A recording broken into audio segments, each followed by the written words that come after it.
Chapter 351 Leaving Heaven. Roy felt like he was using Taiji, but the actual effect was not the same because he was not using his hands. Strictly speaking, this distortion force field effect was similar to when he used psychokinesis, and they were both remote. But the difference was that he could at least control the direction of psychokinesis, while the distortion force field effect was totally chaotic and uncontrollable. Even he could not count how many force field points in his protective shield had the distortion effect at the same time. Without a doubt, the protective shield formed by Glimmering Dawn was a very effective defensive method. With this protective shield, he would obtain an unparalleled advantage in close combat. Isabel's sword brushed by almost half a meter in front of Roy. The error was outrageous, but he did not take the opportunity to attack Isabel with Frostmourne because he was well aware that ordinary attacks were of little use against Seraph-level angels. Therefore, he directly burst out with the Black Domain of Silence. The distance between him and Isabel could not be any closer.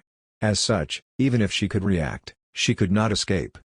The ultra-low temperature cold aura that could cause everything to reach a condensate instantly erupted with Roy as the center.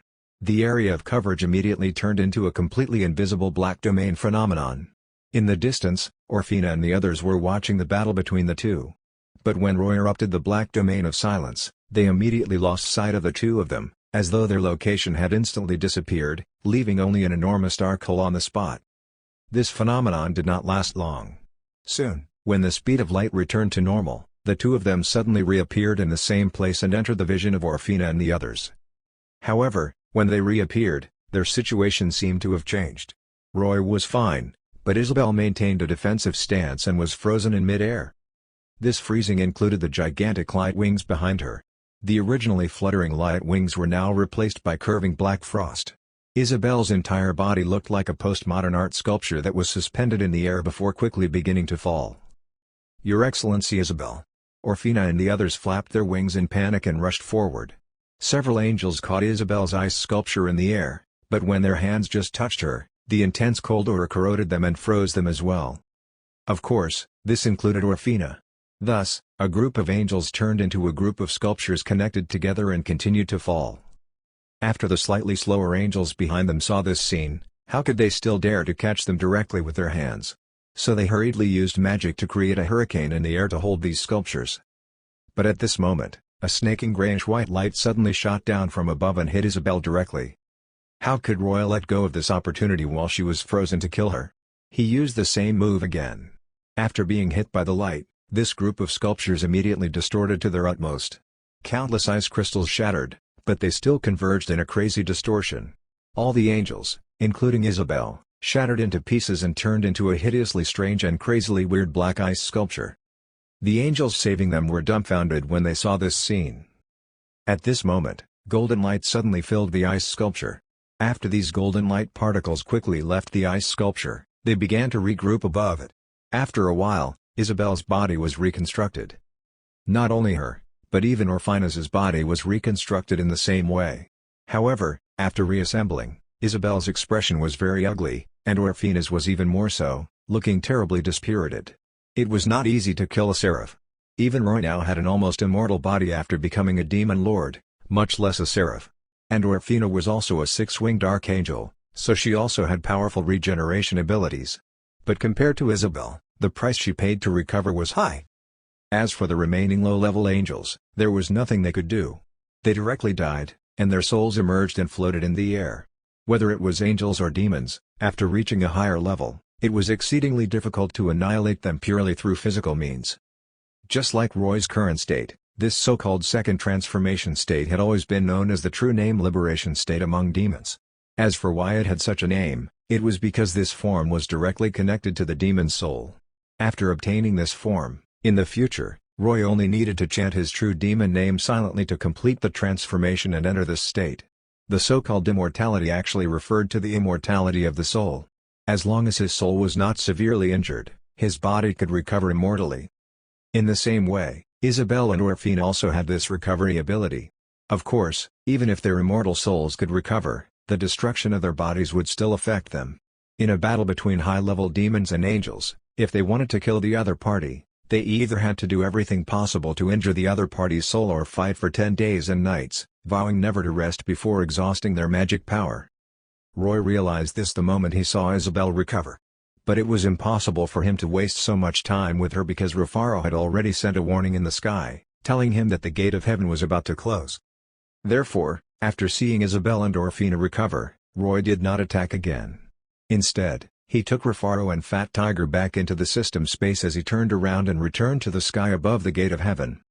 Fat Tiger had already killed the low-level angels guarding here and devoured their souls, so Roy was almost unimpeded.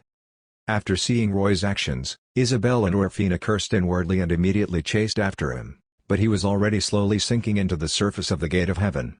Looking at Isabel and Orfina chasing after him, Roy grinned. "If you still want to fight, let's go to another place." Orfina threw a holy light spear at Roy from afar. But when the holy light spear flew over, his entire body had already completely sunk into the gate of heaven and disappeared, and the gate of heaven opened by the black halo was rapidly shrinking. "What should we do? Should we give chase?" Orfina asked Isabel. Isabel thought for a while and shook her head. Demon Osiris broke into heaven as time to complete his promotion ritual. In other words, there must be a large number of demons waiting to witness the completion of the ritual on the other side of the gate of heaven. If we follow Osiris and rush over, we may fall into the encirclement of the demon army. This is unwise.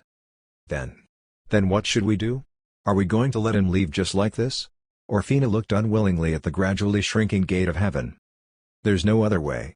We've lost too many people in the battle with Osiris," Isabel said calmly.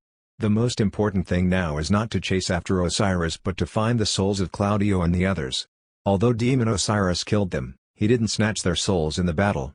As long as we retrieve their souls, they still have hope of resurrecting." As for Demon Osiris, Isabel sighed, her eyes complicated. "I have to admit that a troublesome lord has appeared among the demons. If we wanted to kill him, we have to be more prepared." Orfina calmed down and nodded. "Yes. A new demon lord has been born. We have to inform the other races about this. We have to contact the forces of the various races as soon as possible to defeat Demon Lord Osiris." Actually, Isabel was silent for a moment. "To be honest, I'm not too worried about Demon Osiris because I sense that he seems to be a demon who didn't sign a contract with the Dragon of Chaos, Ergash. Now that he has become a demon lord, he is indeed worthy of vigilance. But after returning to the main world, the impact of the repulsive force of the world will become greater on him. If he doesn't respond, it won't be long before he's forced to return to the abyss. So what I'm more worried about is him releasing the show demon lords." Orfina did not say anything. Although Isabel had obtained the favor of the Dragon of Light, Elrith, was a chosen, and her soul was reborn as a seraph, Orfina was clear about her origins. She knew very well that Isabel had given birth to the Dark Messiah, Sareth, before she died, and now that her child was in the hands of Demon Osiris, Isabel's worry was very likely to become a reality. Demon Osiris was difficult to deal with, so if they wanted to stop the show demon lords from returning, killing the Dark Messiah was the easiest way. But Orfina could not advise Isabel to do this. After all, Isabel was the mother of the Dark Messiah. The catastrophe of the main world has really come. Orfina sighed inwardly. At the same time, in Ergash, countless expectant demons finally saw a figure appearing from the gate of heaven. At this moment, Roy was still maintaining the true name liberation state. His strange and weird transformation descended from the sky with mighty pressure. All the demons looking at him could not describe the feeling in their hearts. Powerful, terrifying, cold, violent, savage, strange, indescribable, the demons could not believe that this was the target they had given their loyalty to earlier. Fortunately, Roy removed his true name liberation state and returned to his main body state. But unlike before, another pair of demon wings had appeared behind him. After the frost wings and lightning wings, Roy obtained a pair of grayish-white light wings. The three pairs of demon wings crossed, stretched out behind him, and slowly descended with him. At this moment, the demons no longer had doubts. They knew that the target of their loyalty had truly become a new demon lord. Therefore, the demons roared excitedly at the sky to welcome their demon lord. Chapter 352 It is in their nature. With a thud, Roy stepped onto the ground. As he looked at the fanatical expressions on the faces of the various strange demons around him, he could not help but frown. In fact, the moment he passed through the gate of heaven and entered the main world, Roy felt that the repulsive effect of this world on him had increased a lot. At first, he thought that it was his illusion, but now that he stepped on the ground, the feeling of repulsion became stronger. Roy could even clearly feel that the ground beneath his feet loathed him. An invisible force was surging and squeezing his body, as though the people around him on a crowded subway were constantly trying to squeeze him out of the car door. This feeling was terrible. However, Roy knew well that this was unavoidable. In fact, he had long known about this from Ka-Beleth's memories. This was the inevitable price he had to pay after becoming a demon lord. The world repulsive effect, to put it bluntly, a self-protection mechanism of the world. Its purpose was to protect the life born in this world from the invasion of foreign species. This self-protection mechanism was like a firewall, and the more threatening the target, the more severe it was. In the same world, the effect of this repulsive force against low-rank demons and high-rank demons was totally different. The repulsive force on the latter was far greater than on the former. Similarly, it would become even more powerful when targeting a demon lord. This was why in the legends of many worlds, there was the saying, "The stronger the demon, the harder it is to descend." When Roy came to this Ashan world, he was a high-rank demon, and he was able to pass through the Gate of the Abyss by using the Dragon Balls as a positioning beacon. Now that he had become a demon lord, this world could be said to have regarded him as a high-threat target. If he wanted to use the same method to open a Gate of the Abyss and teleport over, he would most likely have to consume more than 10 times the energy and magic power. The sudden increase in the world repulsive effect meant that he needed to spend more magic power and energy to resist this influence than before, which would have a tremendous impact on his combat strength. Therefore, after promoting to Demon Lord, the first thing he had to do was to find a way to solve or bypass the self-protection mechanism of this world. Raising his head, Roy looked at the closed gate of heaven in the sky. As he had expected, Isabel and Orfina did not chase after him out of the gate of heaven. He did not doubt their determination to kill him, but it seemed like they had guessed that if they chased after him like this, they would face the retaliation of many demons. If he had not severely damaged the military power of Cloud City, Isabel might have really rushed out with the angels and started a battle with his demon army. But unfortunately, Roy had caused an enormous commotion in Cloud City and killed a considerable number of angels, making Cloud City, which was already stretched thin for troops, have even fewer available. If Roy were in Isabel's shoes, he should be first thinking of a way to resurrect his people, rather than chasing down the enemy bravely. This was a good thing for Roy. He needed time to familiarize himself with his new power. Julia and Benaiah came forward with a group of high-ranked demons to greet him. When they were about 2 meters away from him, Julia and Benaiah knelt on one knee and said in unison, "Lord Osiris, welcome back." The high-ranked demons followed suit and knelt to Roy, the newly promoted demon lord. Previously, when Roy was still a high-ranked demon, there were many high-ranked demons who were secretly dissatisfied. Now, the pressure brought about by his rank as a lord made them no longer unable to stir up any ambitions. Not every high-ranked demon had the chance to become a demon lord. Putting everything else aside, the ritual of entering heaven to obtain battle achievements had already caused countless high-ranked demons to fall. "Okay, get up." Roy nodded. After receiving permission, the demons quickly made way for him. He walked in front, and Julia and Benaiah followed closely behind him. On the way, they met Giovanni, and he bootlicked Roy before they returned to the city. In the demon hall, Roy sat on the throne and dismissed the idlers, leaving only Julia, Benaiah, and Giovanni before releasing Fat Tiger from the system's space. Fat Tiger was actually not in a good state. When he was guarding the gate of heaven, he had encountered the siege of many angels. He had thick skin and thick flesh and finally managed to persevere, but now, he looked a bit miserable. All over his body were sword wounds and injuries from various holy magic attacks, so the most urgent matter was to treat his wounds first. Seeing Fat Tiger's miserable condition, Julia was shocked and asked Roy, "Dear, what happened in Cloud City? Why is Fat Tiger so injured? Are you alright?" "I'm fine." Roy used his souls to materialize a healing potion and fed it to Fat Tiger. At the same time, he replied, "I met Queen Isabel in heaven. Or rather, Seraph Isabel." With that, Roy told Julia and the others about the situation. Julia and Benaiah looked at each other. In particular, Benaiah had calculated that the military power of Cloud City should not be strong. But she had not expected that Isabel would be reborn as an angel and become a seraph. "Your lordship, this is my negligence," Benaiah said apologetically. "Actually, I've heard that Isabel is a chosen of Elrith, but I always thought that this was just a way to highlight her noble status. I didn't expect it to be true." "It's not your fault." Roy waved his hand casually. "Being a chosen is just a kind of innate talent, and it's not easy to truly turn it into strength." Speaking of this, Roy thought of Renner.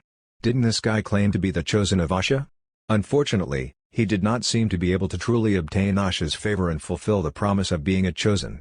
He was killed just like that, and nothing happened. Seeing that Roy did not blame her, Benaiah heaved a sigh of relief. "Your lordship, since Isabel has become a seraph, with the relationship between the kingdom of Arathia and the angels of Cloud City, this news will probably soon be known by the kingdom of Arathia. This will be great inspiration for them." Roy nodded slowly. "What have you inquired about the situation of your sister, Biara?" After the defeat of the commanders of the Alliance army, Jem and Zahir, the news of the real Queen Isabel spread all over Ashan. Benaiah laughed. "My unlucky sister, her identity has been completely seen through. If Ka-Beleth were still alive, she might have been able to cause a revolt in Arathia after her identity was exposed and let the demon army directly invade Arathia. But unfortunately, you killed Ka-Beleth, and all the demons in her Hekel are under your control. Even if she could have opened a portal, no demons would have responded to her summons. This was equivalent to her, a lone succubus, being surrounded by many angels and priests." "Oh? What's the result?" Roy asked with interest. "She's lucky." Benaiah gritted her teeth and snorted angrily. After knowing that the queen was fake and a demon in disguise, the remaining descendant of the Arathian royal family, Andre, Isabel's nephew, and some nobles who support him sent troops to attack my stupid sister. This nephew, Andre, wanted to take the opportunity to seize the throne, but some of the nobles who oppose him held him back. The internal fighting of the Arathians gradually escalated, and Biara found an opportunity to escape. "Escaped?" Roy frowned. "Where did she escape to? Aren't you looking for revenge?" "Of course." Benaiah's eyes were full of hatred as she nodded. "But I'm not worried at all. She won't be able to run for long. Without the support of her Hekel, she won't receive any help during her escape. Even if she can open a gate of the abyss and summon some demons from the abyss to help, she won't be able to last long. Because it's not only Arathia, but even the elves and Bricadans are hunting her. I only need to appear in front of her when she's at her wit's end, mock her ruthlessly, and then liberate her." "TSK, how ruthless." Roy sighed inwardly. As expected of a demon. "It's not a big deal for Biara to escape, but we have to consider what impact her identity being exposed will have on us." Julia said. "No matter who claims the throne of Arathia at that time, it's foreseeable that they will restore order. At that time, Arathia will definitely restore its connection to Cloud City. With Isabel, the Arathians will obtain immense help from the angels. In addition, the defeated elves, orcs, and Bricadan mages will definitely plan to seek revenge after suffering such heavy losses. They will contact more allies and deploy a stronger army to attack us." "That's right." Roy nodded.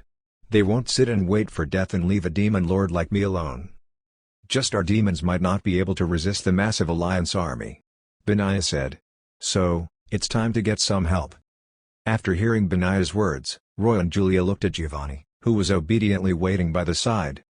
When Roy's gaze landed on him, Giovanni could hardly hide his excitement and made an exaggerated noble bow to Roy.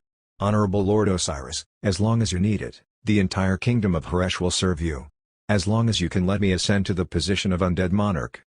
"Very good. Let's take down all of Haresh first." Roy smiled sinisterly. Chapter 353 The Second Negotiation. After Roy made his decision, Oliver Heckle began to prepare for war under his will. When Ziron still occupied this city, he built a large number of altars of gates of the abyss here to summon and expand the army. Now that Heckle had fallen into Roy's hands, he used these altars. Under the leadership of Julia and Benaiah, they summoned numerous demons from the gates of the abyss every day. Bloodthirst and greed for souls made these demons respond to the war summons and rapidly expanded the numbers and scale of Roy's demon army. They flooded the army with low-level low and middle-rank demons, while Roy appointed the few but powerful high-rank demons as commanding heroes of the army. 3 days later, the first wave of 12 10,000 demon formations set out. These 120,000 demon troops, under the lead of 12 demon heroes, marched out of Eothil and toward the kingdom of Haresh. Next, they would attack the cities of Haresh from all directions, and Giovanni, as an informer, would be responsible for supporting them. Although these opponents were undead and would not yield much to the demons, these skeletons without flesh and blood could not bring them any souls. Giovanni said that the necromancers of Haresh actually had countless souls in their hands. The quality of these souls was relatively high, and they used these souls to study necromancy. If they could kill them, they might be able to obtain these high-grade souls. This news at least cheered the demon heroes up a little. When the demon army stepped out of Eothil's border again, The outposts set up by the various races immediately discovered their traces. Many smoke signals rose and issued warnings to the races. For a time, the entire world Ashan was in a state of panic. Julia and Benaiah did not set out with the demon army. They were not interested in attacking the undead kingdom of Ergash. From their point of view, with Giovanni, a traitor who was familiar with the internal situation of Ergash, there was no suspense in attacking Ergash, so they stayed in Erhekel and were in charge of gathering more troops to deal with the possible siege of the various races. Roy also stayed in Erhekel. First, he did not need to participate in such a war, and second, to him, attacking the kingdom of Ergash was only to fulfill the demon contract with Giovanni. Although many demons would think of ways to exploit the loopholes of the demon contracts and entrap the contractors, no matter what, demons would choose to fulfill the demon contracts, regardless of what methods they used. This was one of the few credibilities of the demons. Roy had 2 contracts, and one of them was with Rufaro. The content of the contract was to resurrect Rufaro, which Roy had done. Although he had turned Rufaro into the Sky Dragon and ultimately had him become his mountain tool, wasn't Rufaro resurrected after all? Moreover, he had obtained a more powerful body than before. The content of the contract with Giovanni was to help him ascend to the throne of the undead monarch. This contract was actually simpler.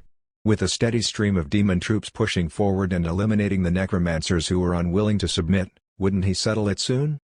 At that time, even if Giovanni became the undead monarch, he would not dare to rebel against Roy. This way, Roy could use the forces of the undead. In these past 3 days, besides familiarizing himself with his power, Roy had been constantly using various channels to understand the current situation of Ashan. He was clear that although the various races of Ashan hated and were wary of the demon camp, in fact, a demon camp led by a demon lord and a demon camp without a demon lord were entirely different threats in the eyes of the various races. From the calendar of the Ashan world, it had only been less than 1,000 years since the beginning of the 7th Dragon Age. During these 1,000 years, even though the demons had escaped from Sho by taking advantage of the lunar eclipses and launched the War of the Blood Moon several times, they had not caused too much harm to Ashan. The various races had been developing, struggling, and fighting until now. But why was this? Because the 7th dragon, Sarelim, had sealed all the demon lords in Sho. Without the leadership of a demon lord, the demon camp could be said to be useless. Even if there were some high-level demons, most of them were plotting against one another. Such a demon camp could only be regarded as a small matter. But as the seal weakened, the situation gradually changed. The first demon lord, Ka-Beleth, had escaped, and not long after he came out, he made a big move. Not only did he capture the queen of the kingdom of Arathia, but he also caused the birth of the Dark Messiah. Ka-Beleth had been hiding in the dark for nearly 20 years, and as soon as he took action, he immediately attacked the vitals of the human race. If Roy had not appeared, given some time, Ka-Beleth could have used Biara to bring calamity and chaos to the entire kingdom of Arathia, causing it to fall apart. Then he would have brought the mature Dark Messiah to release all the imprisoned demon lords. When the demon lords appeared together and led the entire demon camp to counterattack the various races of Ashan, perhaps the world would really end.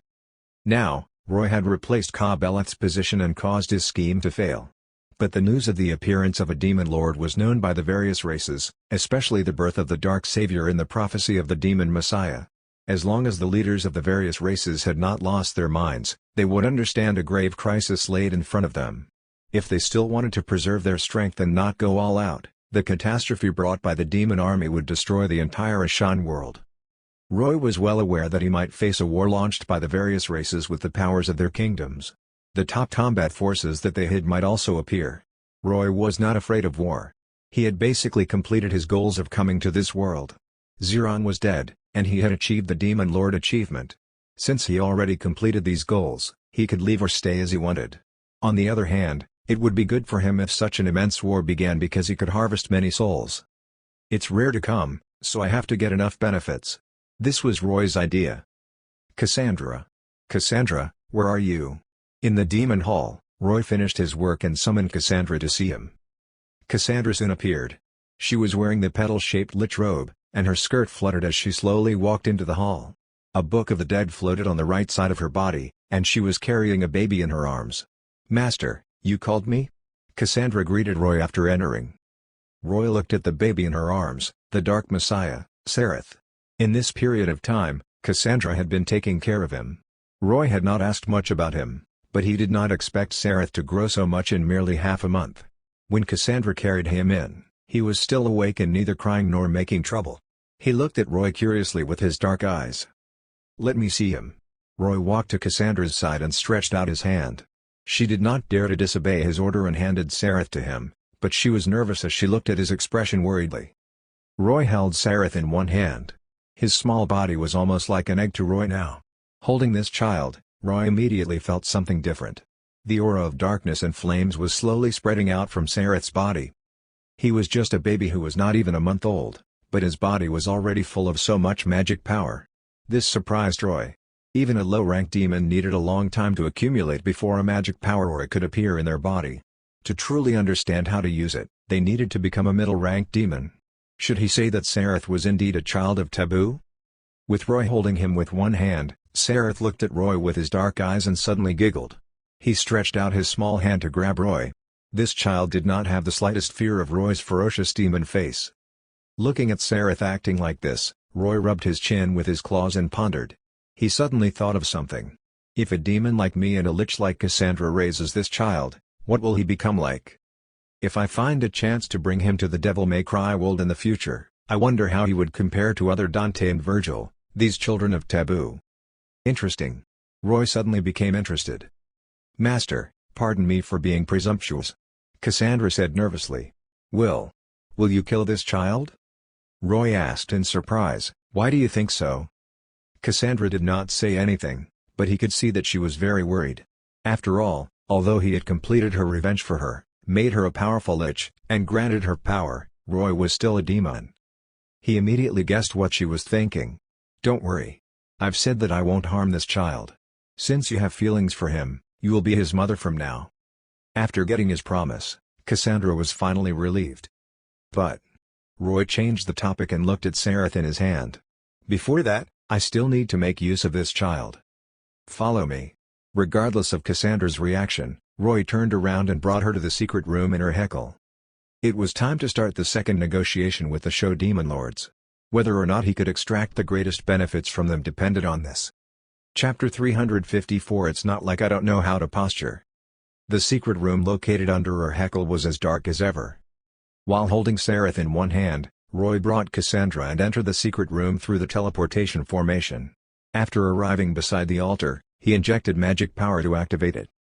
Roy did not know much about the principles behind this communication platform that Ziron and Kabbalith set up.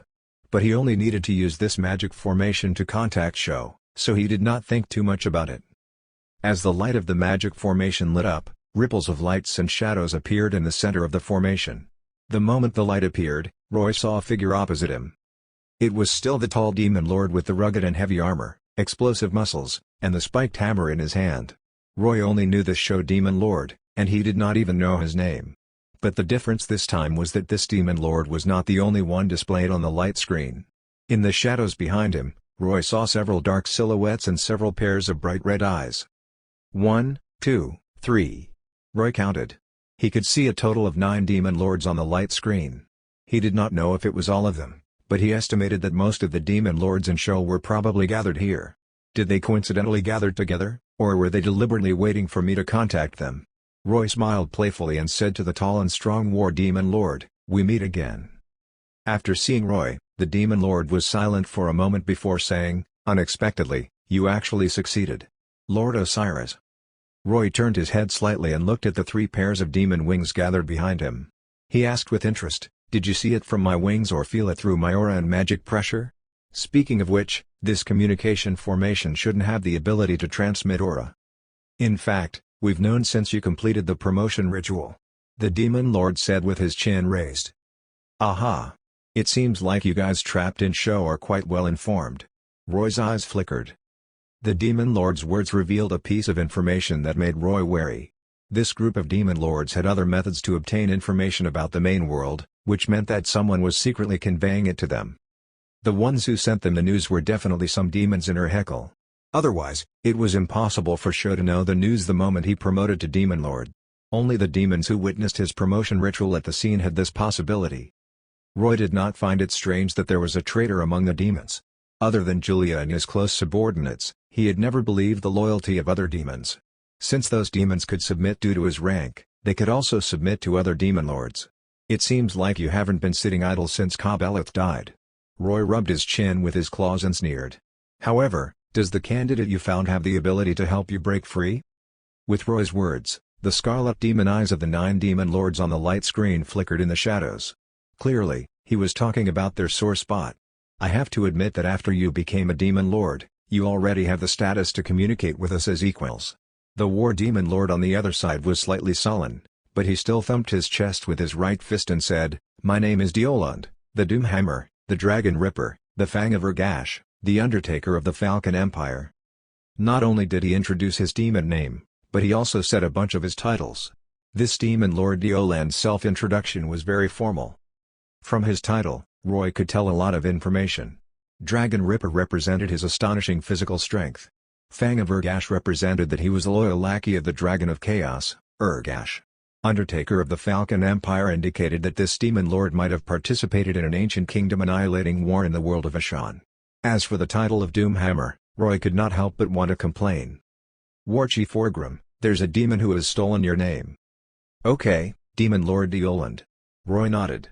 "Although you know my name, there are other lords here, so I will repeat it." With that, Roy gave his titles. "My name is Osiris, the Lord of Darkness and Winter, the enemy of fire demons, the master of storms and lightning, the plague tyrant, destroyer of humanity, the claw of Samael, servant of Lilith, enemy of Gabriel, enemy of Raphael." It's not like I don't know how to posture. But after Roy recounted his experiences, even he was shocked. "It turns out that I've done so many things after becoming a demon all these years." He racked his brains to give himself a bunch of titles, and on a light screen, Deoland and the other 8 demon lords were dumbfounded. Ergash above. Who the FCK is this demon Osiris? The first few titles were still alright. A frost demon could indeed call himself the Lord of Darkness and Winter. As for the enemy of fire demons, Ka-Beleth, the Inferno Overlord, had died in his hands, so this title was no problem. The title of the Master of Storms and Lightning meant that he had mastered an additional elemental power. The Plague Tyrant did not need mentioning. From the information they obtained, this demon Osiris had indeed created a disastrous plague in Ashan, so this title was also acceptable. But what about the Destroyer of Humanity after that? Could this guy have participated in a war to destroy a world and eliminated all the humans in it? This was something that many demons could not do. Actually, this title was not wrong. When Roy was in the Darksiders world, all the humans in that world were really extinct. As one of the participants, Roy could absolutely give himself this title. As for the Claw of Samael and Servant of Lilith, these 2 titles had truly frightened Deoland and the others. These 2 titles indicated that Osiris had once served under 2 famous demon kings.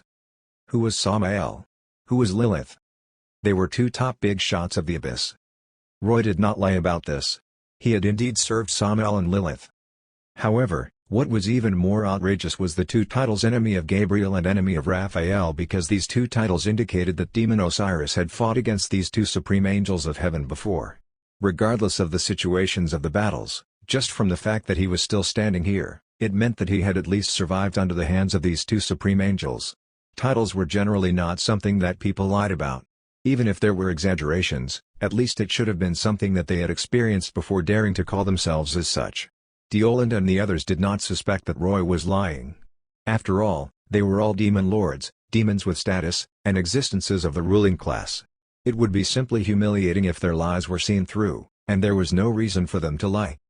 However, it was precisely because of this that Deoland and the others were frightened. Damn it.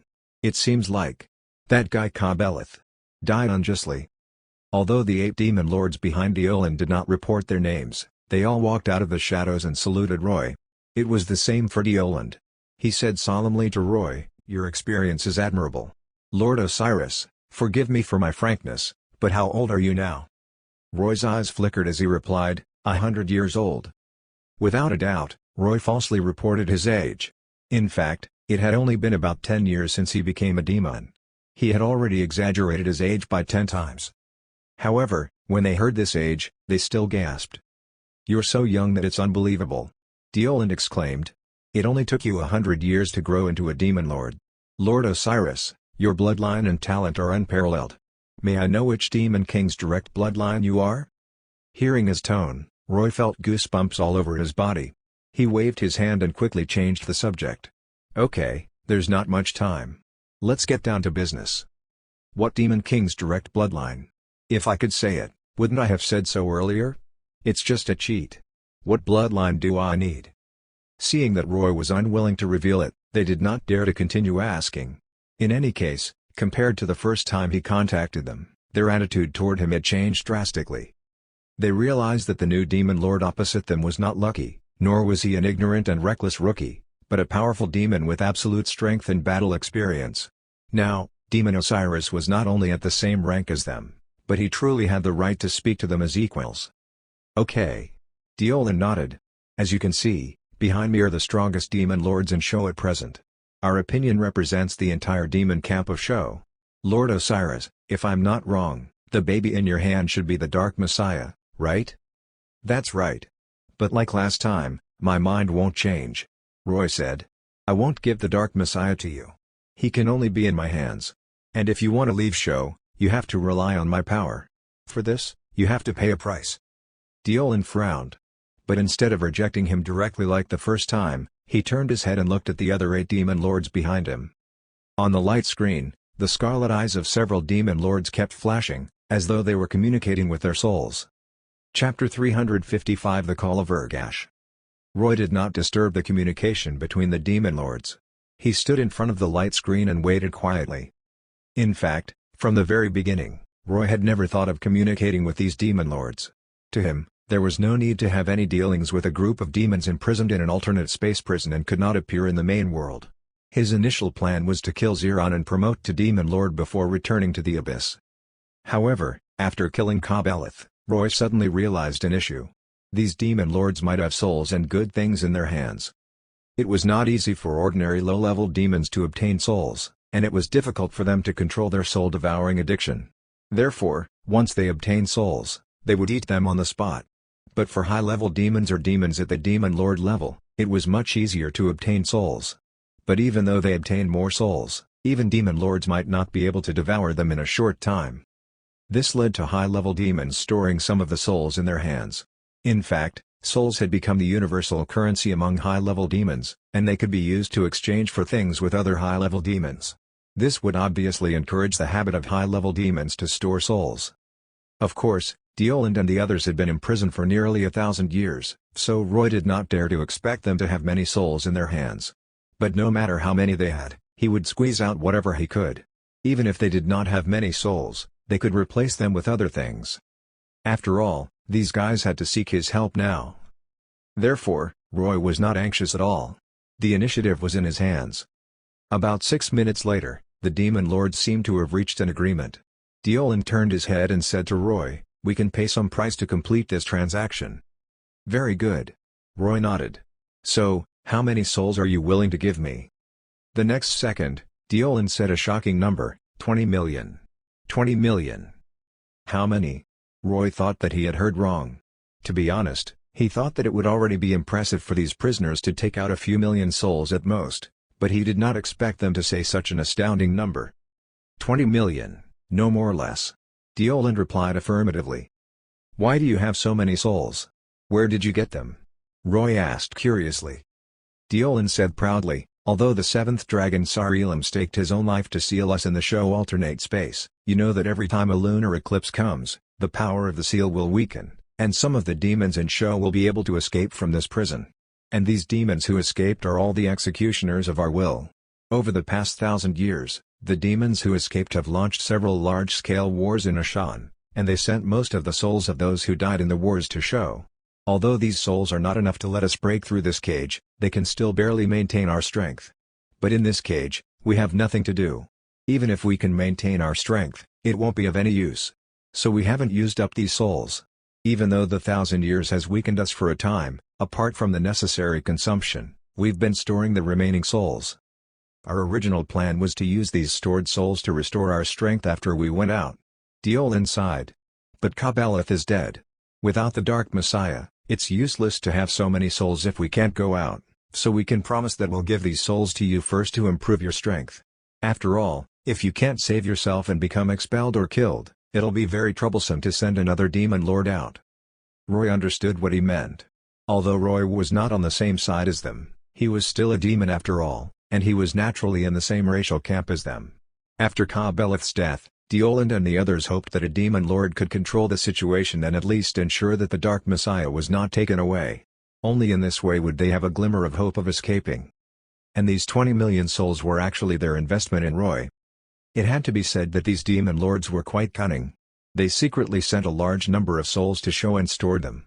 This way, if they were to escape in the future, the various races of the Ashan world would think that they could take advantage of the time while they were in a weak state to eliminate them. Then, they would hit a steel plate because the demon lords had stored a large number of souls and could quickly recover their strength. Roy was certain that these demon lords had more than 20 million souls, possibly far more.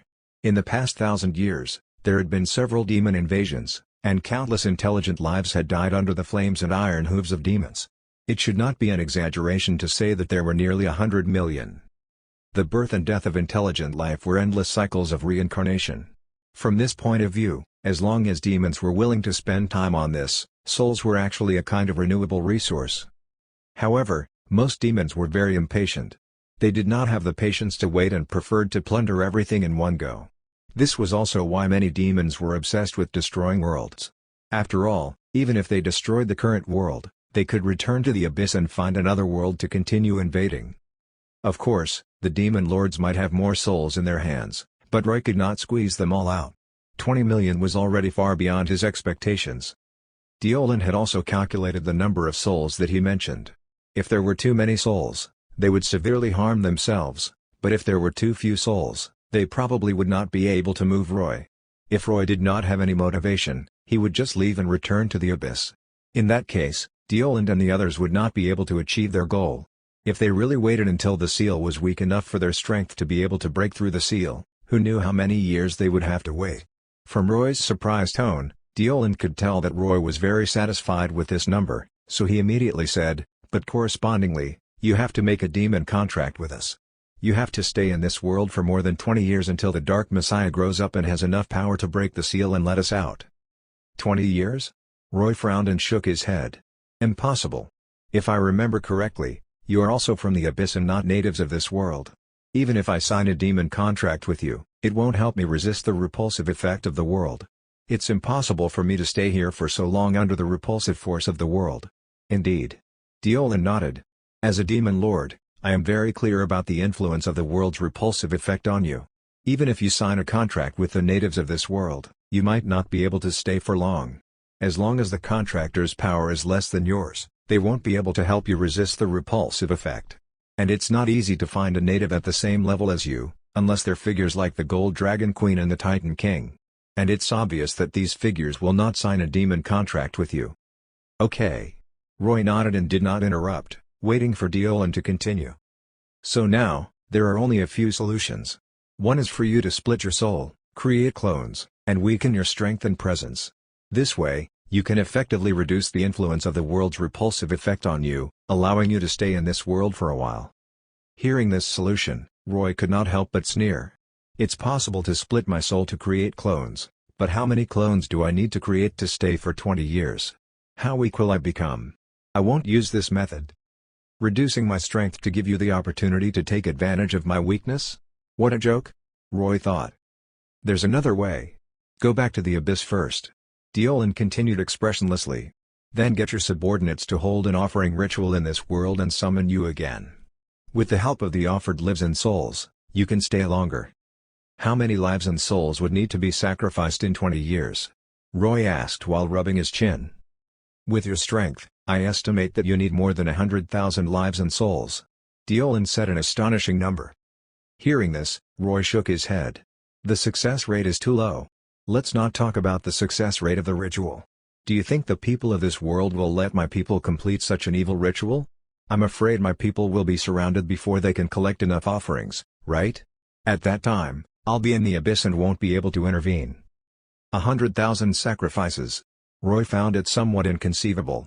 It was mainly because the duration of the stay was too long, so the resulting cost increased considerably. In fact, let alone a demon lord, even a true demon king could be summoned.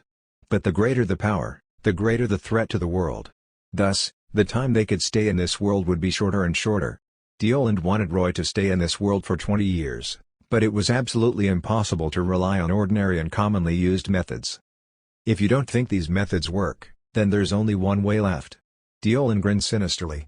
That is to become our comrade and accept the call from Ergash. Roy snorted coldly, bared his teeth, and likewise grinned sinisterly. Deoland, what you said to me before was actually all nonsense, right? Your true goal is to get me to accept the last method, right? It doesn't match your war demon style at all. Hee, that's right. Deoland and the demon lords behind him all laughed. As you can see, if you want to stay in this world for a long time with the strength of a demon lord, there's actually only one choice. Only existences like the Dragon of Chaos can protect us. And if you want to obtain these 20 million souls, I'm afraid that you can only sign a contract with Ergash like us. Roy's eyes flashed. After a moment of silence, he suddenly asked, I have a question. Isn't it said that Ergash has fallen asleep? How can I still contact him? Chapter 356 Problem. Roy asked this question because he had doubts. Although the inhabitants of this Ashan world all use the dragon gods as their faith, this faith was actually continually changing. At first, it was the first dragon, Asha, but after the birth of the elemental dragons, it gradually evolved into faith in the elemental dragons, and this trend became more and more serious. Just like when he encountered Isabel in Heaven's Cloud City, Isabel became a seraph with the help of the power of the Dragon of Light, Elrith, instead of Asha. Wasn't this very strange? In the native legends, angels were the first people created by Asha. The people she created did not believe in her and instead went to believe in her descendant, the Dragon of Light, which seemed a little strange. The only explanation was that Asha was no longer able to respond to her believers. If Asha was like this, then it was definitely the same for Ergash, her twin. Moreover, in the war with Asha, Ergash was the one who lost. Roy had reason to believe that Ergash was even more severely injured. Since Asha was no longer able to respond to her believers, could Ergash respond to the demons? In fact, it was not just the Dragon of Order and the Dragon of Chaos. Even the elemental dragons, whom the various races of Ashan currently believed in, had not truly appeared for many years from what Roy knew. The various miracles circulating in the world were more like the power left behind by them rather than their true will. Just like how the demons had been wreaking havoc on Ashan, any elemental dragon that appeared could eliminate all of them. But what Roy saw was that the demons were still at ease and about to break free. Only, the demons believed in Ergash. Almost all the elemental dragons were fighting against the demons, but no one came out to clean them up. It could not be that they were worried about provoking Ergash, right? Big brother, Ergash is already asleep. Scared my ass. So, do they not want to attack, or can they not? This was what puzzled Roy the most. From the various legends of this world, this was a proper high magic world. Roy would not find it strange for a demon king like Samael to appear. But in fact, even a demon lord here could make the people of the entire world feel as though they were facing a formidable enemy. What exactly happened during the passage of time that caused the power of this world to decline to this extent? Facing Roy's question, the demon lords looked at each other in dismay. But the difference was that they were wondering why he asked such a question. What do you mean? Deoland asked in puzzlement.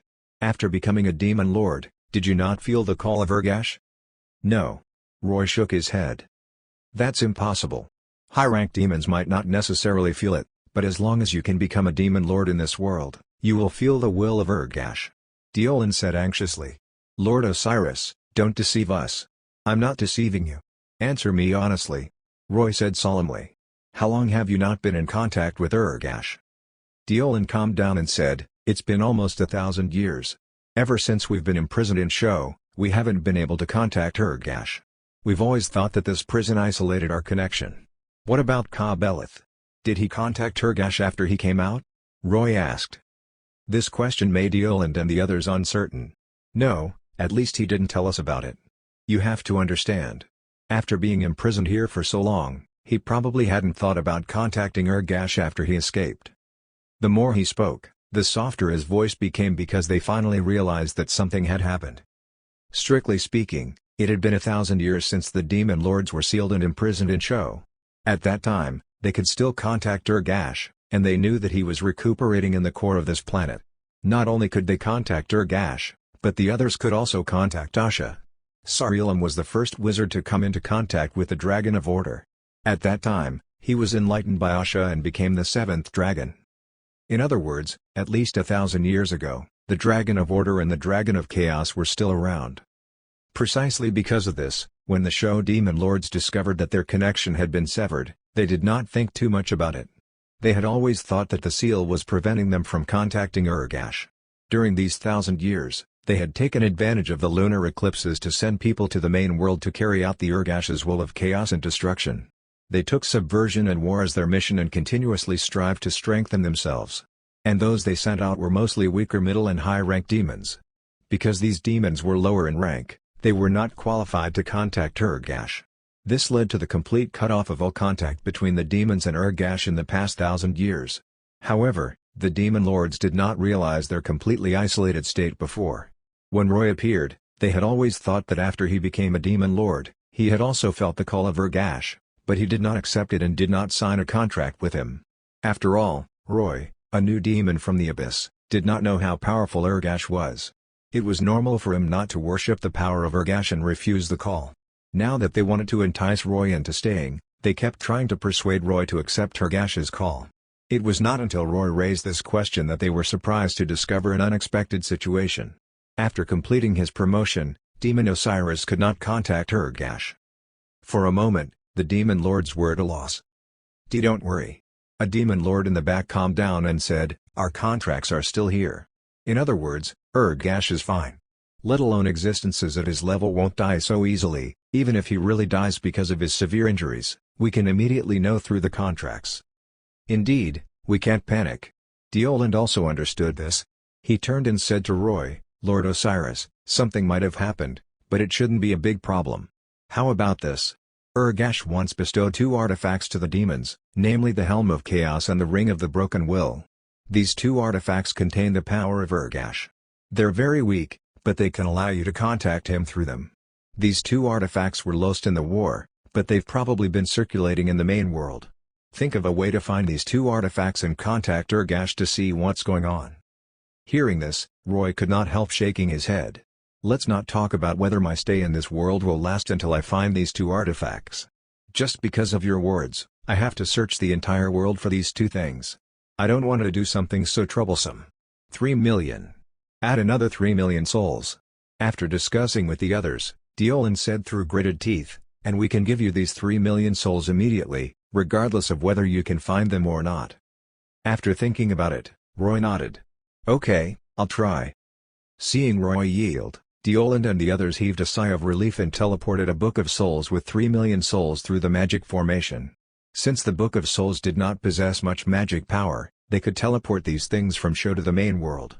Of course, it also had to do with the power of the seal weakening. After obtaining the Book of Souls, Roy did not say anything. He closed the light screen and left the secret room with Seraph and Cassandra. "Master, are we going to mobilize people to search for those 2 artifacts?" Cassandra asked. When Roy was communicating with the Demon Lords, she did not dare to say a word. Now, she could finally speak up. "Yes, of course." Roy nodded. "I'm actually quite curious about Ergash's current condition." Not only that, but Roy had also obtained some information about staying in the world through communicating with the Demon Lords. After becoming a Demon Lord, he was affected by the powerful repulsive effect of the world. This was a problem that he would inevitably have to face in the future. Not every world could accommodate the descent of demon kings like the Darksider's world. If every time he went to other worlds and was unable to stay for long, it would definitely pose a tremendous hindrance to his soul collection plan, so he was consciously looking for a solution. When Roy was still a high-ranked demon, he could stay in this world for 2 to 3 months without signing a contract. Now that he was a Demon Lord, the time he could stay was reduced by at least half. It was only about 1.5 months. He did not have much time left, so he had to act as soon as possible.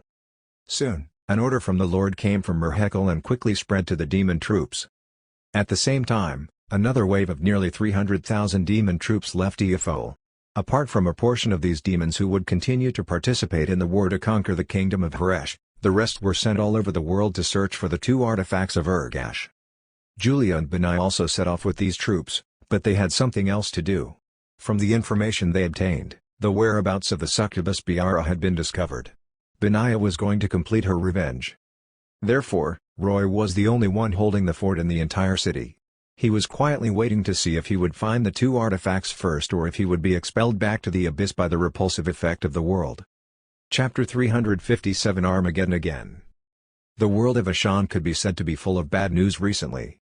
Beginning with the replacement of Queen Isabel of Arathia, later, the arrival of Demon Osiris, then Dendera Fortress and Aglan Fortress fell, Aranor, Solmer, and Galu died in battle, the Sword of Frost was lost, the zombie plague contaminated land water sources, the birth of the Dark Messiah, Demon Sovereign Ka-Beleth was killed, and Demon Osiris became a new Demon Lord. These major events happened one after another in merely 2 months, catching the various races off guard and making them dizzy. Before the various races could recover from the intelligence brought back by Jem and Zahir, they received reports of the demon army stepping out of Eothil and attacking the kingdom of Haresh on a large scale. For a time, the representatives of the various races in the Alliance Council were in a mess and arguing incessantly. Yes, after realizing that the threat of the demon invasion was looming again, the various races of Ashan held a joint conference to gather their forces to deal with the crisis. But they could not reach an agreement on how to deal with Haresh. As living beings, all races had an instinctive repulsion toward undead. They had always thought that the necromancers controlling the dead were synonymous with sinister and evil. It was not only the Bricadans that banished and persecuted the necromancers, but almost all races that considered themselves order races did not have a good impression of the undead. Therefore, when they learned that the demons were invading Haresh, most of the representatives felt that this was a dog-eat-dog war, and they did not need to intervene to save those sinister necromancers. However, a small number of representatives believed that the undead were native creatures of this world regardless. When facing invaders from another world like demons, they should unite and support them. Both sides were arguing incessantly over this point of view. If Arantor were still alive, perhaps relying on his fame, he might be able to convince them. After all, at least in history, the kingdom of Haresh had contributed to resisting the demons. But now that Arantor was dead, the only person with a relatively high status in Haresh was no longer around, so the representatives of the various factions had almost selectively ignored the contributions Haresh had made in the past. In this Alliance Council, not only did the representatives of Haresh not appear, but even the representatives of the Dark Elves did not appear. Neither of these two publicly recognized evil factions were able to participate in this conference. Therefore, the final outcome of the argument was that the various races were preparing to stand aside and watch.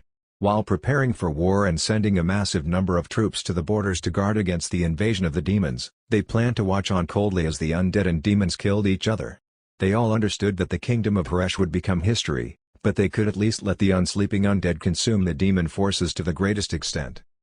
But at the same time, when this war attracted the attention of the various races, the T-virus that Roy left behind in the two fortresses was slowly and steadily spreading outwards. After losing the support of the other races, the necromancers of Haresh could only rely on their own strength to resist the invasion of the demon army. If it were enemies of another race attacking Haresh, Haresh might not necessarily lose because necromancy had a powerful damaging effect against most races. The fear of seeing a deceased compatriot stand up and attack you was a tremendous blow to anyone. Unfortunately, the enemies of the necromancers were demons.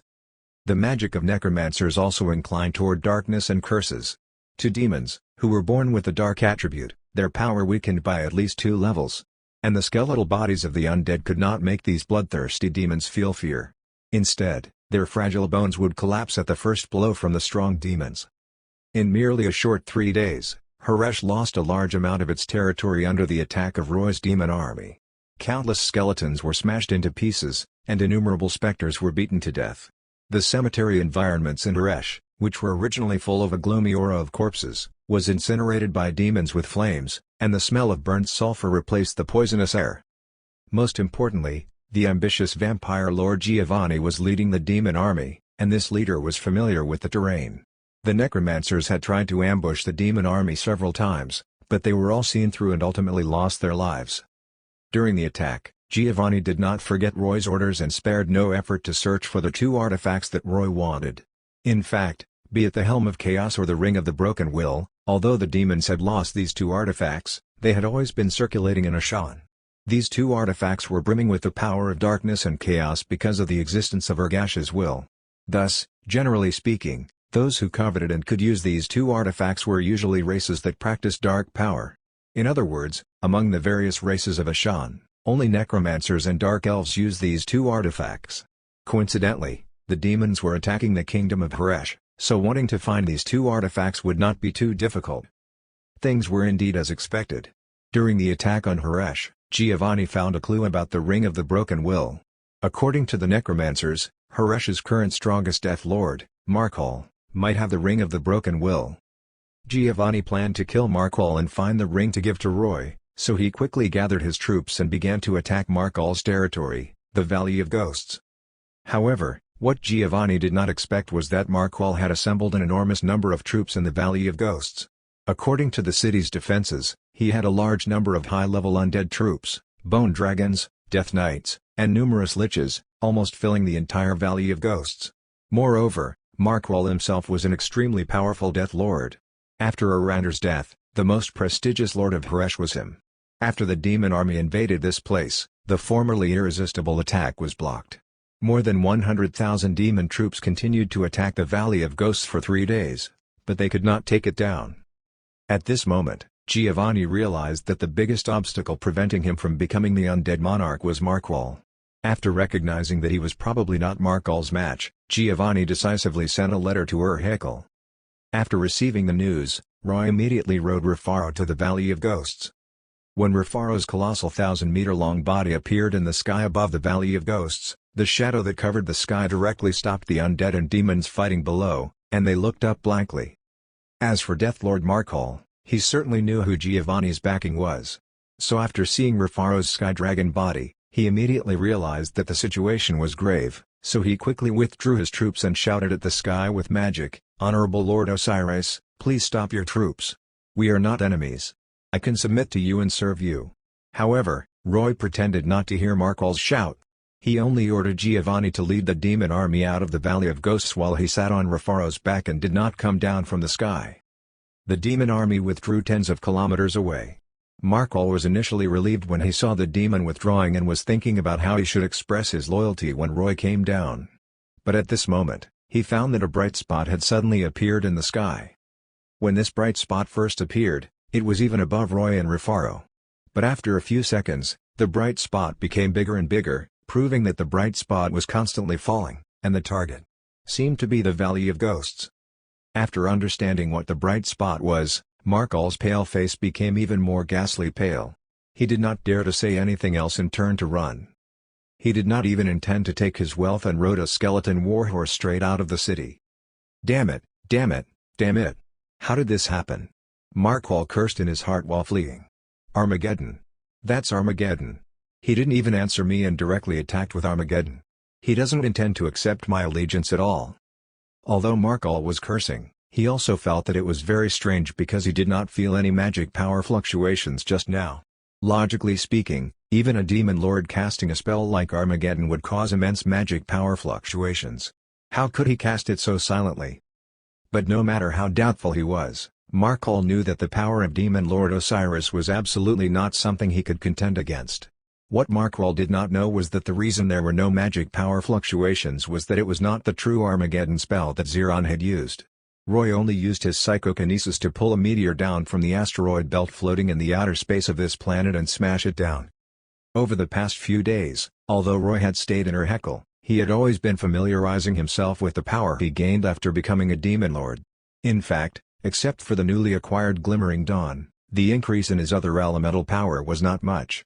On the contrary, the power of psychokinesis suddenly increased several times after he became a demon lord. Roy guessed that this might be the amplification effect brought by soul change after he became a demon lord. This attack on the Valley of Ghosts could be said to be the first time Roy had shown his demon lord power in front of the various races of Ashan. In order to have sufficient deterrence, Roy used Rafaro's expansion ability to spread the range of psychokinesis into outer space. Then he grabbed a meteor about 1 kilometer in diameter and pulled it into the atmosphere. There was no need to use any magic power, but it was an Armageddon with greater destructive power.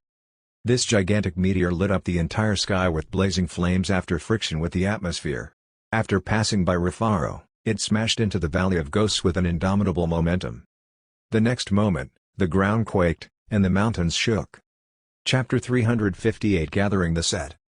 The Armageddon that Xeron attacked Roy with back then had actually been cast with great difficulty.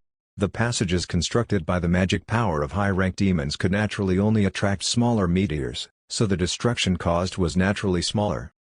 And this meteor that Roy directly pulled with psychokinesis was a gigantic meteorite with a diameter of more than 1 kilometer. Although the flying speed and distance were not enough, pulled down from low Earth orbit, its power was still terrifying. The moment it hit the Valley of Ghosts, it was like a high-yield nuclear warhead exploding, and a powerful shock wave instantly swept through the entire valley. The Valley of Ghosts, which covered an area of about 40 square kilometers, was razed to the ground. Under the impact of the blast, the mountains shattered and were completely flattened. The trees, rocks, and water in the valley burned and vaporized in an instant. A vast amount of smoke and dust rose with the airflow and turned into a grayish-white mushroom cloud that rose slowly into the sky from the valley. All the defensive structures in the Valley of Ghosts were destroyed as easily as dry twigs. The undead entrenched in the valley were blown into powder before they could even react. The stronger high-level undead like bone dragons and death knights did not have much resistance either. They were either crushed into pieces or directly buried. After the dust settled, the original Valley of Ghosts disappeared, and what appeared in front of Roy was an enormous crater. At the bottom of the crater was scorching hot lava, and within a radius of more than 40 kilometers, it could be said that humans and animals had become extinct, and not even a blade of grass grew. Had the demon army not withdrawn under Roy's command, it would have suffered heavy casualties under this attack. Giovanni had not been able to take down the Valley of Ghosts for several days, and Roy could not waste more time on it, so he decisively chose to destroy it. After the temperature in the valley cooled down a bit, the demon army dared to approach. Giovanni brought his trembling vampires and the demon army to search for Markal's corpse. Soon, they found Markal's corpse at the edge of the impact. Although he had escaped in advance, Markal was still unable to escape the attack range of the destructive shock wave in such a short time. Although he condensed all the magic power in his body to resist the shock wave, he still ultimately became a tattered corpse. Giovanni searched his corpse for a while and found several artifacts. Finally, he found a finger buried in the ground farther away and found the ring of the broken will that Roy wanted from this severed finger. Fortunately, he could find this small severed finger from the messy ground. After getting the ring, Roy was very satisfied and said to Giovanni, "Markwell is dead, and the kingdom of Haresh should no longer have the power to stop you. I won't care about what happens next." "Yes, your lordship." A fanatical light flashed in Giovanni's eyes. Roy's attack had truly shocked him. He believed that after the destruction and tragedy of the Valley of Ghosts spread, no Death Lords in the entire kingdom of Haresh would dare to resist him. As long as he gathered a batch and killed another batch, he could integrate all the undead and become the ruler of Haresh, becoming the true undead monarch. Under the awe and worshipful gazes of Giovanni and the demons, Roy flew away on Rafaro and returned to Ur-Hekel. Not long after he returned to Ur-Hekel, he sensed magic power fluctuations coming from the teleportation formation in the city. It seemed like someone had used teleportation magic to return to Ur-Hekel. Sure enough, the people who returned were Julia and Benaya, and they came back with another person. It was a succubus who looked exactly like Benaya. Roy immediately guessed that this was Benaya's sister, Biara. As the high-ranked succubus who had the same status as Ziron and had been secretly carrying out Ka-Beleth's scheme, Biara's current situation was very miserable. There were several cracks on her helmet, and one of the demon horns on her forehead was broken. Her entire body was full of burn marks, and even her tail was missing. Benaya had tightly bound her hands and feet with thick rune chains and tied them behind her. Her whole body was bent, and she did not look like a demon but a pig waiting to be slaughtered. Even Roy found her pitiful. "Your lordship, I'm back." Benaya was in high spirits. She threw Biara onto the ground casually. Then she sashayed to Roy's side, held his arm, and looked up at him with seductive eyes. "I caught my sister." Roy looked down at her strangely and asked, "It's fine if you caught her, but why did you bring her back? Do you want to kill her in front of me?" Before Benaya could answer, Julia snorted in annoyance. "She brought her back to ask you if you're interested in tasting her sister's body." Roy staggered and almost fell. Fuck, why is Benaya's brain so strange? Even if you want to retaliate against your sister, you shouldn't have thought of this move. Roy still found it a little bit difficult to understand the true thinking of demons, or rather, succubi. Of course, he rejected it on the spot. But what he did not expect was that after hearing his rejection, the most disappointed one was Biara. After being caught by her sister, who hated her to the bone, Biara did not immediately feel despair because she knew very well that neither she nor her sister would immediately kill the other after catching the other. Instead, they would think of all sorts of ways to torture and destroy the other's will before killing the other. Clearly, Benaiah did not deviate from her expectations. After defeating her together with that damn fallen angel, she directly brought her back to Ur-Hekel and allowed her to see the newly promoted Demon Lord Osiris. "My stupid sister, would I not know what you're thinking and what you're up to? Don't you just want to see the scene of Demon Lord Osiris me? You can also please your master, right? What a ridiculous trick. Do you think I'm afraid of this?" As a succubus who had the utmost knowledge of charm techniques, Biara was actually afraid that Roy would not covet her body. Even though he was a demon lord, as long as he was still a male, she had the confidence to make him infatuated with her. Unfortunately, what Biara was most worried about happened. Demon Lord Osiris did not want her. Instantly, Biara became anxious and shouted, "Your lordship! Lord Osiris! I beg you! As long as you spare my life, I'm willing to do anything." Roy looked at her and shook his head. "Unfortunately, your life is not in my hands, but in your sister's hands. Don't ask me. I'm just completing my contract with her." "Do you really not want her?" Benaiah licked her lips with her tongue and whispered in Roy's ear, "If you want, I can serve you with her. Twin succubi are rare in the entire abyss." Roy glared at her unhappily. "What nonsense are you saying? How you want to take revenge is your own business. Why are you dragging me into it?" Okay. Dear master. I've asked, and you didn't want it." Benaiah giggled and hummed a cheerful tune as she dragged Biara away and left, leaving behind only Biara's miserable pleas that echoed along the way. Seriously. Roy watched this scene with a headache and said to Julia, "Isn't Benaiah a little twisted? Is there a need to ask?" "Definitely." Julia also felt a little creeped out and quickly changed the topic.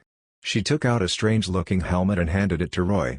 "By the way, this is the Helm of Chaos you want. Fortunately, we happened to find it on Biara." It seemed that she thought of asking for help from Ergash during her escape. "Oh, really?" Roy took the helmet in surprise. He looked at it for a while and said, "Not bad. Gathering them was much faster than I expected." According to what Deoland and the others said, although the combination of the Ring of the Broken Will and the Helm of Chaos could communicate with Ergash's will, this communication was limited to only demons. Therefore, in the eyes of other races, these two artifacts were not powerful and would not attract too much attention from them. Therefore, when Deoland and the others asked Roy to search for these two artifacts, they calculated that he should be able to find and gather them in a short time. But Roy did not expect that he would be able to find them so soon. After obtaining the artifacts, Roy arranged for Julia to rest first while he took the two artifacts and returned to the underground secret room. He contacted Deoland and the others to see how to use these two artifacts to communicate with Ergash. What kind of existence is the Dragon of Chaos, Ergash? Is he stronger than Samael and Lilith? Roy was full of anticipation. Chapter 359 Nightmares. The Demon Lords were naturally very happy that Roy could gather all the artifacts so quickly, so they spared no effort in flattering him. Of course, Roy would not take this flattery seriously. To be honest, he had always been on guard against these Demon Lords. Although they were currently imprisoned in Sho and had no choice but to seek his help, if they managed to escape, there would definitely be a conflict of interests. At that time, these fellows would not be so easy to talk to. Roy had seen the fight between Ziron and his group of high-ranked demons. Not only were demons of the same rank selfish and self-serving, but even sisters like Benaiah and Biara, who were born from the same demon egg, would fight and hurt each other. It could be said that demons did not have the concept of companions and friends at all. The only thing that could maintain a good relationship was the relationship between superiors and subordinates. Since Roy had obtained the artifacts, Deoland and the others naturally urged him to contact Ergash. From their mouths, Roy learned that the method to use these two artifacts was actually pretty simple. After wearing them, he would try his best to feel the frequency of the magic power fluctuations on them and then adjust his soul consciousness and magic power fluctuations to be the same as them. Roy did not intend to do it in front of Deoland and the others, so he cut off the connection between the two sides and did it alone in the secret room. It was not difficult to control magic power fluctuations, but it was a bit difficult to adjust the frequency of his soul consciousness together. He sat quietly in the secret room for a long time before gradually mastering the trick. After adjusting the frequency, Roy gradually became absent-minded. In his perception, the surrounding environment suddenly became hazy, and the flames in the room disappeared as he entered a thoroughly dark space. Before he could figure out what was going on, the dark space began to change. In the misty darkness, a large number of strange and bizarre creatures with distorted bodies and hideous faces suddenly emerged. In his perception, these strange monsters roared and screamed in pain as they pounced at him, frantically pulled his body, and opened their mouths to bite him. This situation naturally gave Roy a scare. He subconsciously wanted to stop this communication, but he found that his soul consciousness seemed to have fallen into an incomparably sticky quagmire and unable to escape. The more he struggled, the deeper he sank into this quagmire. Get lost. Roy gritted his teeth as he tried to get rid of these monsters that were biting him.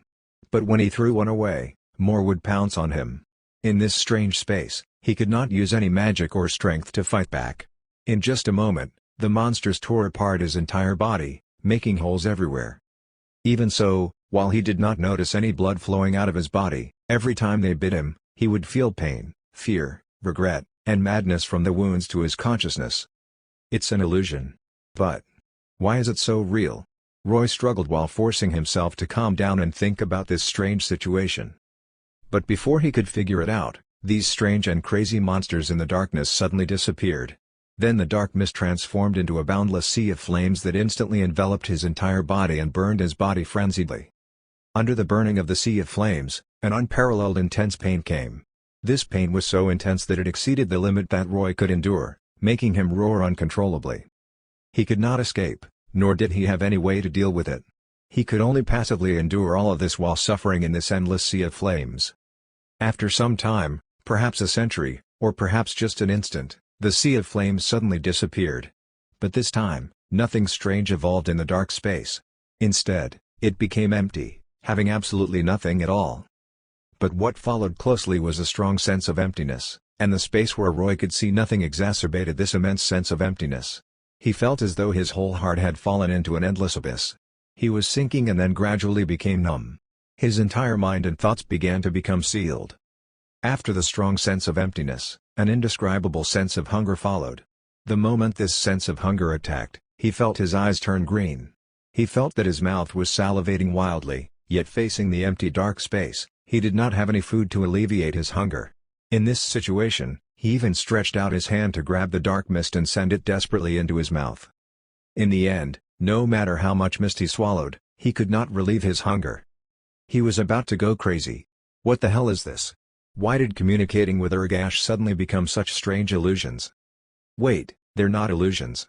Just as the dark space was changing again, Roy suddenly understood and finally realized his true situation. Dream. This is Ergash's dream. This guy is having nightmares. Only this explanation can explain it. According to the rumors circulating in the Ashan world, after the war with Asha, Ergash was injured and sealed in the core of this planet. He had been sleeping and healing himself through his deep sleep, and Asha's situation was similar to that of Ergash. Both of the primordial dragons suffered injuries. But the difference was that, according to legend, Asha returned to the moon and fell into a deep sleep. Roy was communicating with Ergash as well through the two artifacts. If Ergash were still awake, Roy would definitely be able to communicate with his soul consciousness. Moreover, it would instead be Ergash who actively called and contacted demon lords like him because of their powerful souls. However, this referred to the situation when Ergash was awake.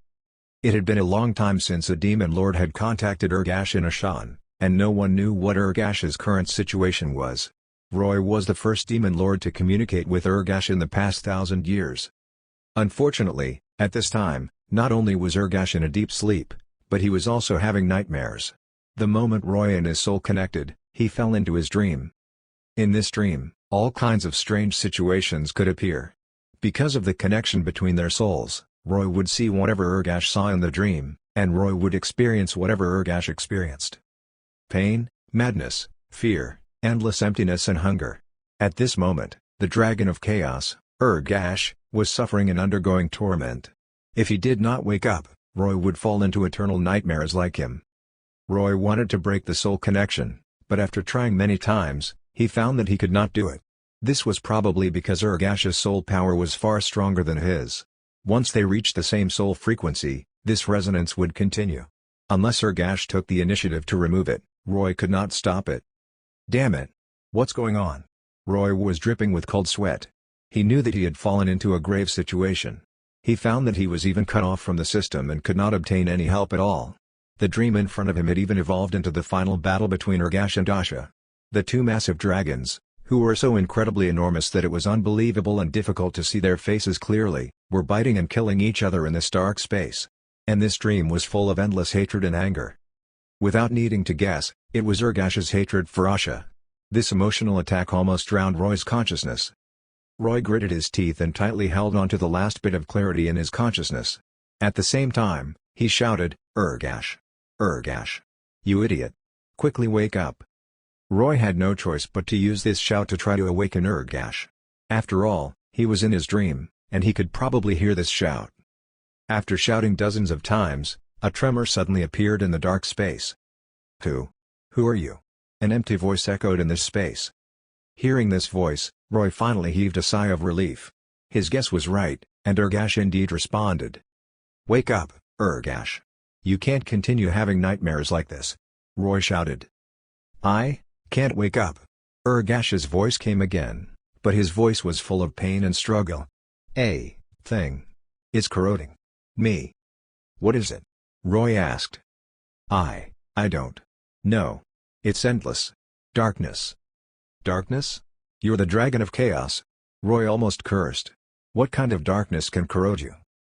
"Because it's darker, deeper, and more terrifying." A trace of fear actually appeared in his voice. As he spoke, the dark space began to become turbulent again, even showing signs of becoming stronger. Sensing that something was wrong, Roy hurriedly shouted, "Send me out and break the soul connection between us. Maybe I can find a way to save you." "Really?" The turbulence in the space paused. "I can't guarantee it, but you have to understand that if I fall into your nightmares, no one else will know your current situation," Roy shouted. The next second, Roy's vision suddenly turned black, and the strange space he saw earlier disappeared instantly. He hurriedly opened his eyes and found that his surrounding environment was inside the secret room. He knew that he had finally touched Ergash and got him to break the soul connection. Damn it! Cold sweat covered Roy's entire body. He slammed the ground hard, shattering it into pieces.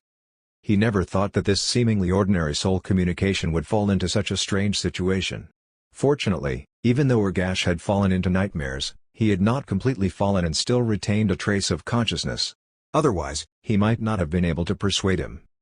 Before he could rejoice, Ergash's weak voice came in his mind. "Demon, quickly!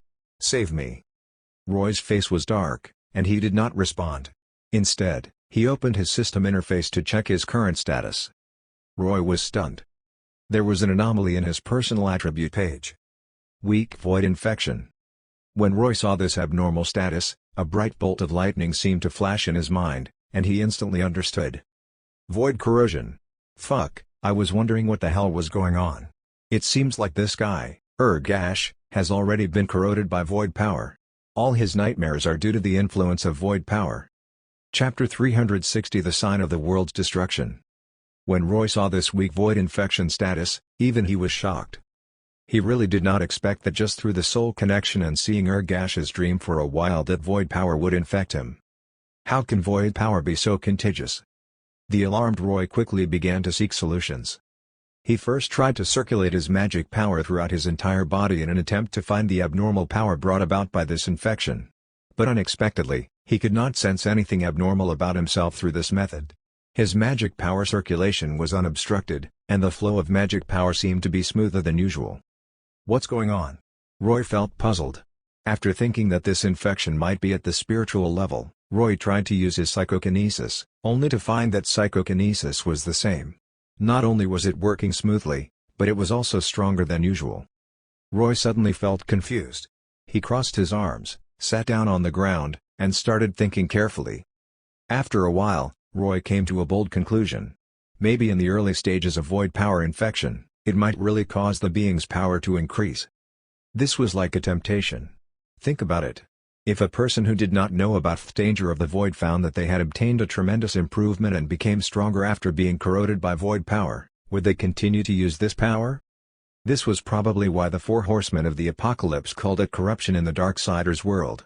If, after coming into contact with this power, someone were to wallow in the powerful changes it brought without knowing, they would eventually degenerate thoroughly.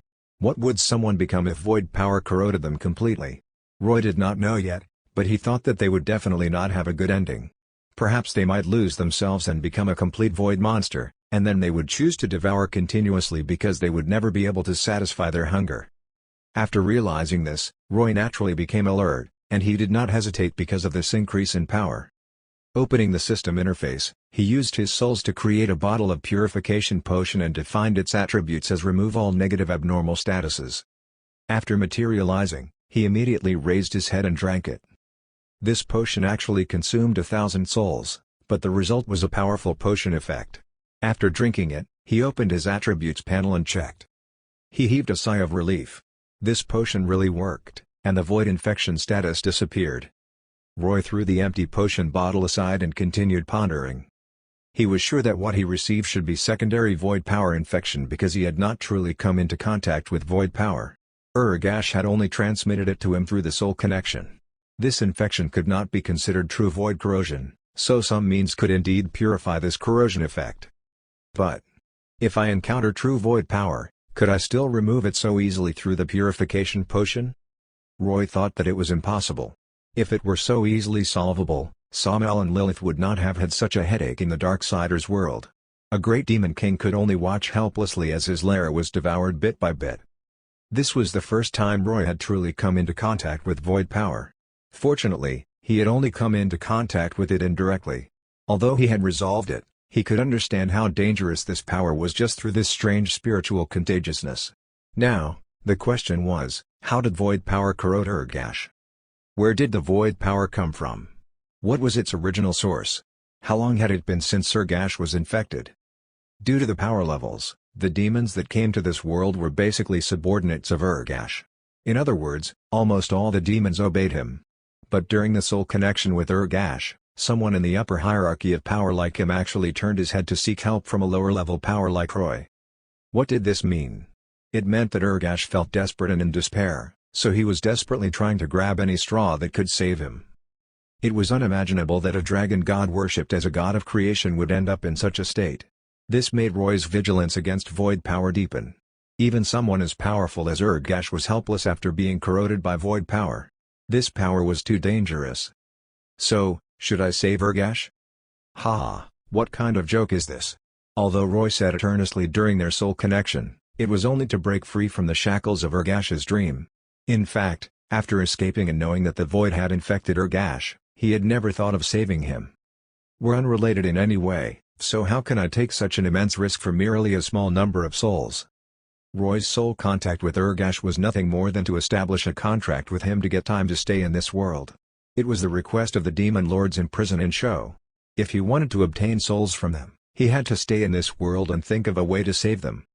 Under normal circumstances, this was naturally a good way for Roy to prolong his stay.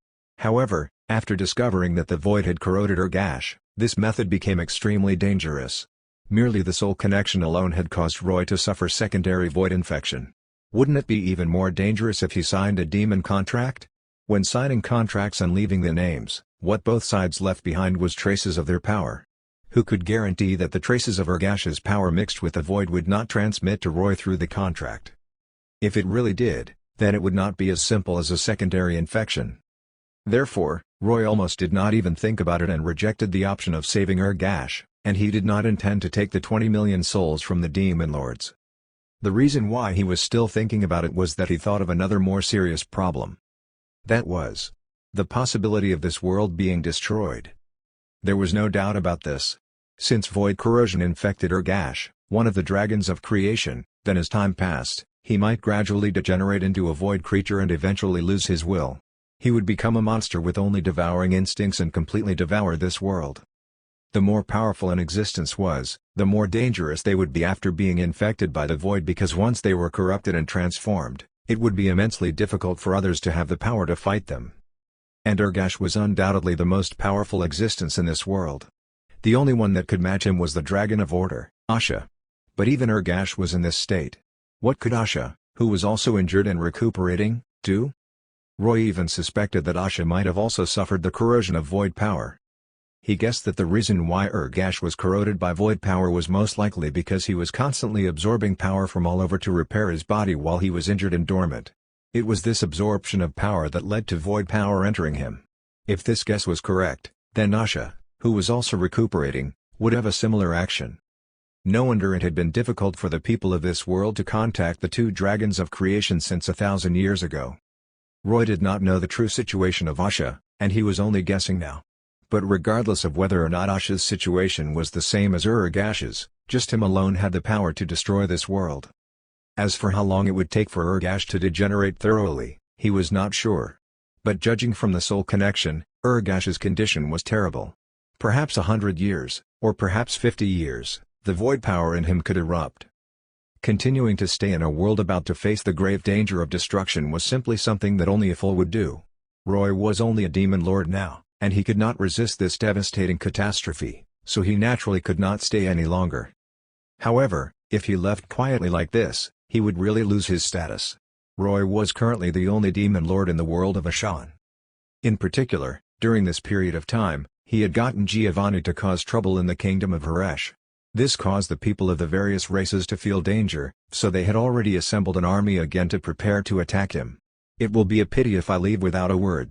I can leave on my own, but I absolutely can't let the people here think that they expelled me. Otherwise, there could be talk belittling me among the angels over in heaven.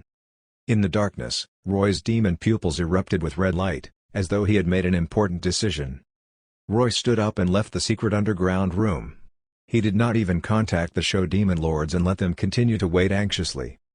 I, Demon Lord Osiris, the Lord of Darkness and Winter, will be playing big next. Chapter 361 New Magic Power Circuit.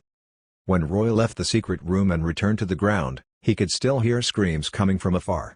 It was Benaya torturing her sister, Biara. He did not know what kind of torment she was using to make her screams sound so tragic, and even some low-level demons were walking far away in fear. Roy shook his head.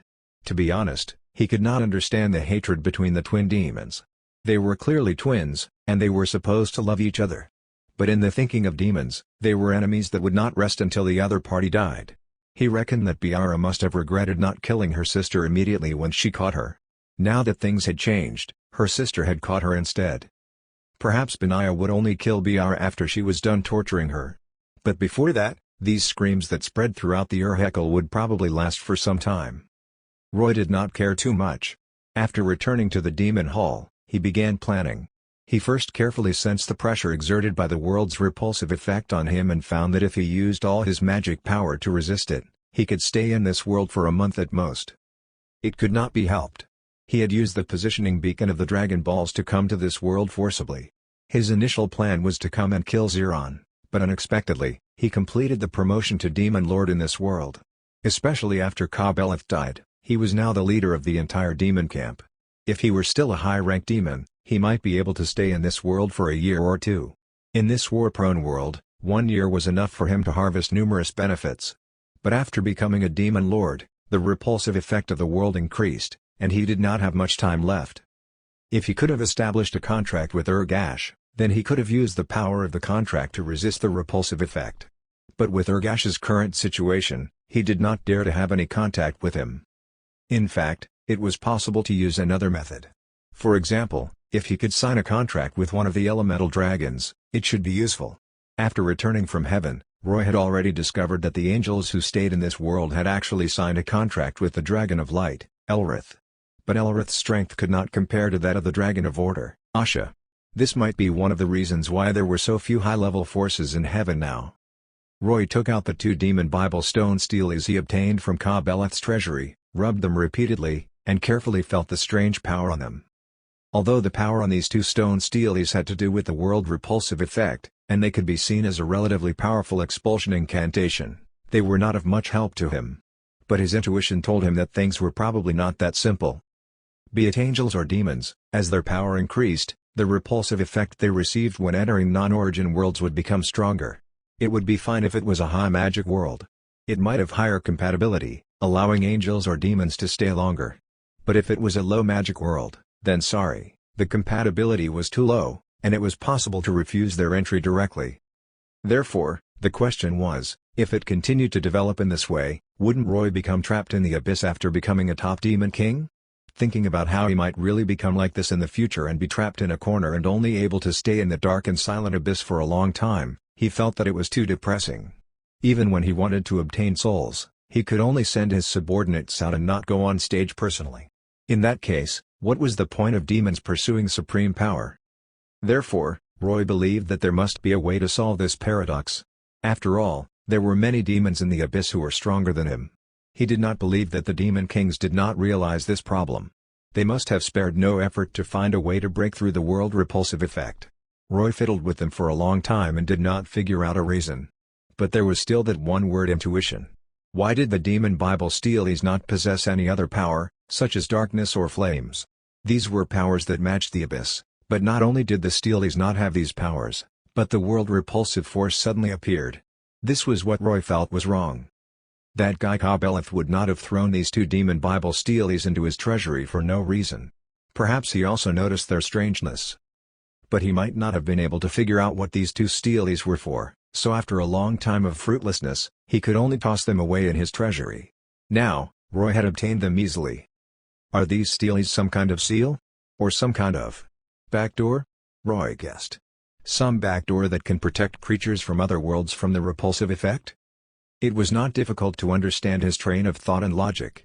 Moreover, not only him, but even the high-level demons who had come into contact with the steelies should have made similar guesses. But guessing was one thing, and truly cracking them was another. Do I really have to gather all the demon Bible inscriptions? Roy sighed, feeling clueless. He could only put the steelies away and take out the flowing brightness flames fire seed. Due to being busy with the promotion ritual, he had not absorbed the power of the flowing brightness flames fire seed.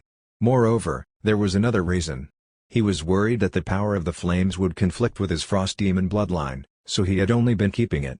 Although Julia had said that flowing brightness flames were different from true flames, he chose to be cautious. But after entering the gate of heaven and fighting Isabel during the promotion ritual, Roy had absorbed the holy light seed that was more opposed to his dark power. Although there was some luck in it, it also reduced his worries a lot. Since he could even fuse with holy light, which was poison to demons, there was no reason why he could not fuse with flames. Of course, he was still prepared. Once he found anything abnormal during the fusion process, he would not hesitate to abandon the power of the flowing brightness flames.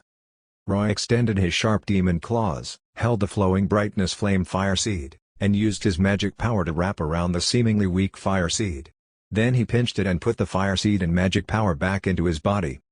The next moment, he felt a hot current flowing through the magic power circuit in his arm and back toward his heart. This boiling feeling made Roy very uncomfortable, and the blood vessels on his arm felt intense swelling pain, making him realize that the flames did indeed conflict with his frost bloodline. However, although this swelling pain was very uncomfortable, it was still within his acceptable range. It belonged to the extent where he could endure it, so he gritted his teeth and carefully felt the power of the fire seed flowing back and was ready to respond at any time. The hot current flowed along the magic power circuit and finally entered the demon heart in his chest, completely merging into it. Suddenly, his heart began to beat violently. A new element of magic power started to surge out from his heart, and as his heart beat, it began to spread in his body. Roy did not cry out as he endured the scorching sensation and allowed it to move through his body because he knew that Julia had said that the power of the fire seed was opening up a new magic power circuit. Magic power circuits were not the blood vessels and meridians in the body, but their composition was somewhat similar to that of the blood vessels and meridians. They used the demon heart as the source and spread out branches. Every different power was a new branch system. These branches flowed all over the body, creating a large number of nodes and finally becoming a magic power circuit. Every time Roy wanted to use a certain magic power, the magic power surging out of his heart would instantly flow through the corresponding magic power circuit according to his will, causing the magic power to show the corresponding elemental attribute. This was the essence of the magic that demons used. This method of using magic power was efficient and fast, much faster than the mages of humans or other races chanting incantations to construct spells. This was also why demons were stronger. With the new magic power circuit opened, Roy finally completely absorbed the power of the flowing brightness flames. Just as Julia said, although the flowing brightness flames were also a flame power, it was much gentler in comparison. When he opened the magic power circuit in his body, the stimulating effect was much smaller. If he had not absorbed the flowing brightness flames but destruction flames, the situation might have been totally different. Perhaps the violent flames would have instead destroyed his frost magic power circuit. He opened his palm, magic power surged, and a blue fireball appeared in his palm. This was the color of the flowing brightness flames. It gave Roy a feeling like it was like a gas furnace. However, this flowing brightness flames was very gentle, and it did not transmit too much heat. Even if Roy poured more magic power into it, it only increased the volume without causing the heat to increase. With a thought, He stretched out his other hand and carefully grabbed the flames with both hands before pulling it out. Swish! He immediately pulled the fireball into a thin blue thread of fire. At this moment, Roy seemed to have opened the door to a new world and found a pretty fun method. He pulled the blue flames into all kinds of shapes with his hands. One moment, it turned into a hideous flame face, and the next, it became a flame shield. He even made it into a cup, demon characters, a fish, a tiger, and so on. Regardless of what shape it was, he completed it with ease. Julia was right. This artificial alchemy flame is truly one of the best for molding shapes. Chapter 362 Rubbing Nuclear Bombs. The plasticity of the flowing brightness flames not only reflected in itself, but also in the plasticity of other things. This was the conclusion Roy reached through experiments because he found that the flowing brightness flames had a powerful ability to adjust the form of most solid matter. The so-called solid matter referred to non-living things such as metals, rocks, crystals, and so on. While experimenting, Roy pressed his palm on the ground, and blue flame ripples spread out with his palm as the center. Along with his magic power output, the flames quickly spread throughout the entire hall, including all the walls and pillars and the roof, covering them with a thin layer of flames. When he concentrated and thought about it, the places covered by the flames suddenly softened and deformed. But this kind of soft deformation was not caused by high-temperature burning, so it looked pretty strange. It only took Roy about 20 minutes to transform this entire hall, which was originally full of the dark and savage style of demons, into a Doric-style building that resembled the Parthenon. In particular, during the transformation process, the material of this building changed from volcanic rock to marble under his thoughts. This result surprised Roy. He had only spent a little amount of magic power for such a tremendous change. It was really hard to imagine that this alchemy flame could achieve to this extent. Of course, this material change still had a limit. After repeated research, he discovered that the premise of changing the material of an object was that it was in the current material world, and Roy had seen it before. At the very least, he needed to know what kind of external manifestations the transformed objects would have, what luster, physical properties, and so on. Only then could the transformation succeed. If it was something that he had imagined out of thin air, it was impossible to modify it. For example, he wanted to transform a stone into adamantium. But he only knew that adamantium was extremely hard and had never seen it before. It did not exist in the current world, so he could not transform it at all. In this aspect, the flowing brightness flames could not compare to the system at all. In the system, Roy could define what he imagined through attributes and definitions, but the flowing brightness flames could not. Still, Roy found that the flowing brightness flames were too suitable for him. With this flame ability, he could use flames to shape the things he wanted to create and then throw them into the system to save as material before defining the materials.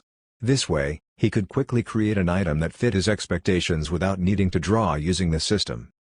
In other words, Roy could quickly shape the parts that he understood through the flowing brightness flames, and he would give the parts that he could not understand wood to the system and pay souls to complete them. This was like upgrading from a hand workshop to assembly line production. When Julia noticed that the appearance of the hall had suddenly changed, she hurriedly flew over to see what happened. The moment she entered the hall, she saw a few giant mushrooms shining with metallic light beside Roy. Julia stared dumbstruck at the metal mushrooms that were nearly 2 meters tall. She found that Roy's hands were still continuously creating these metal mushrooms, which could only reach his chest. Roy stretched out his claws and inserted them into the ground of the hall. When he raised them, he grabbed a large piece of rock, and then blue flames appeared on it. As the light of the flames swept past, the rock turned into a silver metal mushroom. Then the mushroom suddenly disappeared from his hand, and after it reappeared, he carefully placed it on the ground in front of him. What? What is this? Julia stretched out her hand in surprise, wanting to touch these strange mushrooms. But before she could touch them, Roy stopped her. Be careful. Don't touch them. Julia quickly stopped in fright and asked, Darling, you absorbed the power of the flowing brightness flames? But why did you use the flowing brightness flames to create these strange things? These aren't anything strange, Roy said solemnly. They are nuclear mushrooms. Nuclear mushrooms? Julia was stunned for a moment. Then she suddenly recalled something, and her expression changed. Is this the weapon that the humans from that world used? When Julia was in the Darksiders world, she had been shot down by human missiles, so she had a deep memory of human technological weapons. Moreover, she had also seen humans releasing nuclear bombs to attack the angels and demons. After hearing that Roy had made these weapons through the flowing brightness flames, she subconsciously took 2 steps back. "Yes, but I made them through flame alchemy, and they're not as safe as the ones made by humans, so I told you not to touch them," Roy explained. "If they accidentally explode here, although they might not be able to hurt us, we certainly wouldn't be able to keep her Heckle." "Oh." Hearing Roy's words, Julia did not dare to stretch out her hand. Standing at a safe distance, she asked curiously, "You can use the flowing brightness flames like this? But why do they look like mushrooms?" "Ahem." Roy coughed and said awkwardly, "Just treat it as a personal interest." Yes, today, Roy was a demon that could rub nuclear bombs with his hands.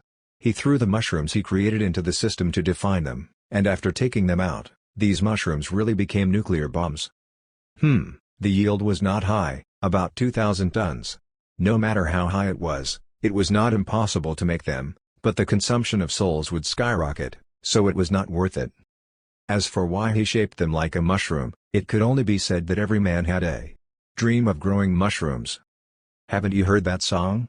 A little demon planting mushrooms, carrying a big basket. What's the use of creating these mushrooms? Although Julia felt that Roy's words were a little strange, she did not ask further. Instead, she asked Roy about the use of these things. "Are you planning to use them against the Alliance army?" "No." Roy shook his head. "To deal with the Alliance army, I'll use magic like Armageddon. I have another use for these mushrooms." "Right, did you mention the Alliance army because it has already moved out?" "Yes." When Julia talked about proper matters, her expression immediately became much more serious. She nodded. "Some time ago, Benaiah summoned some succubi through the gates of the abyss and made them infiltrate into the cities of the various races to gather information. Just now, new information came back. The humans, elves, dwarfs, and barbarians seem to have many signs of army mobilization in the large cities of these races. They seem to be gathering.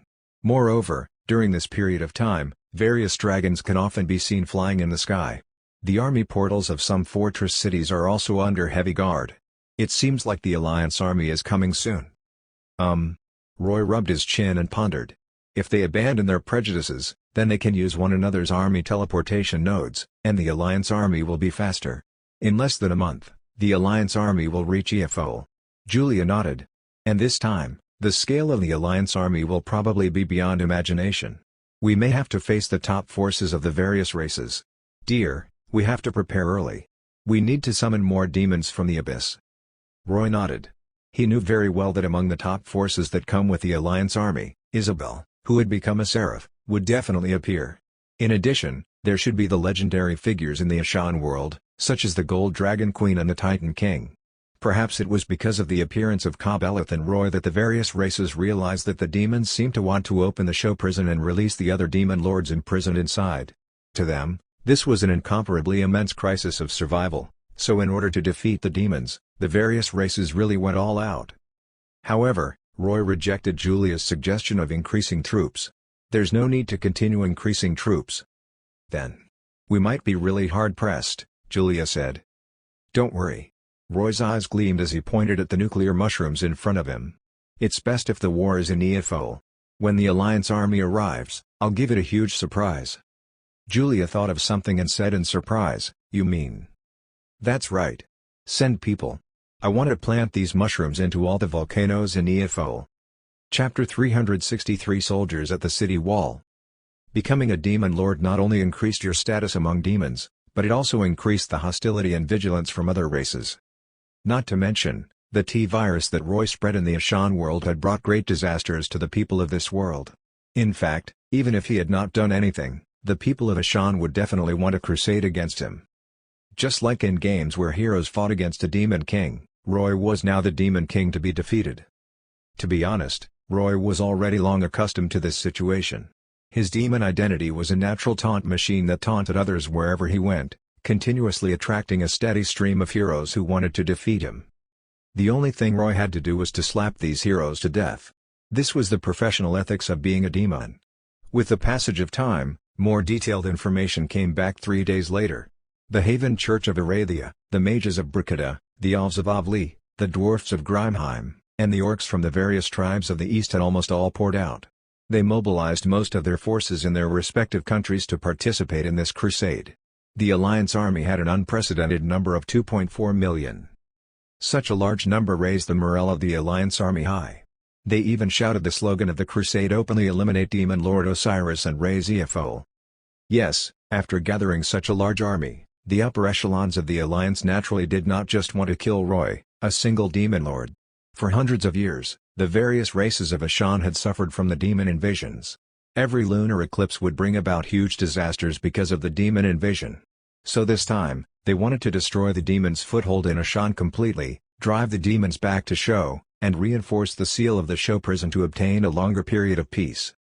After putting aside the prejudices and working together, the Alliance army began operating at an unprecedented efficiency. The various races opened their respective army teleportation points in their countries and allowed large numbers of troops to rush to the battlefield through the portals. In just a short week, the Alliance army had already assembled at Eophol's border.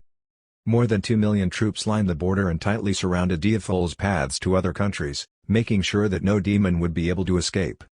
After the high-level combat forces of the various races took their positions, the Alliance army split into 5 units and advanced toward Eophol's core from different directions. The demons had built a few cities near the border, and they were the first to suffer. After resisting for less than a day, these cities with large numbers of demon troops were directly destroyed and flattened. Apart from a few demons who escaped, the rest were killed in the battles.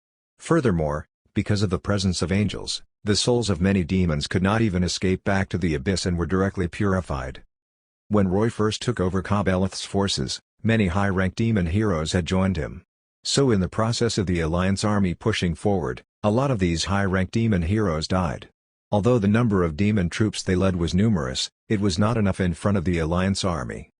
Every time the Alliance army captured a city, the first thing it did was to destroy the summoning formation in the city and then burn the demon city clean, completely eliminating the way for the demons to increase their troops. After the scattered defeated demons fled back to Ur-Hekel in a sorry state, they informed Roy about the war situation on the front lines and implored Lord Osiris to summon more reinforcements from the abyss as soon as possible. Otherwise, it would be impossible to win this war. But Roy was unmoved by the demon's request. He merely nodded to indicate that he knew, but he did not do anything else. Seeing Roy's indifference, even Benaiah was a little nervous. "Your lordship, are we really not going to do anything?" Roy looked at her and asked, "Then what should I do? Should I summon 2 million demons from the abyss?" Benaiah was instantly at a loss for words. She also understood that this was impossible. It was not possible to summon so many demons from the abyss in such a short time. Benaiah was a little anxious, but Julia did not have any reaction. Julia knew more about Roy than Benaiah, and she knew that he had already made up his mind to return to the abyss after this war, so she had no thoughts about whether they could win the war or not. From this point of view, although they were both Roy's assistant, Julia's status in his heart was indeed higher than Benaiah's. But Benaiah was still very smart. From Roy's attitude, she could tell that he had other plans, so she did not say anything. Those who were even more uneasy than Benaiah were the high-ranked demons leading the army. They did not know Roy's plan, but out of awe for the demon lord, no demons dared to ask. They could only worry in their hearts while desperately whipping the low-ranked demons to continue reinforcing Ur-Hekel's city defenses. About 13 days later, on the high ground of Ur-Hekel, they could finally see figures appearing on the horizon. The Alliance army advanced quickly and finally arrived at Ur-Hekel. In the eyes of the demons, scattered figures first appeared, and then more and more slowly joined them, looking densely packed and endless. The ground was trembling from the march of the more than 2 million Alliance troops, and the murderous atmosphere spread to Ur-Hekel a few kilometers away. The demons in the city were very uneasy, and there was a tremendous commotion. Even the bloodthirsty demons were afraid. They could smell the aura of numerous natural enemies from the Alliance army.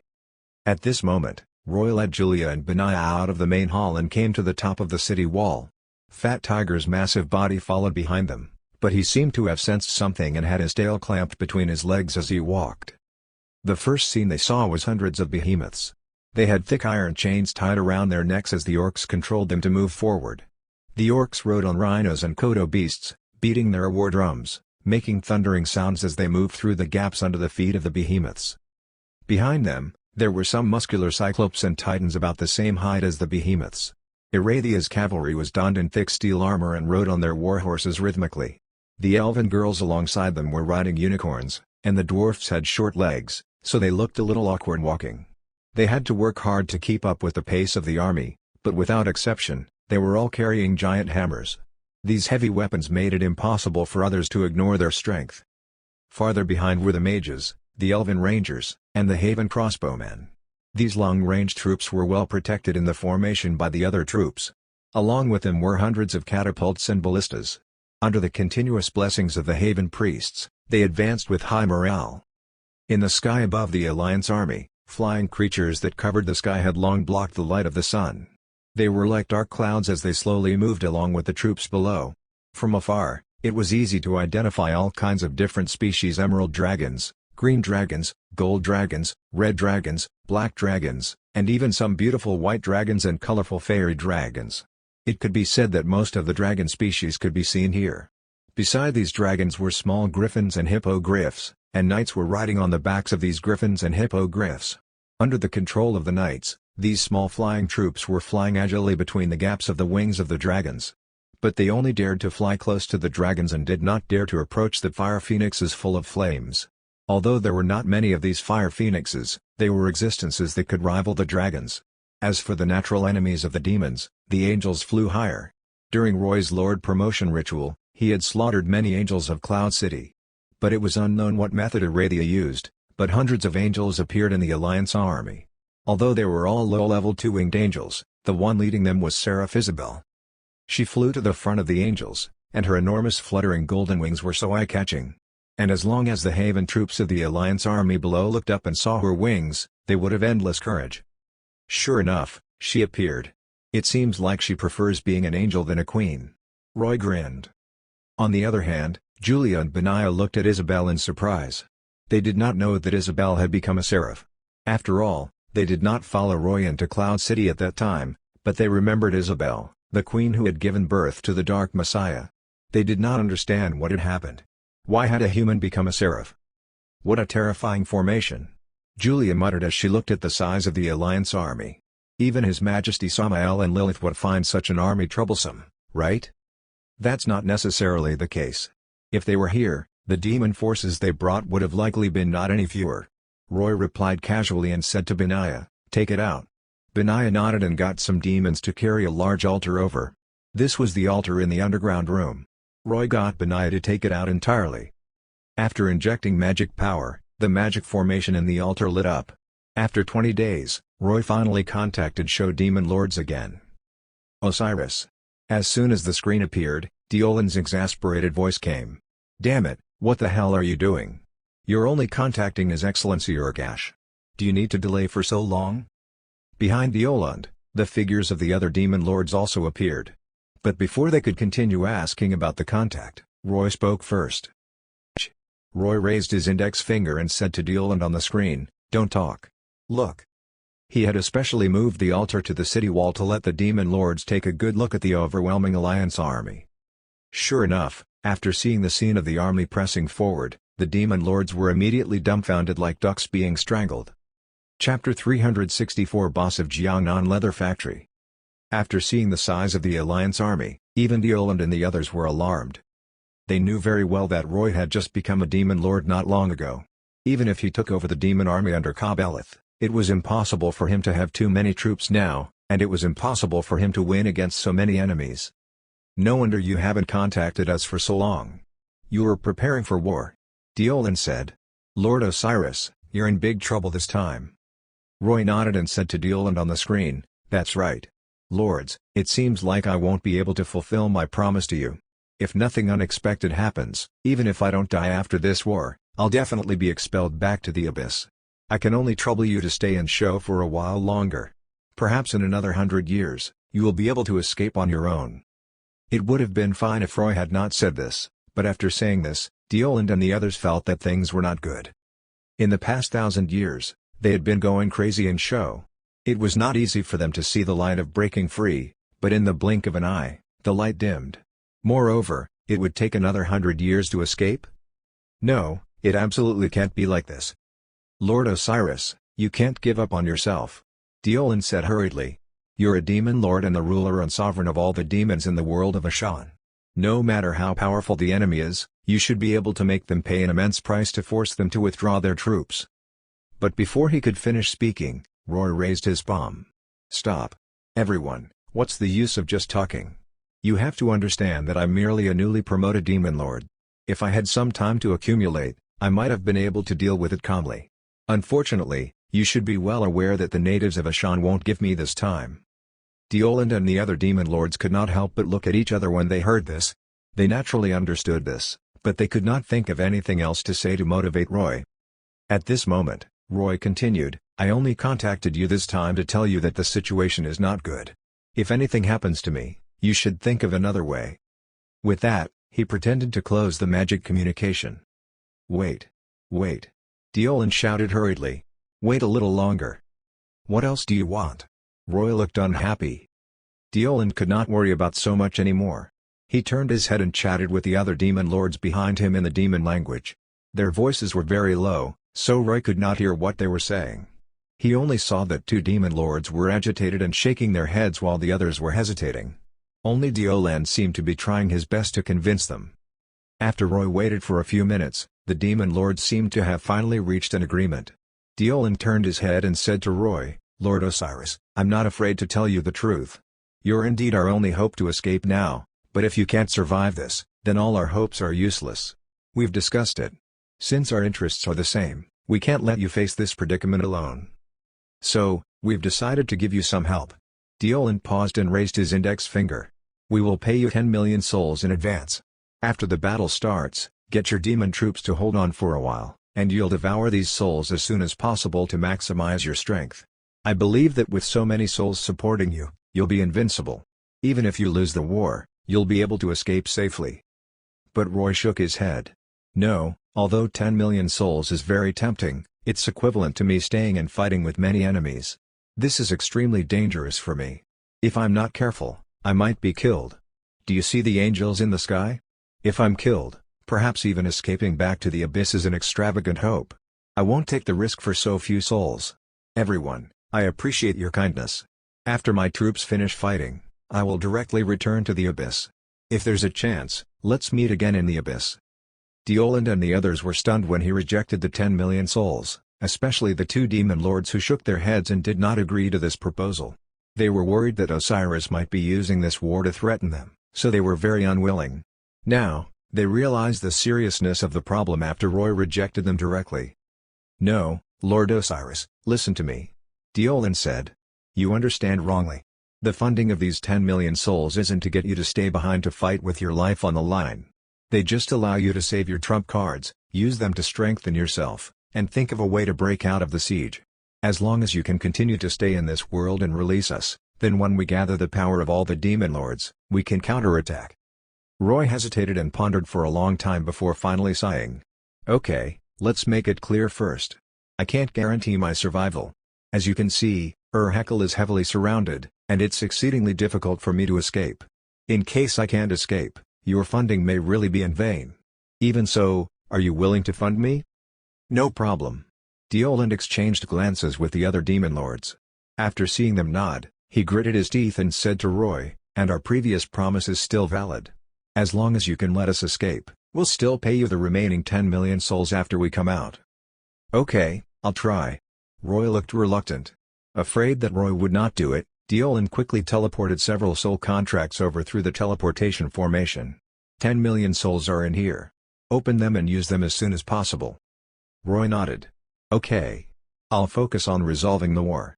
If I survive, I'll contact you. With that, he withdrew his magic power and closed the magic formation. Julia had been standing not far behind Roy.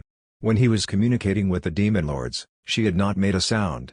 It was not until he closed the magic formation on the altar that she walked forward and whispered, Darling, is it really good for you to do this? Will they explode from anger if they can't wait for you to contact them again? How is that possible? Roy grinned. They will at most feel regret because they'll think that I couldn't escape and died in battle. Hee hee, that's true. Julia covered her mouth and laughed. They're really anxious.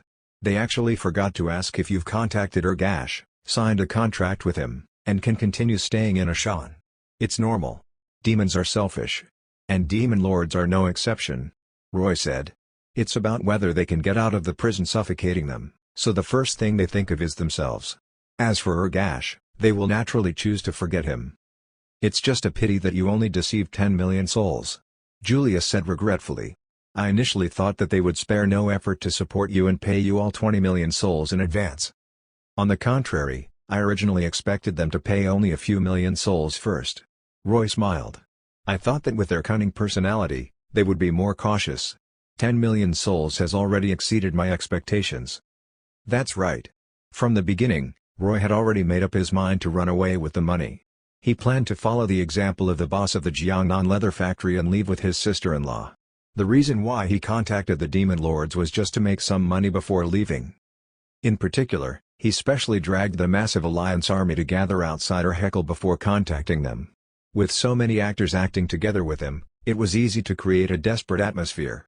Even with the cunning personality of the demon lords, they could not help but fall for it.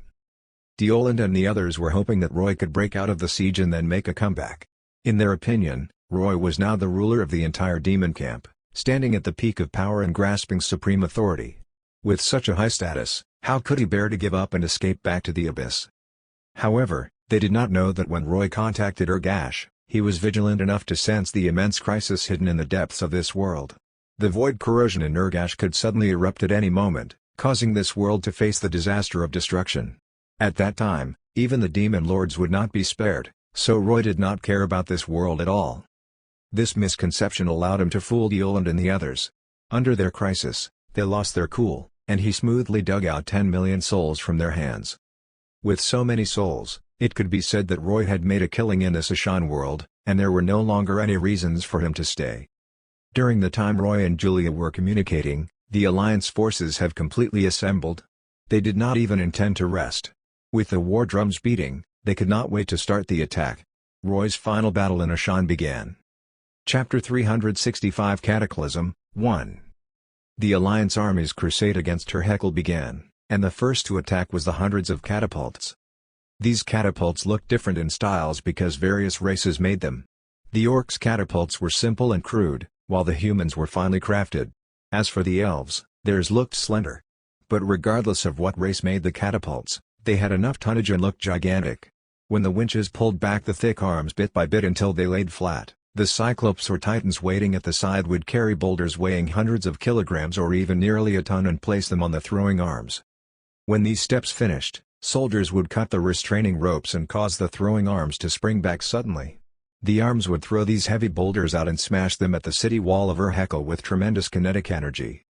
Almost instantly, howling sounds resounded from the sky as hundreds of boulders spun in the air in a parabola and then crashed into various parts of Ergash. Thunderous rumbling sounds immediately came from every impact point, and dust and rubble flew everywhere. The screams of the demons were endless. In this first wave of attacks, a small portion hit the city wall, and more boulders fell into Ergash. Some of the taller buildings collapsed with a loud bang after being struck. Many of the demons on standby in the city could not dodge in time and were smashed into a bloody mess. The remaining could only roar angrily as they stared at the sky in the direction where the boulders came from and tried to escape. Soon, the second wave of catapult attacks followed. After the corrections from the first wave, more boulders smashed onto the city wall. The Alliance army's goal was, of course, to break the city wall. Although there were many catapults, it was impossible to bury all the demons with stone.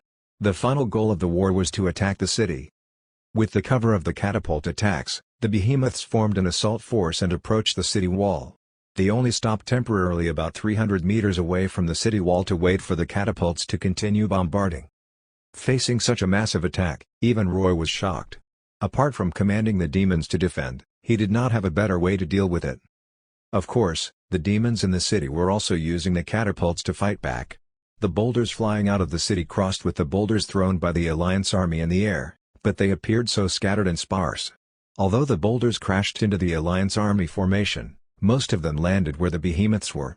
With such attacks, it was extremely difficult to kill these behemoths known as the Kings of War.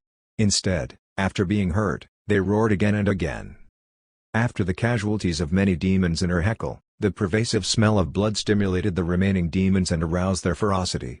The high-ranked demons under Roy began to use magic to strengthen the demon army to help them resist the damage.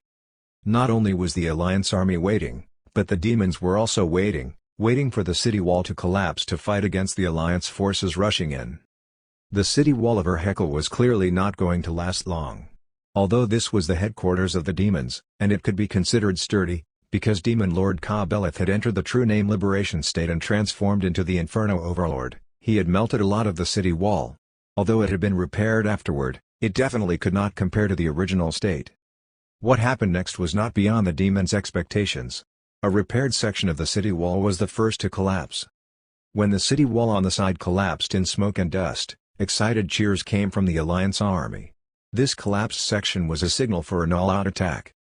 The Alliance army's catapults still continued firing, but the rear troops of the Alliance army had already begun to advance slowly. The radiance of magic began to shine in the Alliance army's formation, and the dragons in the sky were circling faster and faster.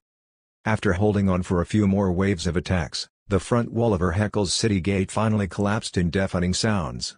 The fallen rubble even filled up the magma moat surrounding the city. After seeing this scene, the Alliance army suddenly blew the war horns. In the midst of the loud tumult, the soldiers of the Alliance army all let out soul-stirring roars. Then all the ground forces moved and began charging toward Erhakel. The behemoths bent down and jumped and ran forward on all fours like gorillas. But the ones who attacked first were the dragons in the sky. They formed a formation and swooped down from high altitudes. The scorching dragon breaths of the red dragons and black dragons sprayed down from the sky and swept across the ground as they flew, and the rolling flames quickly spread all over the city like overflowing water from a flood. Then the flames exploded.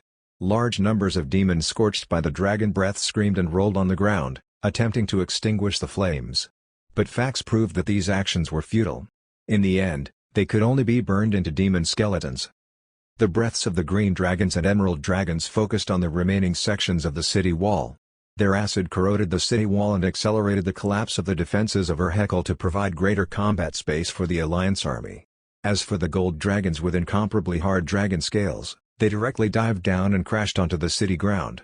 Their enormous bodies rolled back and forth after landing, crushing many small demons.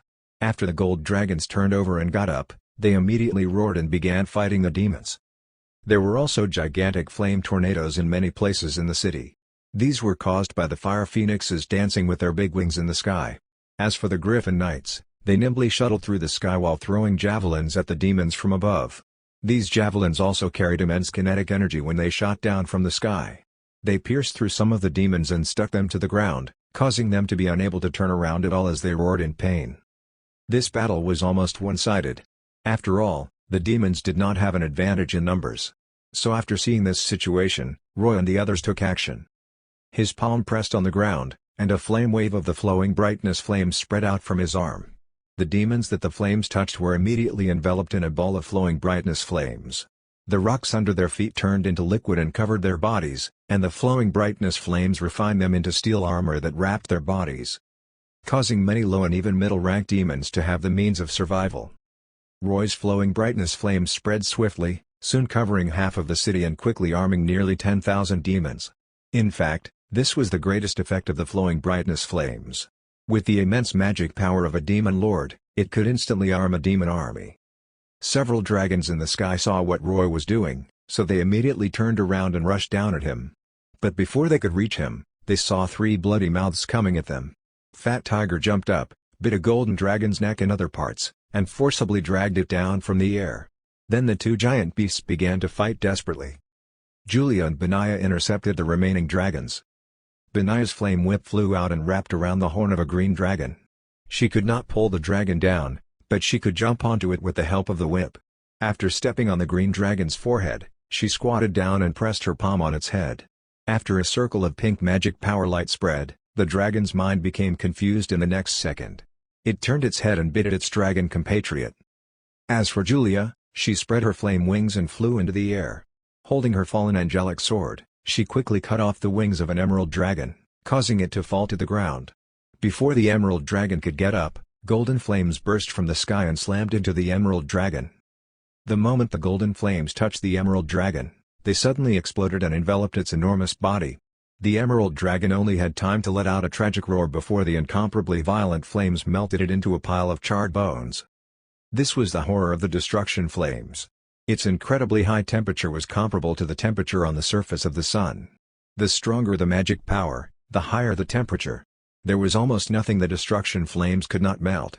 After killing this emerald dragon, Julia continued to attack the other dragons. Her flame wings were originally pure black, but after fusing with the power of the destruction flames, many golden flame patterns had appeared on her wings, which represented the symbol of the power of the destruction flames. And what she held in her hand was the demon sword of Ka-Belith, the jaw of Ergash, which Roy had modified for her. This sword could adapt very well to Julia's destruction flames. When this demon sword that burned with destruction flames swung, even the dragon scales that the dragons were proud of could not stop her blade at all. It was like a hot knife cutting butter as it was cut through extremely smoothly. Wherever Julia flew, there would be dragons with their wings cut off. Julia and Benai attracted the attention of almost all the dragons, which naturally gave Roy more time to prepare. The Alliance troops suddenly realized that something was wrong in the sky, so they could not help but look up. The first thing they saw was several light spots. Their eyes almost popped out. Is that Armageddon? In just a few seconds, they could clearly see the light spots in the sky. That's right. There were several massive meteors burning with raging flames after friction against the atmosphere, and each one was hundreds of meters in diameter. And the impact points of these meteors were undoubtedly in the Alliance Army formation. Chapter 366 Cataclysm, 2. In the world of Ashan, there were not many people who had seen Armageddon with their own eyes because most of them had died. But now, on the battlefield of the Battle of Erhekel, more than 2 million people witnessed the falling meteors at the same time. Several massive fireballs were cutting through the sky. The high temperatures caused by friction made the surface of the rocks turn orange-red, and behind the rocks was thick billowing smoke. They left comet-like trails in the sky and came with terrifying momentum. Looking at the meteors becoming larger and larger as they got closer, many of the Alliance troops turned pale. Magic changed war. This was the common idea of the people of Ashan. Earlier, they had lost themselves in the Alliance Army's irresistible attack. Only when they saw the meteors that were about to bring destruction did they finally remember that the enemy they were facing was a terrifying demon lord. Although Roy had dragged these meteors down with psychokinesis after all, he did not have much magic power that he could use now, so he would save as much as possible. The effect was no different from the real Armageddon. What was certain was that once these meteors crashed down, with the dense formations of the Alliance Army, it would definitely suffer heavy losses. However, would the Alliance Army really watch helplessly as these meteors fell? The answer was no. A golden light suddenly appeared. It was Seraph Isabel, whose entire body was brimming with holy power. She held a shield in one hand and an angelic sword in the other. Like a flying meteor, she streaked across the sky toward the falling meteors. Facing the meteors that were smashing down with astonishing momentum, she swung her sword and slashed out a cross-shaped light. The next second, the first meteor split apart in the air, turning into 4 pieces that scattered and fell. Isabel shuttled out of the gap of the scattered meteors and continued to face the other meteors that were following closely behind. She performed the same move and used her sword to cut apart all the meteors. Of course, even so, the crisis of the Alliance Army had not been resolved. Although the split meteors had become smaller, the number had increased, and the kinetic energy in them had not weakened. However, at this moment, a colossal figure flew over. It was a gold dragon that exceeded the size of all the dragons present. Her wings spread out for 1,000 meters, and the dragon scales on her entire body were fine and compact, giving off a golden charm. Facing the meteors in the sky, she did not do anything else, she only stretched her neck and let out a deep roar. Perhaps it was an illusion, but right after her roar, there seemed to be huge ripples in the air. The meteor fragments cut apart by Isabel trembled at the same time and then collapsed with a bang. Dozens of meteor fragments suddenly turned into tens of thousands of fist-sized rubble, and only a few of them still had flames left. The rubble continued to fall from the sky. Just as they were about to hit the heads of the Alliance soldiers, a hurricane suddenly blew in violently and enveloped all these fragments. It was unknown how it was done, but the rubble immediately turned into tiny particles of dust that slowly fell from the sky. The tremendous destructive disaster had now turned into a rain of stone dust. The Alliance soldiers on the ground had no other losses except for coughing a few times due to the falling dust. They were dumbfounded. They turned their heads in disbelief and looked at the tall figure in the rear of the battlefield. It was a colossus taller than ordinary titans. His upper body was bare, revealing his skin that was as dark as obsidian and his strong muscles that looked like they were about to explode. At this moment, this colossus was still maintaining the posture of punching. The hurricane that turned everything into powder just now was due to his punch. After turning the disaster into nothingness, the colossus slowly left his stance. In the sky, The colossal gold dragon circled and descended. Seraph Isabel flapped her wings and slowly floated down, stopping in the middle of the two enormous bodies. Then the three figures all looked at Roy on the city wall of Ergash in the distance. "Is that dragon the gold dragon queen, Sir Tazi?" Roy naturally noticed the gazes of the three, and his expression could not help but turn solemn as he guessed, it should be her. "In that case, the Titan who punched is the Titan King, Gadakos? This height is more than 15 meters."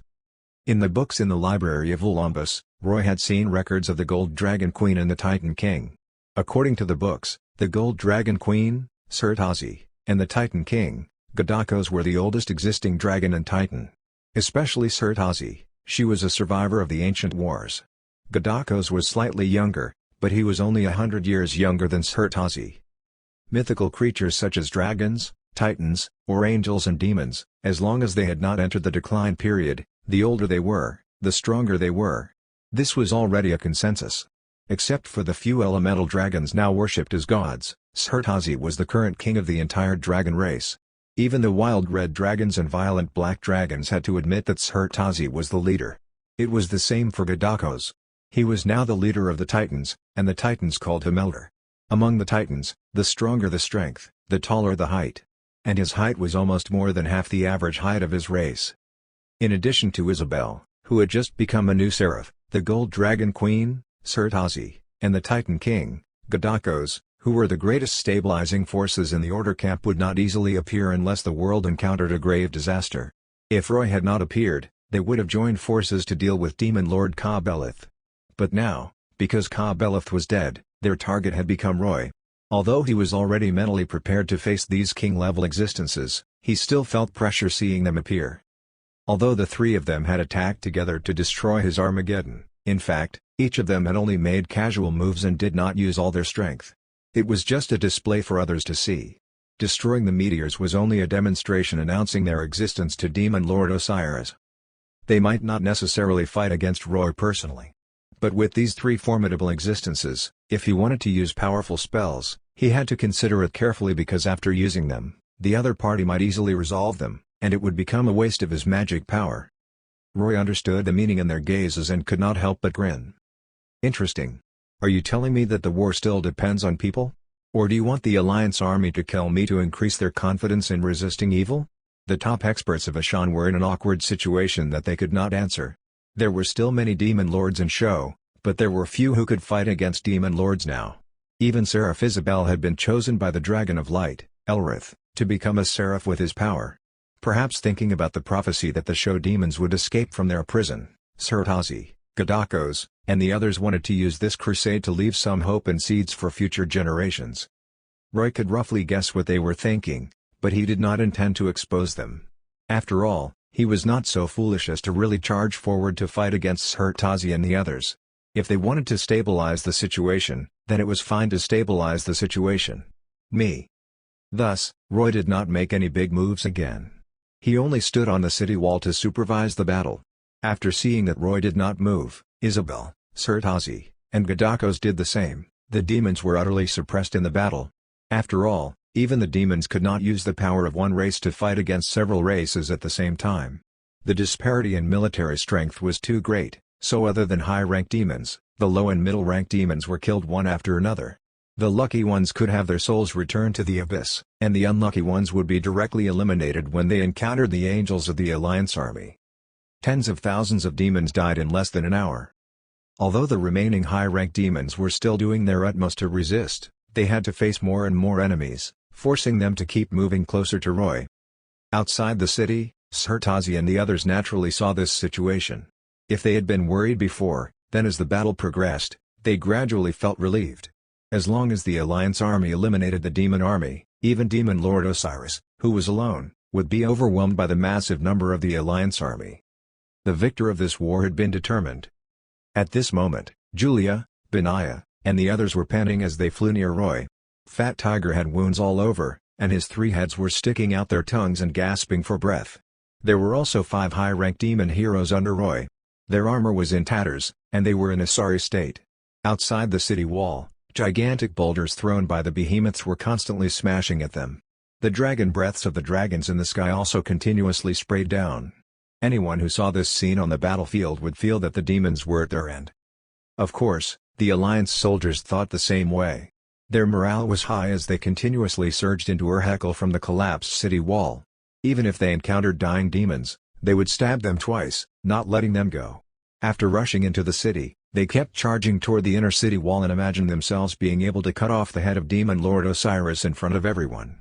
From then on, they would become true demon-slaying warriors, and their names would be sung in songs throughout Ashan.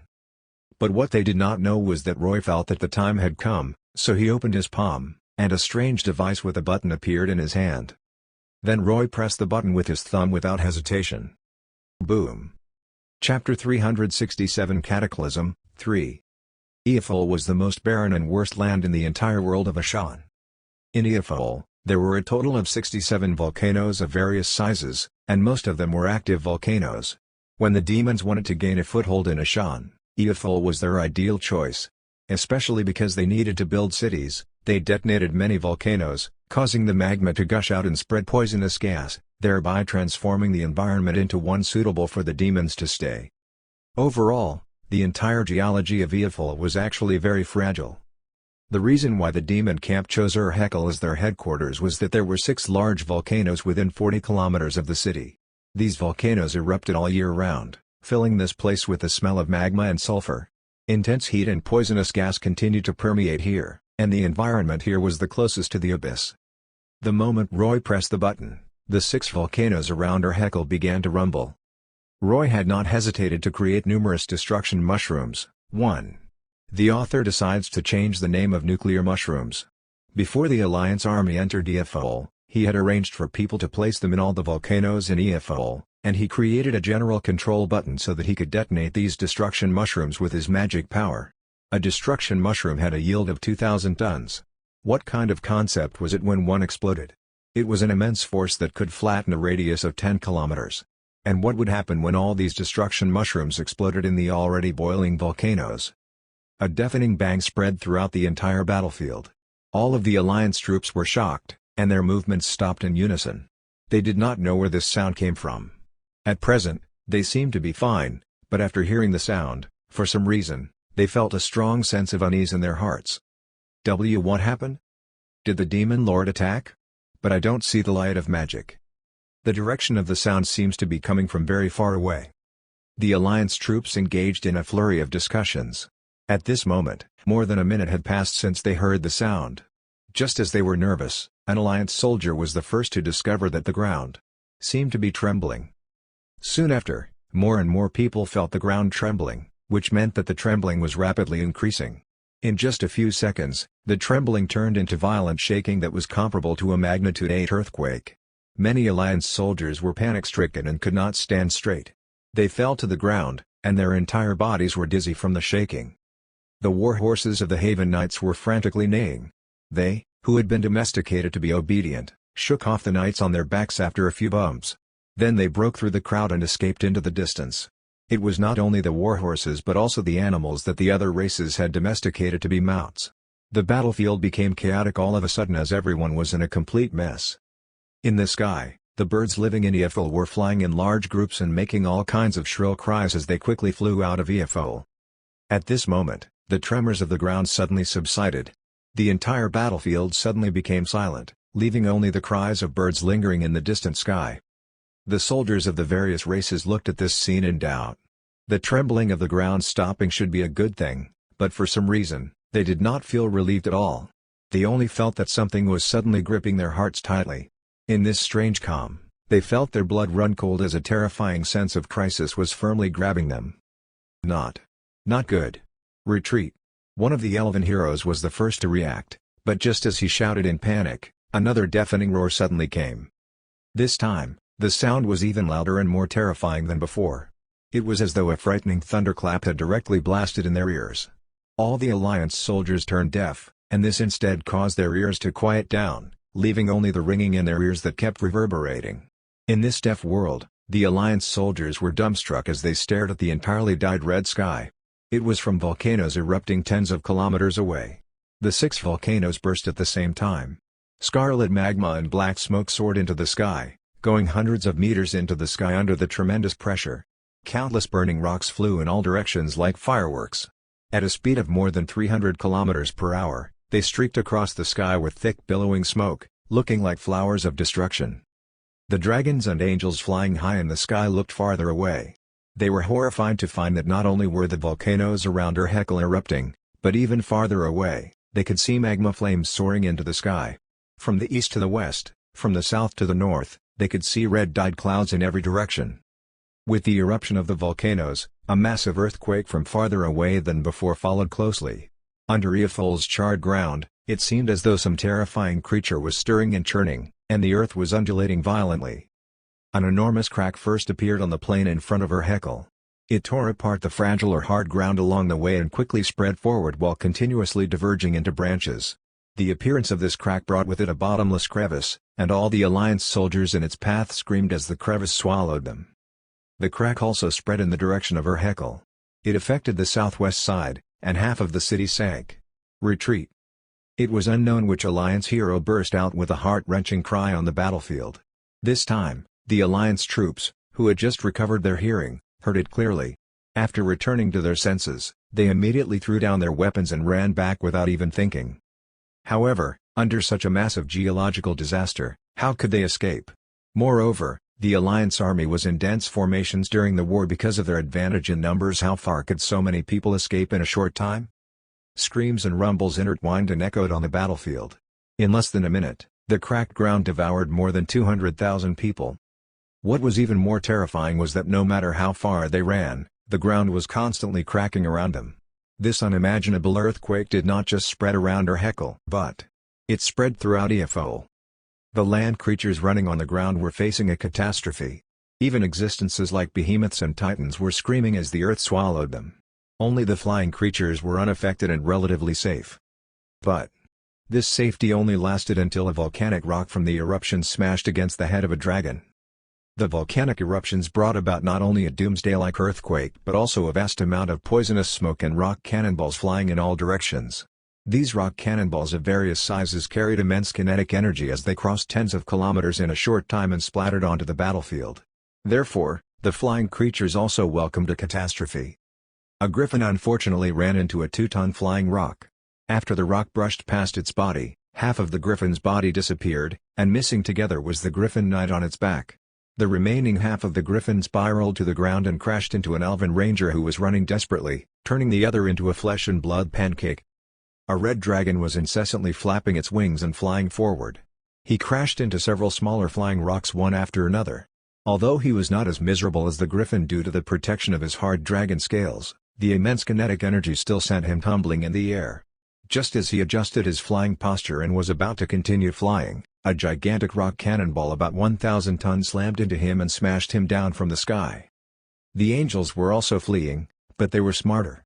They used holy light magic to augment their shields and then charged forward with the shields. In addition, they were relatively small, making them more agile, so not many of them were shot down. But at this moment, the spreading volcanic ash rolled in and covered the entire battlefield. In the thick smoke, the visibility was so bad that they could not even see their fingers.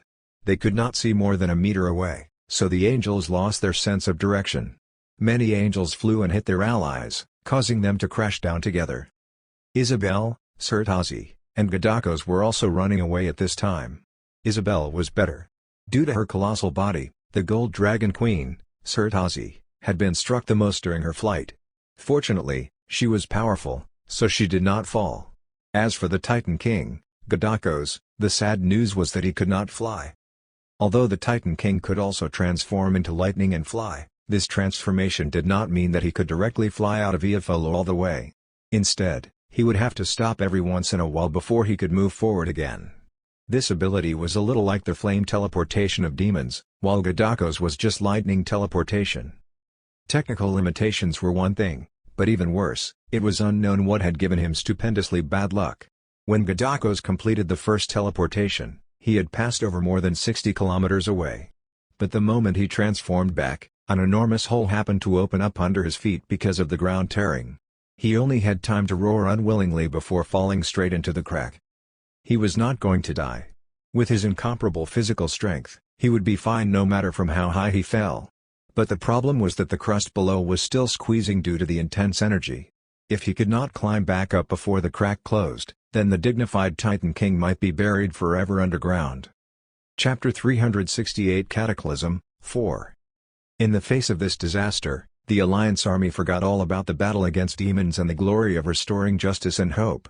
All the races were now thinking about how to save their lives. Their desire to survive had totally occupied their minds, and they had no time to think about anything else. Therefore, almost everyone forgot to pay attention to the tall demon that was still on the city wall of Ergash, including Isabel and the others. After rushing out of the thick smoke and seeing a light again, they suddenly realized that Demon Lord Osiris seemed to have disappeared. What they did not know was that, at this moment, a colossal dragon was floating in the sky nearly 30,000 meters above them. It had a pitch-black body that was nearly a kilometer long. It did not have the wings of ordinary dragons, but it had 4 claws. On its head was a strange double-layered jaw with hideous sharp teeth all over its mouth. He was the Sky Dragon of Osiris, the Sky Dragon Rufaro. On his flat forehead, a magic formation suddenly lit up, and in the next second, several figures suddenly appeared on top of his head.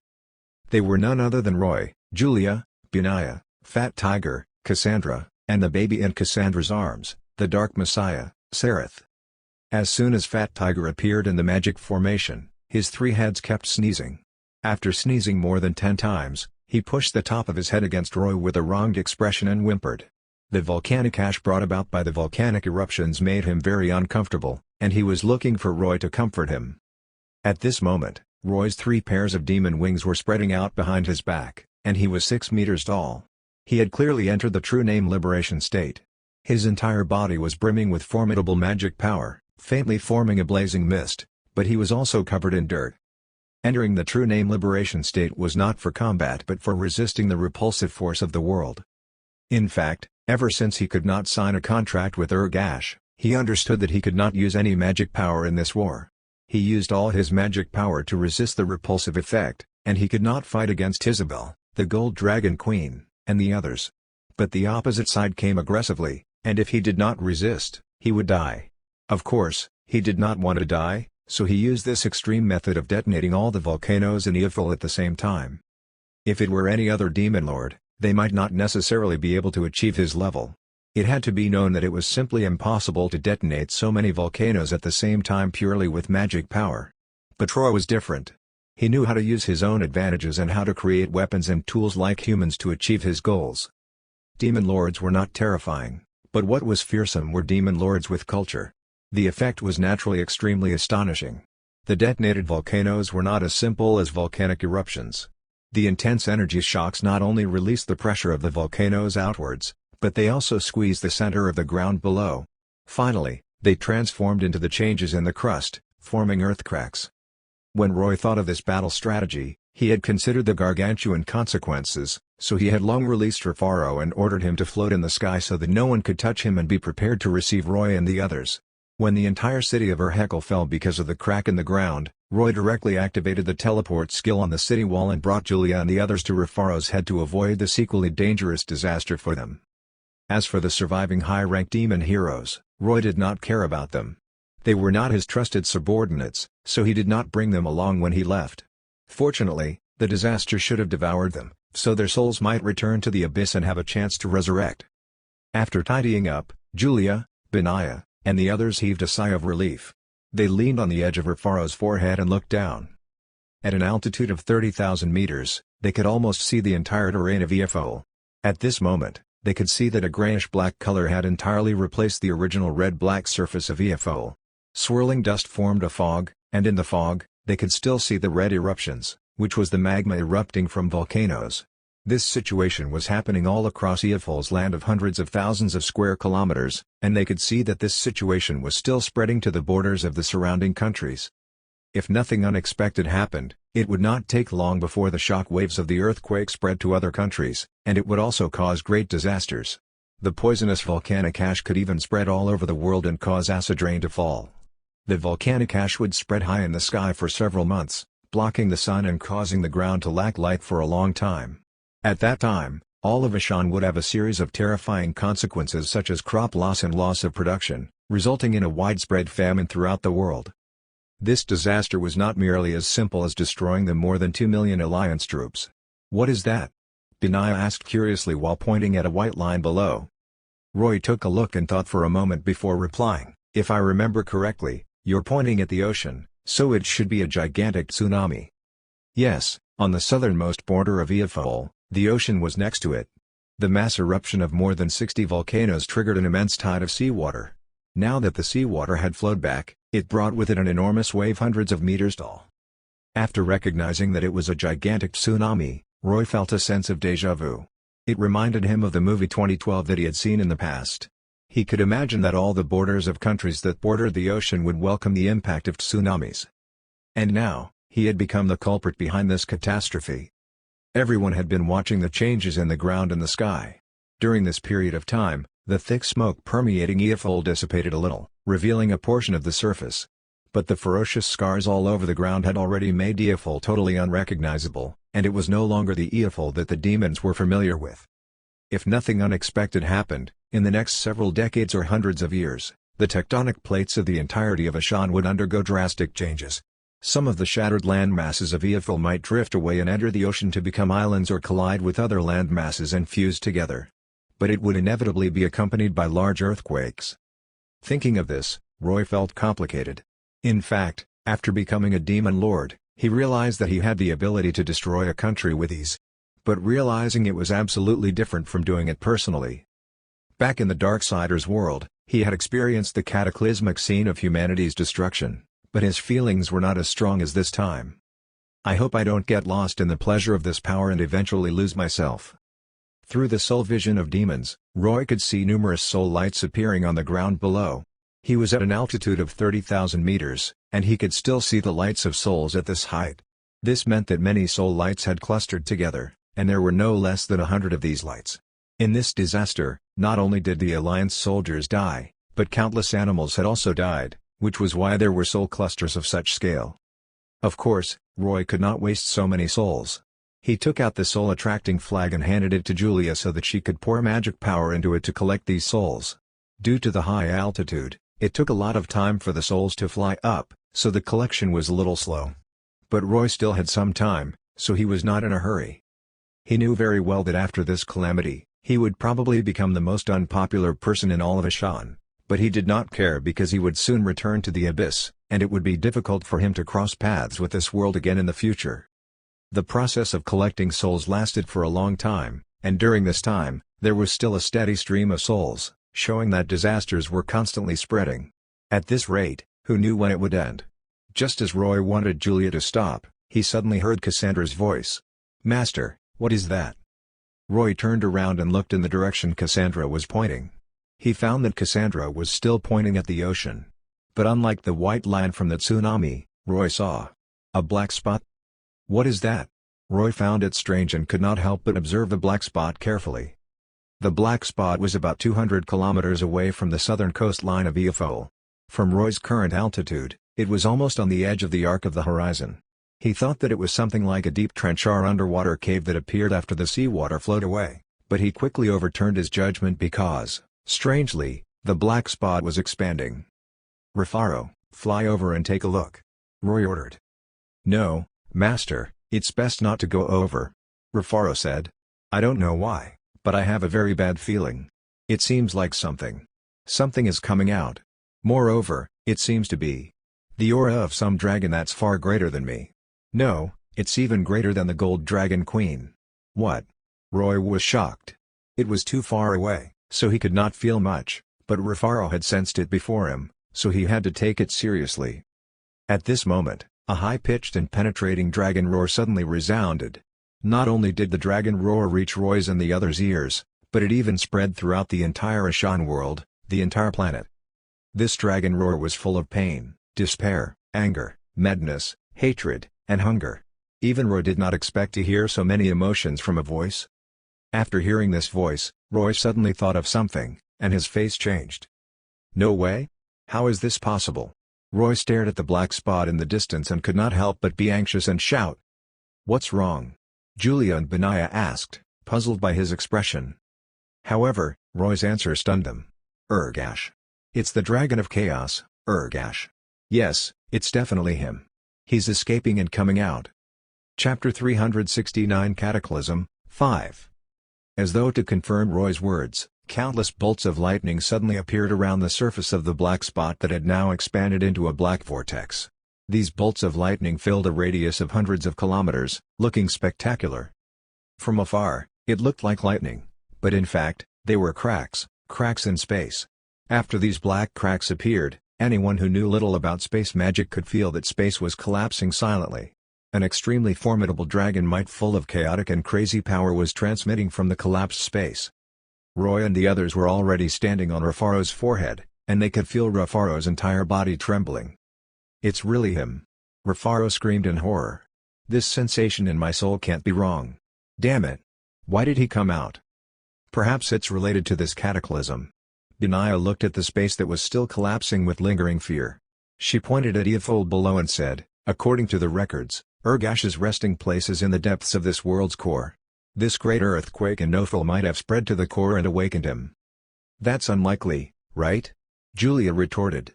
"Even if the energy of the earthquake transmitted to the core, I remember there are documents and records that mention that Ergash is in a sealed alternate space like show where the demon lords are.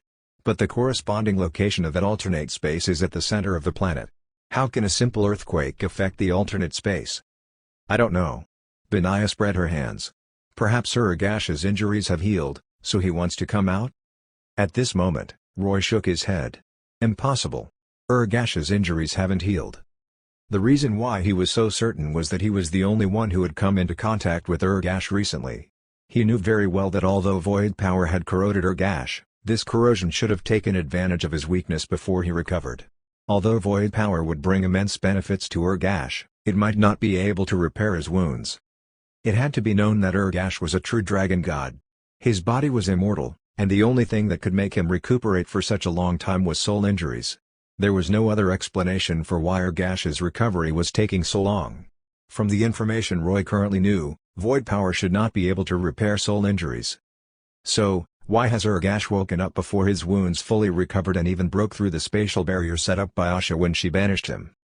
To be honest, this was the thing that Roy could not figure out the most. Just as Julia had said, even if the energy waves of the earthquake were really so powerful and transmitted to the depths of the planet's core, it was not necessarily possible for them to cross through space to awaken Ergash. If it was that easy to awaken Ergash, the demons would have probably done it 10 centuries ago. This was underestimating the power of the Dragon of Order, Asha, too much. Something must have happened. Not only did Roy and the others in the sky feel the chaotic and crazy aura of Ergash, at this moment, the dragons, who were still struggling in the catastrophe, and the powerful heroes in the entire world of Ashan felt Ergash's aura at the same time. Everyone's faces turned pale. The seers of the blind brothers were especially terrified.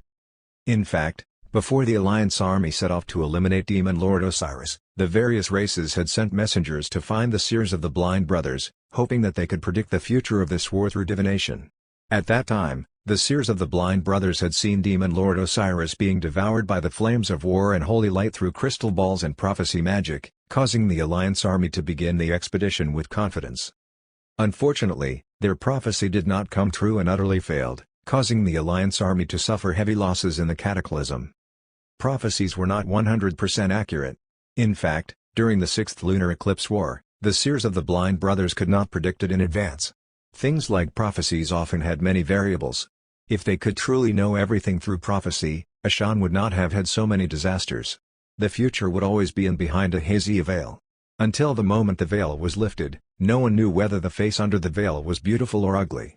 Never mind that the war prophecy against Demon Lord Osiris failed. What terrified the seers the most was that they could not predict the appearance of Ergash at all. Although the great catastrophe caused by Demon Lord Osiris severely injured the world of Ashan, it had not totally destroyed the world. Intelligent races often had strong tenacity. As long as they were given some time, they could continue to reproduce. But if the Dragon of Chaos, Ergash, came back, then Ashan would really end.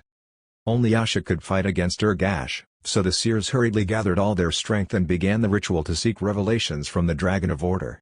But no matter how they prayed, they could not contact Asha.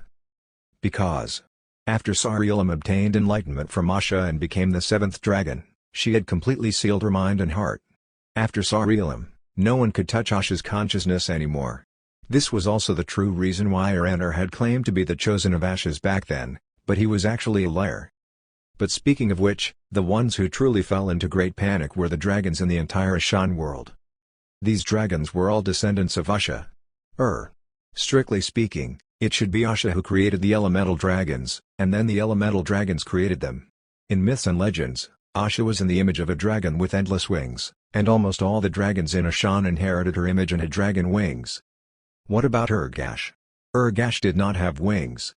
Therefore, even though Ergash was also known as a dragon of creation, the dragons of Ashan had nothing to do with him. On the contrary, they and Ergash were true enemies. When they sensed Ergash's aura appearing again, they were the most anxious. Therefore, under the leadership of the Gold Dragon Queen, Surtazi, many dragons who had just escaped from the cataclysm in Eothal turned around and flew toward the ocean, wanting to stop Ergash from escaping. Although the heroes of the various races wanted to help, on the one hand, they had a headache from the immense losses due to the cataclysm. On the other hand, they had to consider an even more serious problem. Ergash was about to escape, so what about the demon lords in show? They realized that the worst situation facing the world of Ashan had appeared. At this moment, Roy and the others, who were still high in the sky, could already see numerous dragons flying from all directions toward the ocean. They ignored the tsunamis and storms on the ocean and flapped their wings with all their might to fly toward the collapsing black vortex. These dragons are probably going to waste their efforts. If Ergash really comes out, with the current strength of the dragons, they won't be able to stop him at all. Benaiah turned to Roy. Your lordship, what should we do? Are we leaving? Wait a little longer. I want to confirm Ergash's condition. If he really comes out, Roy said solemnly. The earthquake awakened Ergash in advance, which Roy did not expect. But on the other hand, if Ergash awakened early, did that mean the corrosion of the void power in him had completed? This was what Roy was most concerned about.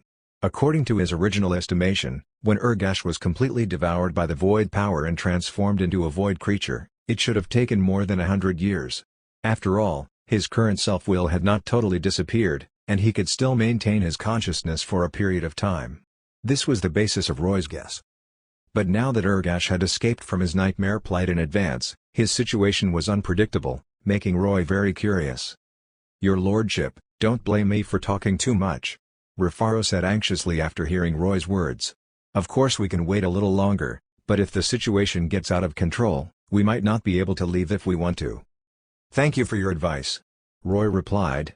He ignored him and continued staring at the black vortex. But at this moment, Ergash's voice from the spatial rift resounded throughout all of Ashan and caused Roy's expression to distort. Demon Osiris. Where are you? I woke up in response to the summons. Have you thought of a solution? Chapter 370 Cataclysm, Final. Roy finally understood why Ergash suddenly wanted to escape his cage and appear in the main world. He still remembered that when he gathered the two artifacts of Ergash's will and connected to his soul, he had unfortunately fallen into his nightmares and was firmly captured and unable to break free. In order to escape, he could only think of a way to communicate with Ergash's consciousness and promise to find a way to help him resolve the corrosion. Without a doubt, he had said this just to escape.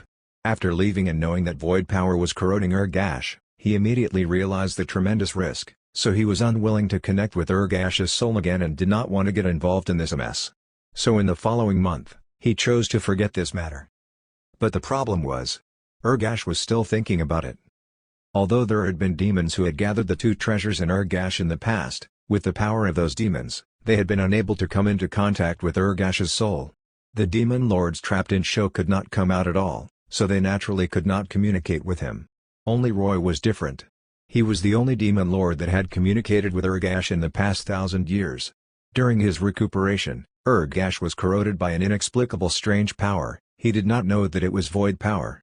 While his body became stronger, his mental strength and willpower were constantly weakening. In this situation, Ergash naturally felt that he was in extreme danger, so he did not hesitate to lower his status and ask Roy for help. Although Roy agreed to Ergash's request for help, the two did not agree on how to help him solve the problem. Roy was anxious to escape, but the key was that Ergash was in a half-conscious, half-dreaming state at that time, so he let him leave and even forgot to explain how to communicate the next time. If Roy had returned to the abyss after leaving Ergash's dream, then perhaps Ergash would have waited for a long time. But unexpectedly, the Alliance army of multiple races attacked Demon Lord Roy with all their strength. In order to protect himself and make a fortune before leaving, he directly blew up the entire land of Eifel. In the intense seismic waves, the energy of the earth-shattering changes spread everywhere. In addition to spreading to the surrounding land, it also spread below the planet's crust. Although it did not reach the alternate space where Ergash was, he could still sense the immense fluctuations. Ergash mistakenly thought that this was a signal from Roy. This was not a normal logical judgment, but considering that Ergash's current mental state was abnormal, especially since he was eager to wake up from the endless torment of nightmares, he really woke up. This was a short awakening. Although Ergash temporarily escaped from the nightmares after waking up, his condition was still terrible. His self-will had become very blurry, and intense sleepiness was engulfing his mind, seemingly urging him to continue sleeping. At this moment, Ergash was like a patient with a high fever. His only remaining trace of consciousness realized that this short awakening was extremely precious, but it would really be over if he fell into a long slumber. So when he woke up, he immediately used his power to break free from the cage. He believed that since Demon Osiris had sent him a signal, it was possible that he had found a way. But Osiris could not enter the alternate space that imprisoned him, so he could only go out. Creatures corroded by void power would become more powerful. This was a characteristic of void power. Roy's secondary spiritual contamination had caused his magic power to accelerate, so Ergash, who was truly corroded by void power, was even more extraordinary. With the enhancements of void power, he was now almost 80% as strong as he was at his peak. When he began to destroy the alternate space that imprisoned him from within, this cage could not last long. When space collapsed, the alternate space and the main world gradually connected, and Ergash's powerful aura and voice could spread to the main world. It was at this moment that he could not wait to start calling out to Demon Osiris. Roy had roughly guessed what was going on, so his expression did not even need mentioning. It would not have mattered if Ergash had not called out to him, but now, he was going to bear the blame. Heavens have pity on him. He had never thought about releasing Ergash, but the problem was that the entire Ashan world had heard this. In the eyes of all the people of Ashan, Demon Lord Osiris released Ergash. From this moment on, the name of Demon Lord Osiris would become synonymous with the scariest and most terrifying demon in this world.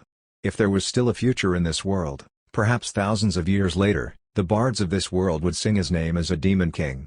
Just thinking about it made Roy shudder. Most importantly, he did not even have a chance to explain.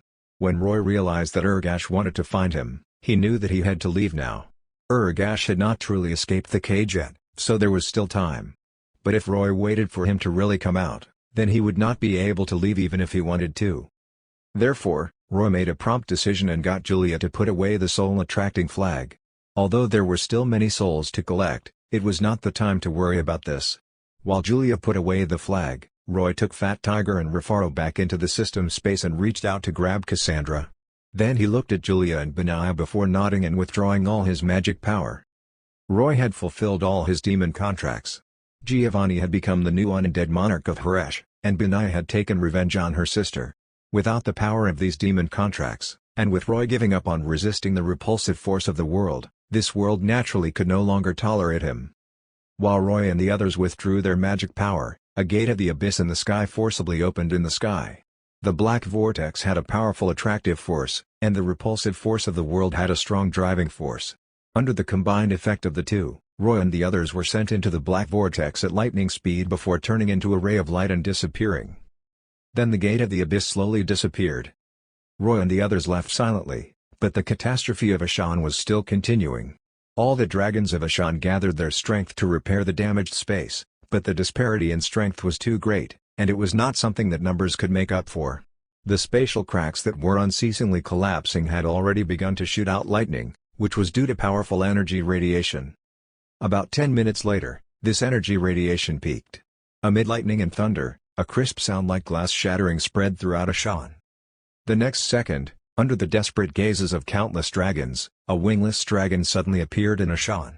His body was incomparably imposing, and it was nearly 100 kilometers long and coiling around. His body was emitting chaotic power like mist, and this chaotic power was distorting the matter in the surrounding space, causing the atmosphere and clouds to show strange colors and shapes. Under this strange mist, Ergash's scarlet eyes glowed. All the dragons who saw his eyes fled the scene with loud cries of fear.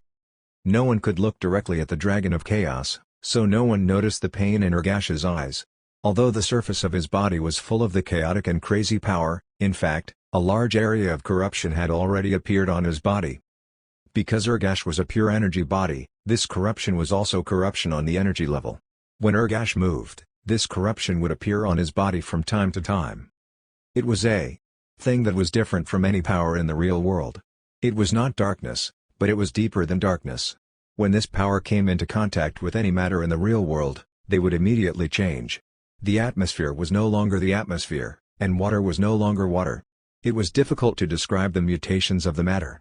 It felt like they existed as matter, but their physical and chemical properties had all randomly changed, or like they were extracted.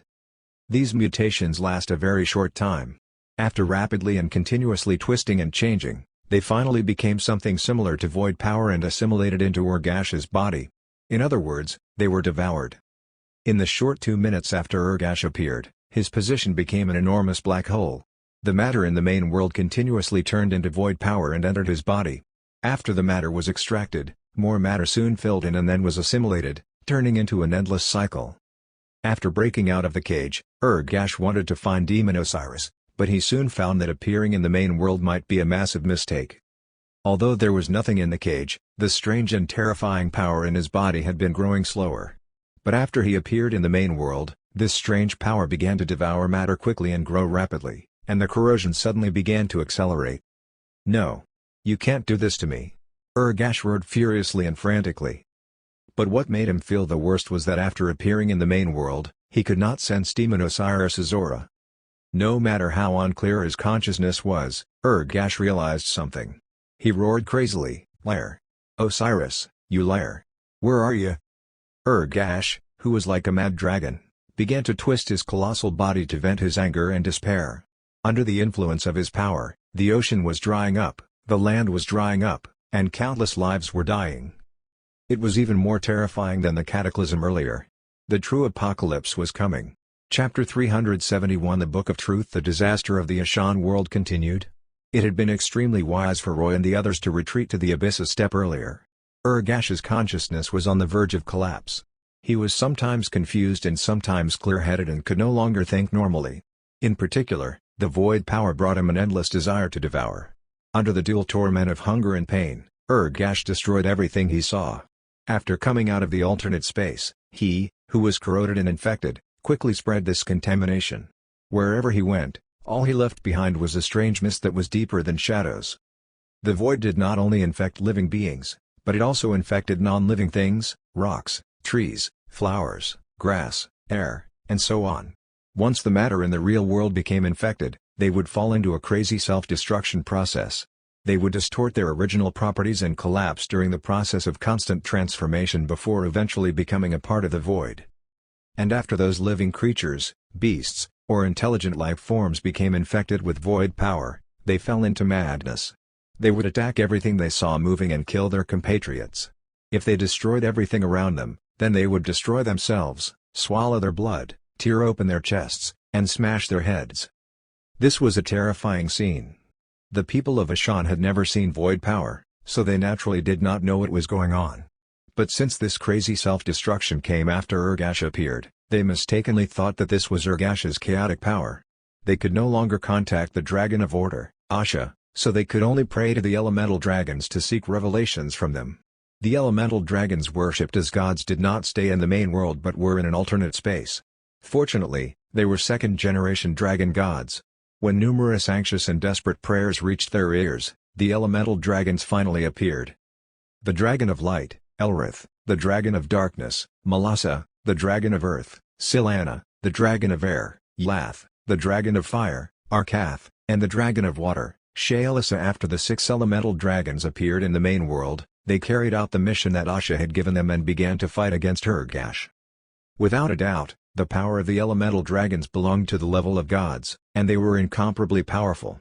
But compared to the primordial dragons who created the world, they were much weaker.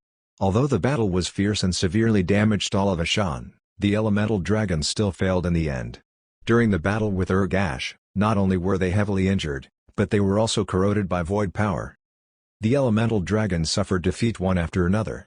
Because they found that the power of Holy Light had a retraining effect on the inexplicable power of Ergash, Only the Dragon of Light, Elrith, could last until the end. But at this time, he realized that something was wrong. Ergash's strength exceeded everyone's imagination. In the end, he made a decision. Elrith removed the contracts with all the angels and then used the repulsive force of the world to send the surviving angels back to the true heaven. He hoped that the angels could inform heaven about the situation of Ashan. He knew very well that angels were a powerful race that could use holy light. If the situation here could attract the attention of heaven, stronger holy light reinforcements might come. Isabel and the last remaining 4 angels were forced to return to heaven under these circumstances. After sending the angels back, Elrith and the others did one more thing. They wanted to awaken their mother, Asha. Although they knew that Asha's strength had yet to recover, they could not worry about it anymore. They thought that with Asha's strength and the support of the 6 elemental dragons, they could fight Ergash and seal him again. However, they did not know that their actions had accelerated the destruction of Ashan. After they completed the awakening ritual, what they welcomed was not the Dragon of Order but an unprecedented lunar eclipse. After the war with Ergash in the Mythic Age, Asha slept in the core of the moon to recuperate. But as Roy had guessed, Ergash was corroded by void power, and Asha was not much different. After awakening, Asha was like Ergash and corroded by void power, and her condition was even worse than that of Ergash. In the myths, this dragon god of creation had dazzling wings as bright as the starry sky. But after she returned, she had already changed beyond recognition, and her entire body was full of the aura of corruption. The first thing she did after appearing was to utterly destroy the moon of Ashan. The moon was gone. After this lunar eclipse, the moon of Ashan would never return. After destroying the moon, Asha charged toward Ashan and fought Ergash. This battle was not because Asha wanted to stop Ergash, but because they wanted to devour each other. In this battle, they had utterly ruined Ashan. The core of the world was destroyed, the entire planet shattered, and all intelligent life perished. The elemental dragons flew away from the planet at the last moment and stared dumbfoundedly at their mother, Asha, and Ergash biting each other crazily. They did not know why this had happened. This time, Ergash won the final battle. After devouring Asha, the void power of the 2 primordial dragons fused together and gave birth to a Void Lord. Ergash lost all his memories and lost himself. In the end, all that remained was his will to devour everything. His body spread out, enveloped all the elemental dragons and the shattered Ashan planet, and turned all matter into an endless void. Everything would eventually return to nothingness. This was the meaning of the existence of void power. The Ashan world disappeared. It was like a tiny splash in the infinite worlds. It appeared but then returned to nothingness and silence. In addition to Roy and the others, the only ones who escaped were Isabel and the 4 angels. When they returned to heaven and reported the calamity that had happened here, it immediately attracted the attention of the high-level angels in heaven. They realized that the corruption on Ergash was void power, so they mobilized an archangel and a large number of angels to follow the guidance of Seraph Isabel to travel across worlds to help fight against the void power. The archangel leading the team was Michael, and it was Michael's true body, or at least his strongest clone. However, when Michael rushed over with the angels, what he saw was an empty space in the universe. The Ashan world had been destroyed, and a Void Lord was born. He had already begun to wander around and devour the other planets nearby. Facing a Void Lord, even Michael had to be cautious because up until now, there was no good way to deal with such powerful void power in heaven. Moreover, the target of the rescue was gone. After some thought, Michael brought the angel army back to heaven. After returning to heaven, Michael, Gabriel, and Uriel, the 3 archangels present, listened to Isabel's report in detail. Isabel endured the grief of the destruction of her world and described everything to the 3 archangels. During the report, she mentioned a name repeatedly. Demon Lord Osiris. Isabel believed that Demon Lord Osiris was the main culprit in the destruction of Ashan and the source of all disasters. Although Roy had snatched a soul fragment from Gabriel back then, he was only a low-ranked demon at the time. He was so small that Gabriel did not even know his name, so he did not connect Roy with that low-ranked demon. However, heaven attached great importance to Roy, this newly promoted demon lord. Archangel Uriel took out a book with intense holy light and took a feather from his wings. Then he used this feather to solemnly write the name Osiris in the book. This book was called the Book of Truth, and it recorded the names of all the powerful demons that had appeared since the history of the Abyss. Most of them were the names of demon lords and demon kings, and some were high-ranked demons. This was a very mystical book. After a name was recorded in this Book of Truth, As long as the demon fought against any angel in the future, their true demon name would gradually be perceived by the Book of Truth and appear in it. After the entire true name of the demon was recorded in the Book of Truth, no matter which world they went to, angels or exorcists related to angels could use the true demon name recorded in the Book of Truth to expel the demon from the world and even directly obliterate them. The true name of a demon was the thing closest to their soul. Touching the true name meant touching the soul of the demon. This was why demons would carefully protect their true name from being fully known. And the Book of Truth was a blacklist for demons, a weapon used by angels to assist in the fight against demons. Of course, Osiris was only a part of Roy's true demon name. His true demon name was actually a long string. It would not be easy for the Book of Truth to record his entire true name. In fact, since the appearance of the Book of Truth, it had recorded the names of various demon kings, such as Samael, Beelzebub, etc. But up until this day, it only showed the name they often used, and the rest of their name was unknown. But no matter what, Roy was now on this blacklist. This meant that heaven was wary of him and paying attention to him. Especially after his name was in the Book of Truth, all the worlds connected to heaven would know Roy's demon name. No matter which world he went to in the future, he would be regarded as a great enemy, and he would be unable to keep a low profile even if he wanted to. Chapter 372 Fragment World. When the scorching air with the pungent smell of sulfur reappeared in Roy's nostrils, he knew that he had returned to the abyss. However, the moment the gate of the abyss closed, he suddenly found that Julia and Benaiah were not around him, and he was in a bizarre environment. There was a void of darkness all around him. There was no gravity, and he could not figure out what was up, down, left, and right. For a moment, he thought that he had been teleported to outer space somewhere, but then he found that he could still breathe. While he was wondering, the dark space changed, and a black vortex appeared in front of him. Logically speaking, it was not easy to see another type of black in the darkness, but when this black vortex appeared, it was extremely clear in his eyes because it was distorted, and he could see a glimmer of light in the center of it. This is a spatial vortex? Roy quickly understood. But before he could figure out a way to move to see what was going on, the vortex disappeared. He was stunned. He turned and looked around. He spread the demon wings and tried to fly in this strange dark space. But after flapping his wings for a while, he did not know whether he was moving. There was no reference in this space, causing his perception to be greatly disturbed. He flew for a while and felt that he seemed to have gone to the spot where the spatial vortex appeared, but he could not tell at all. At this moment, another spatial vortex appeared, but this time, it was at his feet. He did not know if it was the same spatial vortex that had appeared before, but he did not rush over this time. Instead, he stayed in place and began to count the seconds. Sure enough, after about 4 seconds, the vortex disappeared. Then Roy simply stayed where he was and observed. Soon, he noticed the peculiar phenomenon of the spatial vortexes. The appearance of these spatial vortexes had no pattern at all. They might appear in any direction and at any distance, and they would only exist for about 3 to 10 seconds, which could be said to be fleeting. After observing multiple spatial vortexes appearing at the same time, he realized that they were not the same. Different spatial vortexes seemed to connect to different spaces. Roy understood a little. After being teleported back by the gate of the abyss, he seemed to have directly entered the deep abyss. According to the information Roy obtained, this was probably a place that only demon lords could reach. This place was deeper than the abyss where high-ranked demons lived, but no one knew how deep it went. Compared to the abyss above, the biggest difference was probably the non-continuity of space. In layman terms, the space here was broken.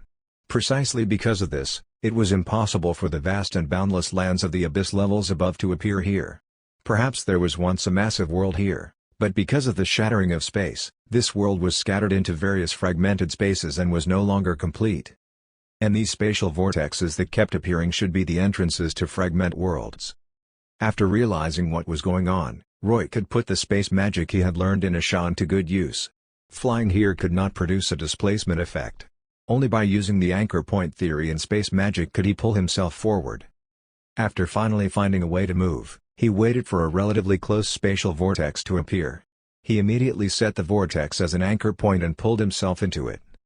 After he plunged into the vortex, light appeared in front of him the next second, and he appeared in a fragment world. Flames. This world was full of raging flames, and an enormous surging magma river flowed freely on the plains. But what was strange was that the source of this magma river appeared abruptly on a vertical plane, as though Magma was flowing out of nothingness, giving him a weird feeling. In other words, that should be a breakpoint in space, right? Roy looked at the source thoughtfully. He realized that these so-called shattered spaces did not seem to be completely independent. They seemed to have some mysterious connection with other spaces. Otherwise, this strange situation would not have occurred. He spread his wings and flew high in the sky to investigate this fragment world. After flying for a while, he found that this fragment world was very small. This world only had an area of about 40 square kilometers, and the size gave him the feeling that it was almost an island. He flew to the end in a few minutes, and at the end, he saw spatial rifts again. These spatial rifts were like a circular sphere that enveloped this small world from all directions. Space bubble. This term immediately appeared in Roy's mind, and he felt that it was extremely vivid. This small world was a plane without many geological environments, but it was apparent from the flames and magma that it was still a part of the abyss. But the most bizarre thing was the creatures that Roy saw, the only group of monsters in this small world. It was a group of extremely ugly six-legged monsters. They were about 2 meters long and were walking on the ground. In addition to their 4 limbs, they had a pair of clawed feet on their ribs. Behind them were lizard-like tails. The reason why they were monsters was because of the demon horns on their foreheads. This was proof that they had demon bloodlines. Roy wanted to test the strength of these monsters, so he threw an icicle down from the sky. Before a 6-legged monster could react, it was pierced through and nailed to the ground. It was very weak. But strangely, although the 6-legged monster that Roy killed had given its compatriots a shock, after recovering their senses, the 6-legged monsters looked up at him in the sky. But instead of fleeing in fright, they crouched on the ground and expressed their allegiance to him. Roy shook his head. He did not want to take in such ugly subordinates. The strength of these 6-legged monsters was probably only at the low-rank demon level at best. He merely found it strange that these demon creatures would appear in the deep abyss. But then he suddenly understood that these demon creatures should be the residents of the demon lords. If Roy chose to settle down in this fragment world, he would undoubtedly become the master of this fragment world. All the creatures in this fragment world would become his subjects, and the reason why these 6-legged monsters were so docile was that they had realized this, so they would submit to any demon lord who entered here. This fragment world was too small, so Roy certainly could not choose this place. But just as he was about to leave, he found something strange. Among the 6-legged monsters, there was a 6-legged monster that only had half of its body. But strangely, there was no blood flowing out from the severed part of its waist. Not only was it alive, but it was also moving freely. Just the 2 front limbs alone allowed it to walk smoothly like the other 6-legged monsters. The feeling it gave was that the lower half of its body had been cut off in some unknown space that moved with it when it moved. So it could move freely. Seeing this scene, Roy clicked his tongue in surprise. But it also made him realize that these fragmented spaces were not fixed but could continue to split. After all, it was impossible for this 6-legged monster to live for long like this. This situation where its body was severed should have happened recently. He felt that this was the only explanation. Since these fragment worlds will split, is it possible for them to collide and fuse? Otherwise, no matter how big the original world was, it would become smaller and smaller after innumerable years of splitting. How could they still accommodate demon lords to live on them? But here comes the problem. If the spaces collided and fused, it would be like 2 fragment worlds fusing together at different places. Would such a strange continuity appear in the space? For example, there were 3 pieces of wood, A, B, and C, combined in order. If they separated, they would still be continuous independent entities. But if the positions of the combination changed, and A and C became connected, what would the B piece of wood become? This 6-legged monster was still alive, but if the fragmented space where the lower half of its body was fused with another space, would the upper half of its body still be alive? Or would it suddenly spray blood and die? It was too strange. There really were countless bizarre phenomena in the abyss. Roy did not intend to stay here any longer.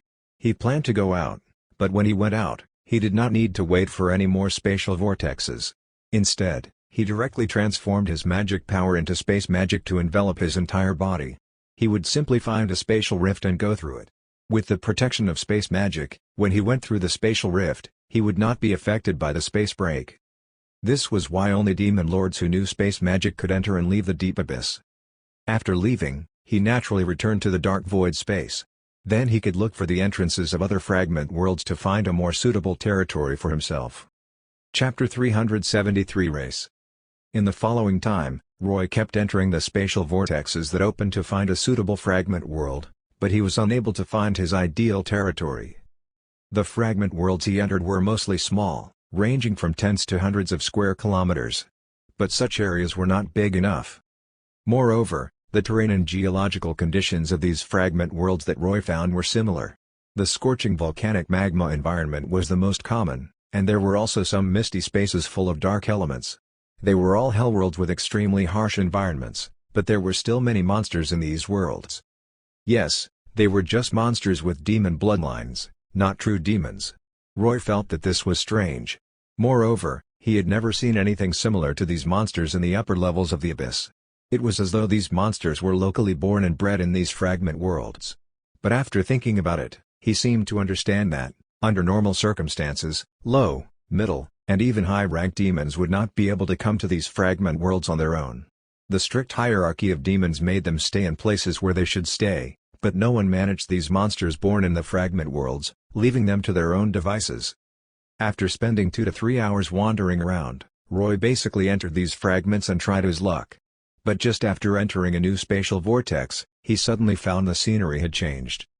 Unlike the usual worlds brimming with flames and ashes, the fragment world that he had entered was actually full of snowflakes drifting in the sky. These snowflakes were not as white and flawless as Roy had seen in the past. Instead, they looked dirty. Because there was still a lot of volcanic ash in this world, when the snowflakes fell, the ash naturally enveloped them, so the snowflakes here looked gray. Even so, this environment refreshed him. To be honest, it was the first time he had seen a frost environment in the abyss. They were really rare. Roy spread his wings and flew forward, wanting to see how big this fragment world was. The snowflakes falling at the entrance were normal, but as he continued to move forward, the airflow became more and more violent.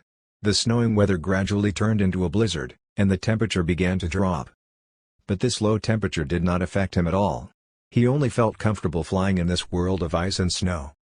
He saw a mountain range extending far into the distance. The mountains seemed to be in the shape of volcanoes, but these volcanoes were rare extinct volcanoes that were completely silent and would not erupt again. The volcanoes were quite dull, and he could see that snow and ice covered the tops of the mountains, making them feel like Mount Fuji. Roy flew toward the mountain range, but just as he was about to approach it, he was suddenly attacked. About 300 meters in front of him, dozens of demons flew up. The skin of these demons was not fiery red but light blue, and they only had 2 wings. They held various weapons in their hands, and the moment they saw Roy, they threw dozens of ice spears. Facing these ice spears, Roy could not even be bothered to block them. He let the ice spears hit his body and watched as they smashed into countless shattered ice crystals on the cold winter armor. From their magic power, Roy had already sensed that these dozens of demons that appeared opposite him were only middle-ranked demons. But what he truly cared about was the bloodline of these demons because he found that these demons were actually his people, frost demons. How pitiful. Roy had been in the abyss for so long, and this was the first time he had seen people with the same bloodline. The scarcity of frost demons exceeded his imagination. These dozens of frost demons were not stupid. After their attack failed, they finally saw the 3 pairs of enormous demon wings behind Roy. The leader of the frost demons quickly said, "Your lordship, please stop. Don't go any farther. This is the territory of Demon Lord Anivia." Roy waved his hand and immediately pulled over the frost demon who spoke with his powerful psychokinesis. The frost demon was unable to resist at all. After pulling this frost demon in front of him, Roy looked down at him and found that he was only about 1.7 meters tall. His basic appearance was similar to when Roy's bloodline had just awakened and he became a middle-ranked demon. But this frost demon had many wounds on his body, and even one of his demon horns was missing. Being restrained in front of Roy, the frost demon looked terrified. He did not dare to look up at Roy, but as he trembled with fear, he still said, "Your lordship, this territory already has a master." "Is your lord also a frost demon?" Roy asked. Yes. My lord, Anivia, the conqueror of the polar regions, is the lord here," the frost demon replied carefully. "Where is he? In that mountain range?" Roy asked. "Yes." The frost demon nodded. "Okay, bring me to see him," Roy said. He was quite curious. He had never seen other frost demons in the abyss. But as soon as he saw one, there was a lord-level frost demon. It was obvious that the other party was powerful, so Roy was naturally very interested. The frost demon did not answer Roy's question but asked cautiously, "Pardon me for being presumptuous, your lordship. Why are you here?" Roy did not understand his attitude at first, but he soon understood that this frost demon might be thinking that he was here to snatch this territory. Because these fragment worlds had intermittent continuity, some fragment worlds connected to other fragment worlds. Thus, there might be wars and territorial disputes between the demon lords that occupied the territories. Two fragment worlds adjacent to each other were most prone to encounter such situations. The situation of this group of frost demons in front of him did not look good. The wounds on their bodies indicated that they might have just experienced a relatively large battle recently, so their injuries had yet to recover fully. It was no wonder that they attacked demons that appeared here. Roy's status as a demon lord had made them feel afraid, but if it were a low-level demon, they would have killed the enemy directly. Since these frost demons were like this, Anivia, the lord, was probably not much better. He might have been injured during the battle and should be recuperating at the moment, so this frost demon in front of him wanted to stop Roy to prevent another battle between two demon lords. "Don't worry. I'm also a frost demon." A black ice crystal condensed in Roy's palm. After tossing it twice, he said, "I haven't seen another frost demon in a long time, so I want to take a look." It was fine if he did not say this, but as soon as he mentioned his bloodline, the frost demon became even more worried. He knew very well that it was not easy to find a territory suitable for frost demons among these fragment worlds. The demon lord in front of him was also a frost demon, so wouldn't it be more likely to seize this territory? These frost demons were loyal to their lord, Anivia. With the contract binding them, they had to fulfill their duty of protecting Anivia, so they did not dare to bring Roy to him. Humph. Seeing the other party's thoughts, Roy could not help but snort coldly. "Don't think too much. Although this is a world of ice and snow, I don't fancy this dirty environment. If you don't believe me, I will kill you and then go find Anivia." After thinking about it, the frost demon realized that he really had no chance of bargaining with the demon lord, so he could only grit his teeth and say, "Your lordship, I'll take you there, but please allow us to go and report to Lord Anivia first." "Up to you." Roy waved his hand and removed the restraint on the frost demon. The frost demon heaved a sigh of relief and turned to shout at the nervous frost demons behind him. One of them quickly turned around and flew into the depths of the mountain range. After making arrangements, the frost demon bowed to Roy. "I am Raisthin, a middle-rank demon under Lord Anivia. If I may, how should I address your lordship?" "My name is Osiris," Roy replied. "Lord Osiris, welcome." Raisthin bowed again and flew in front. "Please allow me to lead the way for you." Roy did not waste any time. He spread his wings and flew forward, and Raisthin quickly followed. Although Raisthin was flying in front, he carefully flew below Roy to show his respect. While flying, Roy asked, "Raisthin, how many of our people are here?" Hearing this question, Raisthin looked a little gloomy. "Your lordship, currently, there are only over 100 frost demons in Lord Anivia's territory." "So little?" Roy was surprised. "What about other frost demon lords?" "None." Raisthin shook his head. "In fact, Lord Anivia is the only remaining frost demon lord in the abyss.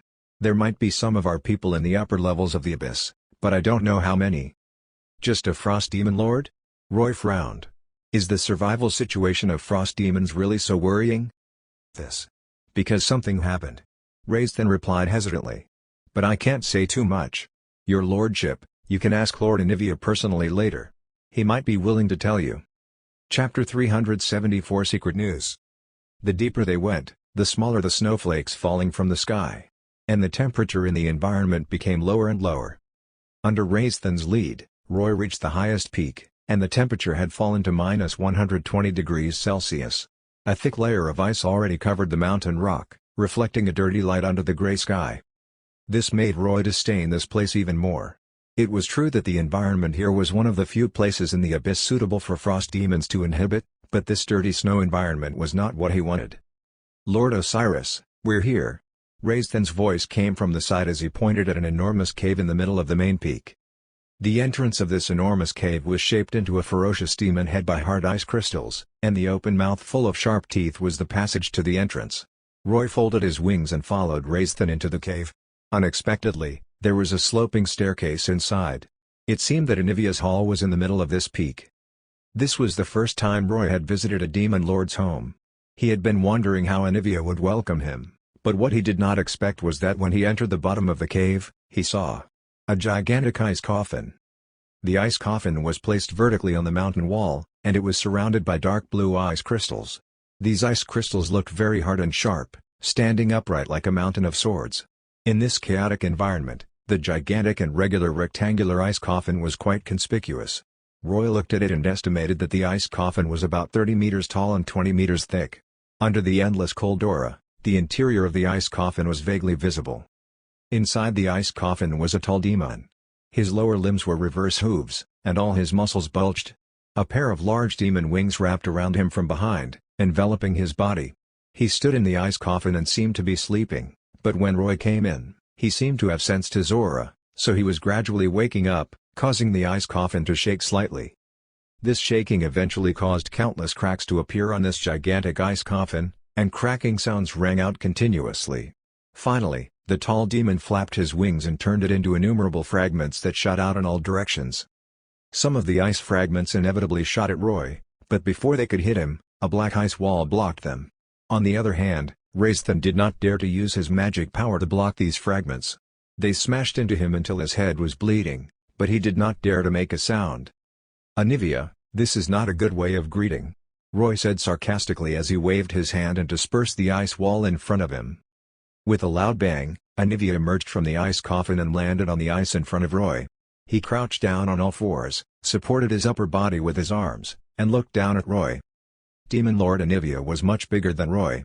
Even if he was crouching like this, he was nearly 10 meters tall. The pair of ice-blue demon wings behind him spread out, almost filling the cave. Due to the frost demon bloodline, his skin was blue as well, but compared to Wraithen and the others, Anivia's entire body was almost crystallized. At first glance, it looked as though he was wearing frost armor. He stared at Roy for a while before speaking in a strange voice that sounded like ice rubbing against one another. "A young demon lord? No wonder Wraithen brought you here. He did not dare to defy you, right?" Wraithen was trembling on the ice, not daring to move. Roy waved his hand. "Don't worry. I didn't come with any ill intentions. Your appearance is the true name Liberation State, right? This won't do. It'll be difficult for us to communicate like this. Don't tell me you want me to keep looking up at you?" Hearing Roy's indifferent tone, Anivia seemed to be a little angry. He could not help but raise his right fist and smash the ice on the ground. The immense force shattered the layer of ice into pieces. Lowering his head, Anivia moved his huge hideous head close to Roy. "Be careful with your words, young demon lord.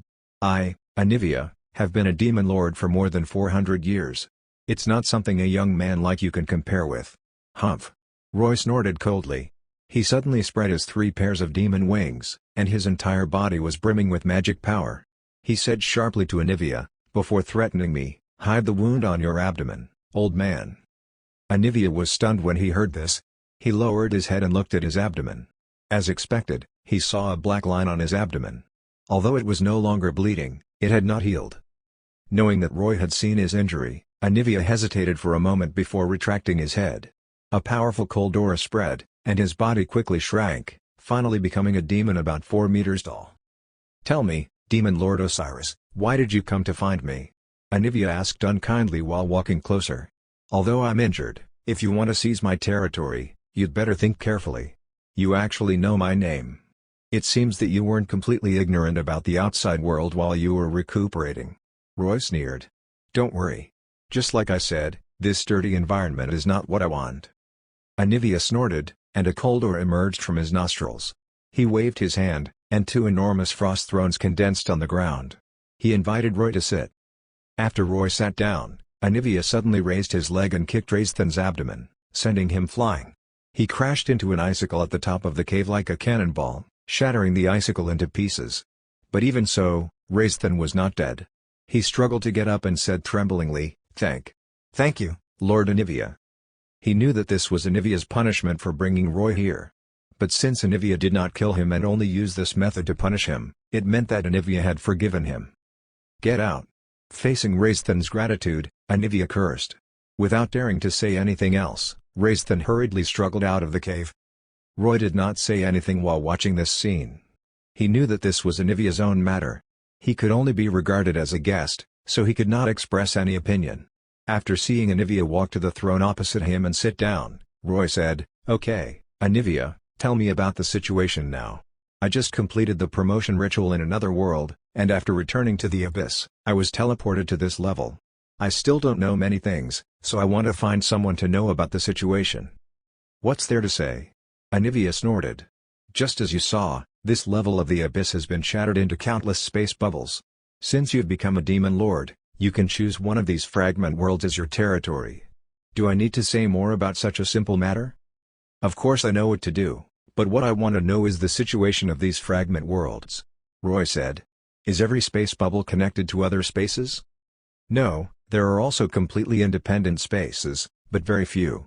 At this moment, Anivia's anger seemed to have subsided a little. "There are about 100 demon lords still in the Abyss. They all have their own territories, and these territories generally connect to other spaces at the faults, so most demon lords have neighbors." "Oh? Does that mean that neighbor disputes often happen?" Roy asked curiously. "Of course," Anivia said. "Because every lord only occupies a small place, no matter how large their territories are, resources are limited. Perhaps what you want is only available in someone else's territory. Under such circumstances, what do? Roy pondered for a moment. "Negotiate with the neighbor?" "Humph, what a good joke." Anivia snorted. "But what if your neighbor is unwilling to negotiate?" "Then you can only snatch it." Roy spread his hands. "That's right. You can only snatch it." Anivia nodded. "There are many strange minerals in this Abyss level, but even demon lords can't dig personally, right? Therefore, population is needed. Under normal circumstances, the lords will order the monsters in their territories or summon some demons who are loyal to them from the upper levels of Abyss to dig these resources. The neighbor disputes of the lords often revolve around population and minerals." "The wound on your body?" Roy pointed at the wound on his abdomen. "Was it caused by a neighbor dispute?" Anivia shook his head. "No, it's not. In fact, the origin of this wound is worse than the neighbor disputes." "What do you mean?" Roy asked curiously. "There's a group of people, or rather, a group of demons. They've been hunting frost demons for nearly 100 years. Anivia said hatefully. "The wound on my body was caused during a battle with them." "Huh?" Roy immediately became vigilant. "Hunting frost demons? What do you mean?" "It's literally what it means." Anivia glanced at Roy and said gloatingly, "Osiris, you are also of the frost demon bloodline, so you have to be careful. These demons are quite powerful, and perhaps they belong to a demon king. There are no less than 20 demon lords among them. They've been searching for frost demons for more than 100 years, and they haven't even let go of a demon lord like me." "What are they hunting frost demons for?" Roy asked with a frown. "Blood," Anivia said. "These demons seem to be attacking a powerful world and want to destroy it. But they appear to have encountered a tremendous obstacle and can't advance at all, so they thought of a crooked method. They want to use the blood of us frost demons to create a massive army of undead." Chapter 375 The Burning Legion. Hearing Anivia's answer, Roy was stunned. Of course, he knew that the blood of frost demons could create undead creatures, but he really did not expect that someone would especially hunt down frost demons just for this reason. Most living creatures had blood in their bodies, and the blood of most creatures only existed to maintain their nutrients and did not have any special effects. But demons had strange characteristics in their blood due to the chaotic and dark magic power in their bodies. These characteristics were usually reflected in other weaker creatures such as humans, animals, and so on. When these weak creatures received demon blood, they would be corroded by the demon blood, causing their bodies to undergo a tremendous mutation. It was not only the blood of frost demons that could create undead. In fact, the blood of other demons would also create special monsters, such as that of spider demons. Although Roy had not seen it with his own eyes, it was said that if human women received the blood of spider demons, there was a certain chance that they would turn into a monster called Arachne.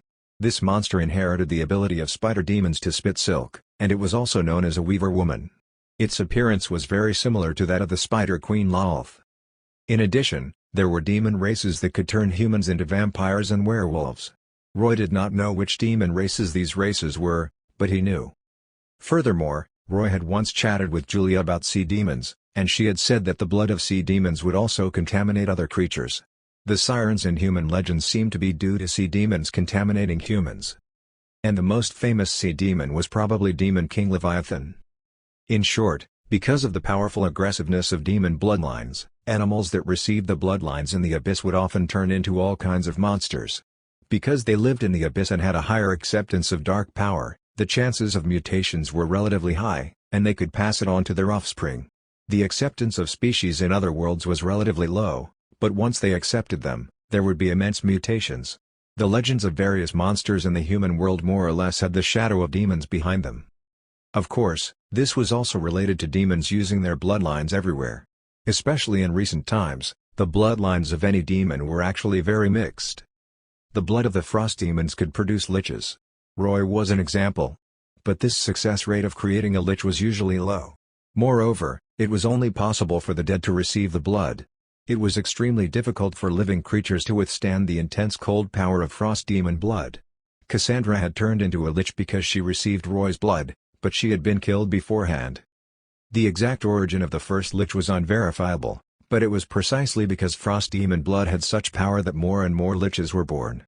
In fact, many subsequent improvements in the efficiency of lich transformation were not due to frost demons but developed by the human mages themselves.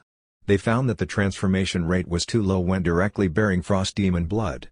In order to achieve immortality, they ritualized the transformation process and added more materials to match frost demon blood, thereby increasing the success rate of transformation.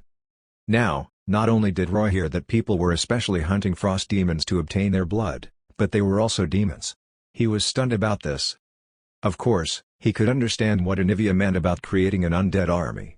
Liches were high-level undead, so they naturally had the ability to control low-level undead. If someone could mass-produce a large number of liches, they could naturally control more undead.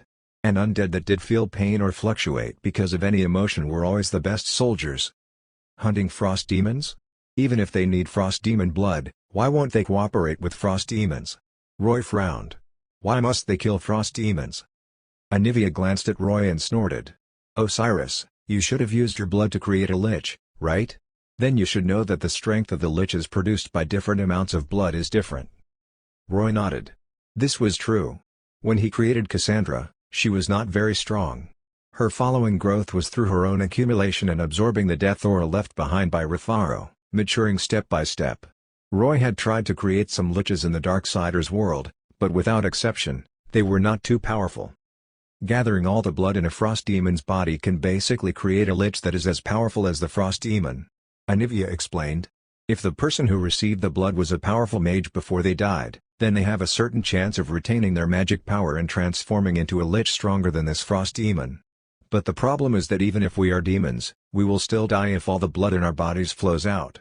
We can't possibly use all our blood on one LSEH. Understood.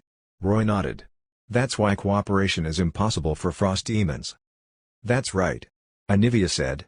Even if we can regenerate our blood, the total amount of magic power in our blood will not change. Even relying on a buffer time to extract twice the amount of blood from a frost demon, the final result is the same as directly squeezing out all the blood in the demon. So those demons are using the most extreme method in directly obtaining the blood by killing frost demons. When did you meet them? Roy asked. About 15 years ago. Anivia sighed. As one of the few remaining frost demon lords in the abyss, I didn't used to live in this territory but in a larger and more beautiful one of extreme cold. Other demon lords couldn't stay in such a territory at all, and only we frost demons would choose to live there. I lived there very comfortably, and many frost demons submitted to me. But one day, that group of demons suddenly appeared in my territory and killed most of my residents. I led my people to resist, but I ultimately failed. He pointed at the wound on his abdomen. While escaping from my original territory, I was injured by a rift demon lord. I've been recovering in the ice coffin for 15 years, but I haven't fully recovered. In order to avoid their pursuit, I can only choose this much smaller and dirty frost territory as a refuge. Those demons chose to start with attacking the larger fragment worlds. I later found out that the other frost demons with similar territories were all attacked and perished. At this point, Anivia said to Roy self-deprecatingly, in fact, you and I may be the only two remaining frost demon lords in the entire abyss. What happened in the 15 years since? Roy tapped his sharp nails on the armrest and asked thoughtfully, are those demons still attacking frost demons? I don't know. Anivia shook his head. I've been carefully hiding. I don't have many people, so I haven't heard much news. But over the years, I haven't been disturbed much. It seems that they've disappeared after that wave of attacks 15 years ago. Perhaps they've already gathered enough blood and no longer need any. Where did those demons come from? Roy asked. Since they gathered so many demon lords, There should be rumors about them in the abyss. Unfortunately, I don't know much. Anivia said. I only know that the amount of frost demon blood they obtain should be enough to create a powerful lich. If you want to investigate, you can start from this. A powerful lich? A lich king? Roy's heart skipped a beat. Lich king nurse Hugh? Fuck, are the demons who attacked Anivia the Burning Legion? Is there really a Warcraft world in the Infinite Worlds? The so-called Warcraft world and so-called void power was only a nonsense story Roy had spouted when he was facing the four horsemen of the apocalypse in the Darksiders world. But as he learned about more worlds, he found that his prophecy had become true. Anivia saw the strange expression on Roy's face. It seems like you know something about them? I don't know if it's... Roy deliberated over his words.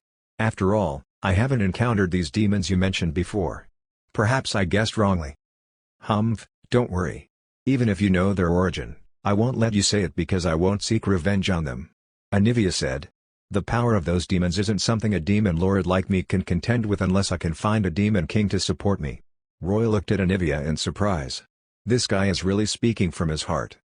However, Roy had almost finished asking what he wanted to ask, so he did not intend to stay any longer and got up to leave.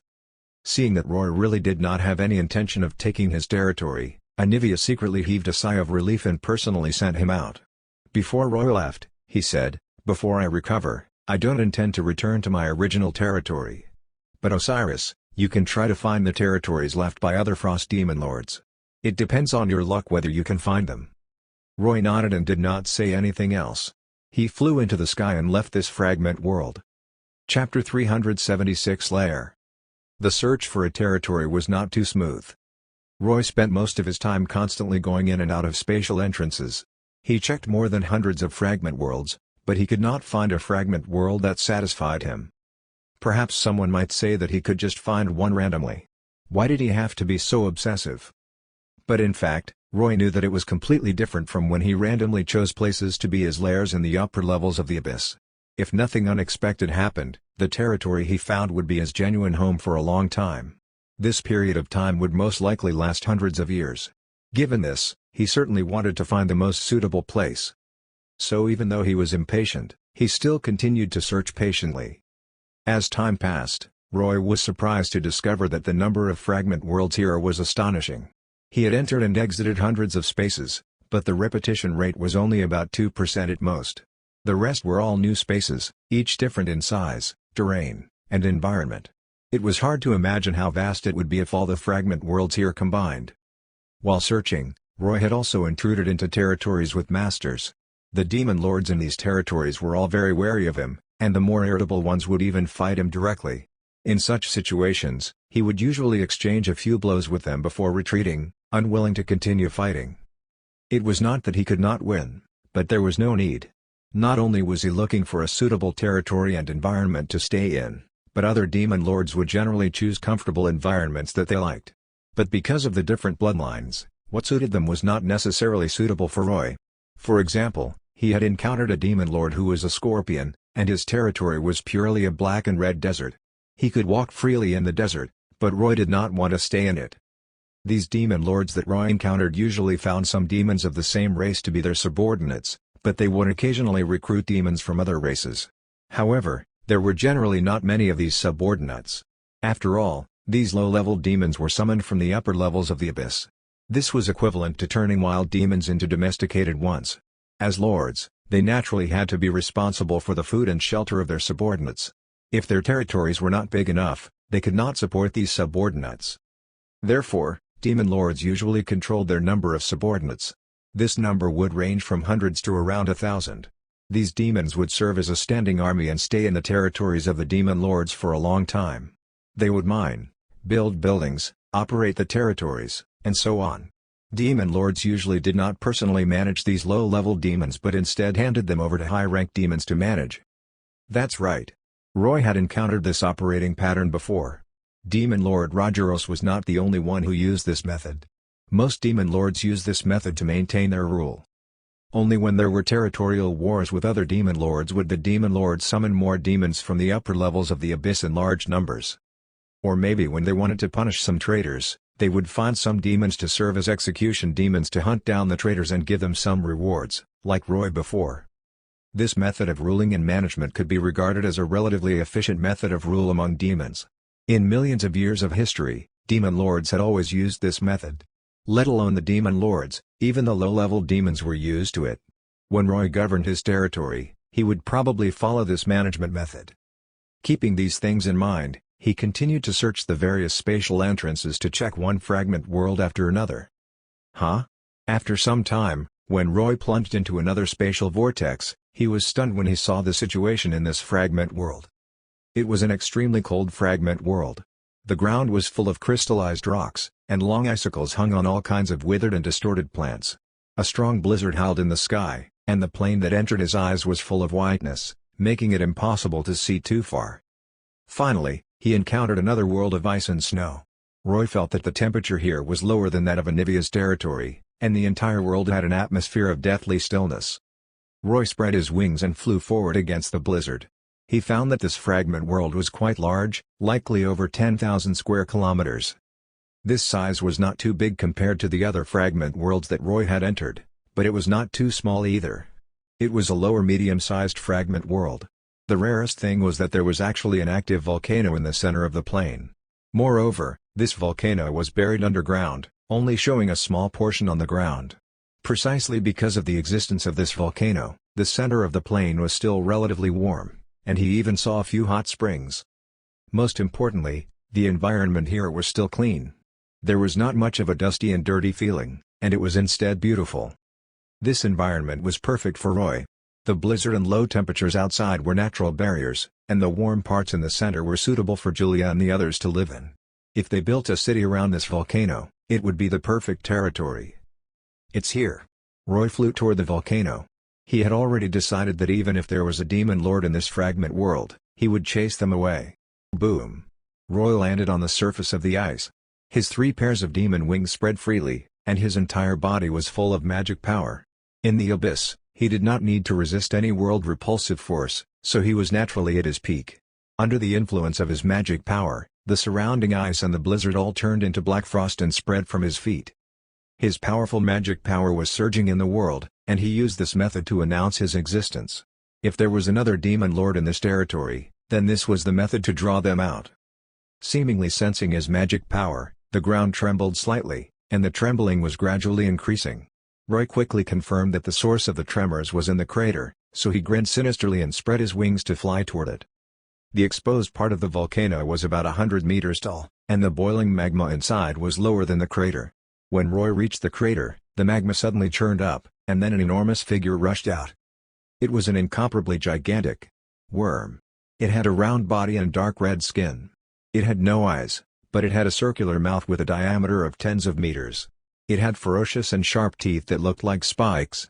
When it rushed out of the magma, it brought out a large amount of fiery red and boiling lava. In the falling lava rain, it stood upright and faced Roy. Roy calmly looked at the terrifying demon worm. He did not know how it grew to be so gigantic. The body exposed from the surface of the magma was more than 60 meters long, and the remaining part was still inside the volcanic magma. Most importantly, Roy judged from the other party's aura that it was not a demon lord. This guy was not even a demon and could only be regarded as a monster. It had a demonic aura, which meant that it had a demon bloodline, and its strength was at the middle-rank demon level at best. But this guy looked too ridiculous. Another mutant. Roy came to this conclusion. Without eyes, this demon worm relied on its sense of smell and vibrations to move. Although its body was many times bigger than Roy's, after sensing his demon lord aura, it let out a loud gurgling sound and lowered its head at him. This was a gesture of submission, and Roy could naturally tell. He rubbed his chin. When he checked this territory earlier, he found that there were no other creatures on the icy plain, but now that such a demon worm had appeared, it meant that the creatures here most likely lived underground. Roy flew over and touched the top of the demon worm's head a few times, indicating that he accepted its submission. This excited the demon worm, and its gigantic body began to twist. The only pity was that this guy was merely a monster, so it could not communicate with Roy. Otherwise, he could ask it if this territory had a master before. This place was very suitable for frost demons to inhabit. Roy felt that if there were other frost demon lords, they would not abandon this place. But after conversing with Anivia, he suspected that if there really was a frost demon lord here in the past, would the hunters of the Burning Legion have killed them? But no matter what, this territory belonged to Roy now. He flew out of the volcano and returned to the icy plain. The demon worm wanted to follow him out, but the low temperature outside made it uncomfortable, so it could only soak half of its body in the magma and sway in the crater. Roy knelt on one knee on the ice and placed his right hand on the ice. Magic power surged out of his palm. The blue flowing brightness flames spread out in all directions with his palm as the center, and wherever the flames passed, the solid ice immediately turned into the pattern of a magic formation. In just a few seconds, Roy completed the summoning formation. After injecting magic power into it, the summoning formation began to shine. Julia and Benaiah had lost contact with Roy when they returned, but he knew that they should have returned to the abyss level where high-ranked demons were. What he wanted to do was to summon them directly. And Cassandra, because of her demon contract with him, had also come to the abyss when she returned, but he did not know where she was. Roy wanted to summon her through the contract. Chapter 377 Fat Tiger's Playmate. With the light of the magic formation shining, Julia, Benaiah, and Cassandra, who was holding Sereth, appeared in the formation one after another. As soon as Julia saw Roy, she heaved a sigh of relief. "Darling, it's great that you're fine. You suddenly disappeared when we returned. I was so worried." "Yeah, I'm fine," Roy replied. "Perhaps it's because I was teleported directly from the gate of the abyss to a lower level. I called you over after I found a place to settle down." "Where is this?" Benaiah looked around curiously, but she could not see too clearly in the white blizzard. "My territory." Roy grinned. "From now on, I am a genuine demon lord." Benaiah understood Roy's meaning when she heard this and immediately said excitedly, "So, this is where the demon lords are, the world of the powerhouses?" Roy released Fat Tiger and Rafaro at this time. Seeing them all sizing up this new world in high spirits, Roy explained, "There are a few things you have to pay attention to. Don't get close to the edges of this world. They're spatial faults. Without powerful magic power and the protection of space magic, it's very dangerous.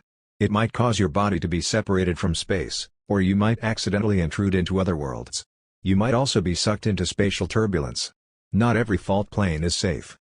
Julia and the others nodded in understanding. "So, I suggest you start learning space magic. There are many fragmented spaces in this level of the abyss, so just in case, it's better to learn some space magic."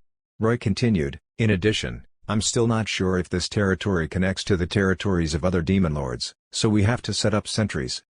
Then, we need manpower, a lot of manpower," Benaiah said. "But even so, we probably won't be able to monitor all the entrances." "It doesn't matter. We don't need to monitor them all," Roy said. "I'll summon some low-level demons and build a palace on this volcano. At that time, we only need to set the sentries outside the palace." Hearing that Roy was planning to build a city here, Julia felt glad. "Then it won't be a problem. To be honest, I was worried that you were going to build a city on the icy plain. Although we can endure the cold, it won't work for a long time. We can't compare to a frost demon like you." Roy quickly got to work. He took out some of his souls as bait, connected the summoning formation to altars in the upper levels of the abyss, and began to summon low-level demons. This summoning was different from summoning demons to fight in other worlds. If they participated in a war, low-level demons could easily hunt souls on the battlefield, so he did not need too much bait or offerings. But he was only building a city on his territory, and there was no war to speak of, so he naturally had to provide the corresponding remuneration. Of course, as a demon lord, although he could provide nothing and directly order and enslave low-level demons, this method would not last long. Even low-ranked demons were intelligent creatures that had their own thoughts. Over time, low-level demons would either die because of a lack of food or run away because they could not bear the burden. Roy was not a tyrannical demon lord, so he naturally would not use this method. While he was summoning demons, Rafaro was circling high in the sky, curiously sizing up the environment below. As a creature created by Roy, he did not receive any repulsion in the abyss. But it was his first time coming to the legendary abyss, so he naturally had to satisfy his curiosity. In the world of Ashan, many races were afraid and terrified of the world where demons lived. They called it hell and imagined a terrible world and environment with all their imagination. But in fact, no one had seen the world where demons lived with their own eyes. All the legends and descriptions were delusions, and they could not be regarded as truth at all. The environment of this fragment world that Roy chose was also very harsh. The ice and snow lower than -100 degrees Celsius was indeed a terrifying environment that ordinary people could not survive in, but it was still fine for Rufaro. Among the frost magic that Roy had used, Rufaro had felt temperatures lower than here, and his half-biological half-mechanical body did not feel much cold. Rufaro flew high in the sky and patrolled Roy's territory. The 10,000 square kilometers of land here was comparable to some small countries in Ashan. But strangely, he had been wandering for so long and did not find any living creatures on the surface. This land was totally silent. Rufaro planned to report this situation to Roy and tell him his doubts, but the moment he returned, he saw the damn Titan Hellhound actually lying on the crater and playing with an enormous worm. Although Rufaro regarded Fat Tiger as a companion, he did not feel good about him because when he was a spectral dragon, Fat Tiger had coveted his dragon bones more than once, which had always made him very angry. Even though he was reborn in this sky dragon body, his memories of that time still existed in his soul. At this time, Fat Tiger was lying on the crater of the volcano, with his three heads looking curiously at the demon worm poking out of the magma. At first, the demon worm was a little scared because it smelled Roy's aura from Fat Tiger. Moreover, Fat Tiger's rank was higher than it, so when he appeared, it planned to shrink back into the magma. But it did not expect Fat Tiger to pull it out before it could completely shrink back. Fat Tiger seemed to have found a new toy and excitedly circled around the demon worm at the crater. As long as the demon worm wanted to shrink back, he would bite it and drag it out. After a few more times, the demon worm no longer dared to shrink back. Seeing that the demon worm did not dare to move, Fat Tiger leaned forward curiously, and his three heads sized up the demon worm. Then, he stuck out his tongues and licked the demon worm one by one. The demon worm was lucky because Fat Tiger's three heads came to the same conclusion after licking it: this guy doesn't taste good. It was precisely because of this conclusion that the demon worm avoided a disaster, but it did not mean that it was not fun. Fat Tiger thought about it and suddenly rushed forward. His three heads bit the demon worm and then pulled it back. Booming sounds came, and the ground trembled. Fat Tiger dragged the demon worm out of the magma, and its body kept sliding out of the magma. Its fear made it subconsciously twist its body, causing the ground to tremble. Not to mention Julia and the others, even Roy watched this scene dumbfounded. Biting onto the demon worm's head, Fat Tiger ran forward happily. In the blink of an eye, the demon worm turned into a long rope. Fat Tiger had dragged it out for 2 kilometers, and from the looks of it, it was still extending. This. Benaya had a shocked expression as she pointed at the demon worm. This thing. How long is it? They were already surprised when they saw Rufaro's over 1 kilometer long body. But they did not expect that this demon worm at the middle-ranked demon level would have a body longer than Rufaro's. What kind of bizarre environment would give birth to such a monster? After being dragged onto the icy plain, the demon worm wanted to resist since it felt extremely uncomfortable in this cold environment. But Fat Tiger's current strength was terrifying, and the demon worm could not resist at all. In the end, Fat Tiger dragged it out and ran for 5 kilometers before it finally left the magma. 5,122 meters. The electronic eye on Rufaro's forehead measured the precise length of the demon worm and reported to Roy. "It's so long?" Benaya was stunned. She turned around and said to Roy, "Your lordship, there's probably something strange underground." "Something strange?" Roy did not understand. "Yes. According to what I know, monsters like demon worms are actually very fierce. Their mouths can easily crush hard rocks, so they can travel underground. In the upper levels of the abyss, apart from preying on some weak demons or monsters as food, they usually use minerals to supplement their food." Benaya said. "This demon worm has clearly mutated, and the mutations of demons or monsters are usually due to some kind of stimulus. I suspect that there's some special ore underground that this demon worm has been devouring for a long time to cause this result." "Makes sense." Roy thought for a while and felt that Benaya was right. Then he thought of something. "Do you think that with its massive body, if it travels underground all year round, would it have hollowed out the underground? If so, doesn't that mean that there are many cavities under the surface?" Julia and the others looked at each other and nodded. "It's very likely so." "Then, do you want to go down and take a look?" Rufaro looked down from the sky. "I haven't found any creatures on this icy plain. Could these creatures have hidden underground?" "No rush." Roy thought for a while. "This is the next step. Let's build the city first. When the time comes, we can get the demon worm to lead the way." Chapter 378 Frostfire City. Roy used the method of soul employment to summon hundreds of low-level demons from the upper levels of the abyss and handed them over to Benaiah to lead them to begin building a new demon city. In fact, Roy could directly create the demon city by himself with the flowing brightness flames, but he did not do so. Instead, he let the demons build it because only demons could build pure demon-style buildings. On the frozen soil and icy plain, digging soil and rocks was very energy-consuming. But this time, the demon worm had contributed greatly. With its powerful digging ability, it placed the soft underground soil in its mouth and allowed the demons to have construction materials. In Roy's plan, the size of the new demon city would reach about 5 square kilometers. Unlike the single castles that high-ranked demons occupied, this time, it would be a real small city that covered the underground volcano and the nearby areas. In the outermost region, Roy would personally use his frost magic to build a tall ice wall for the city wall. At that time, he would drain magma from the volcano and use it in a moat.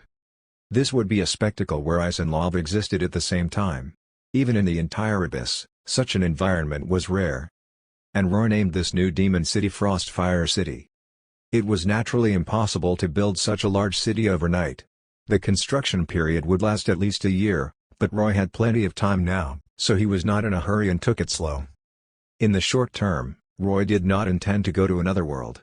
First of all, he had obtained a lot of souls in Ashan this time, more than 16 million. So many souls were enough for him to consume for a long time. Second, even if he wanted to go to another world, he could not go for the time being. As a demon lord, he now needed to pay a considerable price to resist the world repulsive force.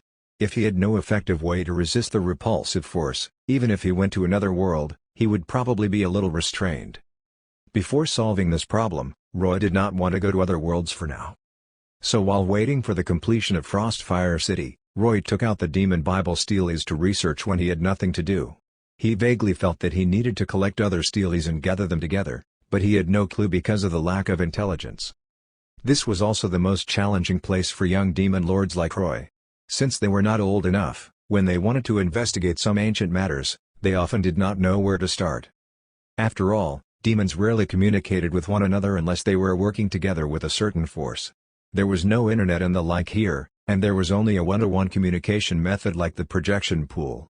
Moreover, the premise was to know the coordinates of the other party's projection pool. It was not convenient to communicate, so it was naturally difficult for Roy to obtain information. In the process of building the city, Roy was thinking about whether he should build a magic network or something like that. But after thinking about it, even if he built a magic network, it would probably only be used in his territory. It would be useless if he could not lay it in the territories of other demons. After the completion of the city, it seems I'll need to send some people to explore the surrounding fragment worlds. Splendid isolationism is unacceptable. I have to establish contact with other demon lords. Roy thought of Demon Lord Rogeros. He did not know which fragment world his territory was, but it would be great if he could find its location. At least, a demon lord like Rogeros had been pretty easy to talk to, so as long as he did not have any hostility, there was a possibility of communication. Of course, if you wanted to explore outside, you had to ensure that your own strength was formidable because when you discovered the other party would also discover you. If they sensed that you were weak, it was difficult to guarantee that the other party would not give birth to covetousness. Therefore, the next step in Roy's plan was to increase his power. If he used over 16 million souls to transform them into his magic power, he should be able to improve tremendously. It would probably take a lot of time to digest them all, so he would just take it step by step. In addition, there were many things that he needed to attend to. Now that he had his territory, he was still considering whether to plant the Red Sea Egg. The Red Sea Egg was a demon creation of Demon King Lilith. Ever since returning from the Darksider's world, Roy had placed the Red Sea Egg in the system space in the shape of a seed. But because he had not stayed in the high-ranked demon level for long, he had not planted it. Now that he was a demon lord, he might stay in this fragment world and this level of the abyss for a long time, so he could finally consider planting it. However, Roy was a little worried about whether this demon creation had any connection to Lilith and whether she would sense it after it grew up from the seed. This thing seemed to be quite important to her, and it would be bad if she came to find him. That woman, or rather, that female demon was too mysterious. He could not see through her at all, so he had to find a way to avoid trouble that he could avoid. Finally, it was the matter of the Dark Messiah, Sereth. Julia, Benaiah, and Cassandra had asked Roy more than once, and they had no idea what he wanted to do by bringing Sareth back to the Abyss. Cassandra was a lich, and she could appear in the Abyss because of the master-servant contract between her and Roy, but Roy did not establish a contract with Sareth. The reason why Sareth could stay in the Abyss was simple. He was a child of Taboo. This kind of half-human half-demon child of Taboo could really freely travel between the Abyss and the human worlds. This time, Roy saw it for himself. He could not feel any world repulsive effect on him. This baby was still breastfeeding, so of course, he could not withstand the extreme cold weather on the icy plain. Thus, Cassandra had been raising him in the warm area near the volcano. Roy had visited him once and found that the dark aura on Sareth was much richer. It seemed that after coming to the Abyss, the dark aura on him increased. Although Roy had returned to the Abyss after Ergash appeared, he knew that the world of Ashan had probably perished this time. In other words, the prophecy of the Dark Messiah would probably not be fulfilled by Sareth. Sareth was Ka-Beleth's child.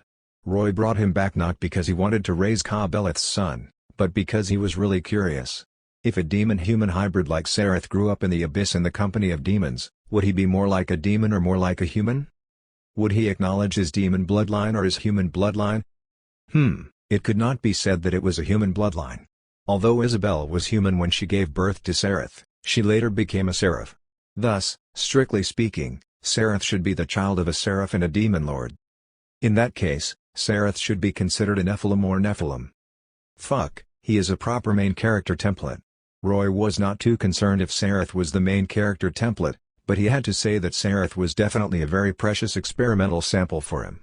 Demon lords like Ka-Beleth were trying to create demon-human hybrids, and demon kings like Lilith were trying to create Nephilim.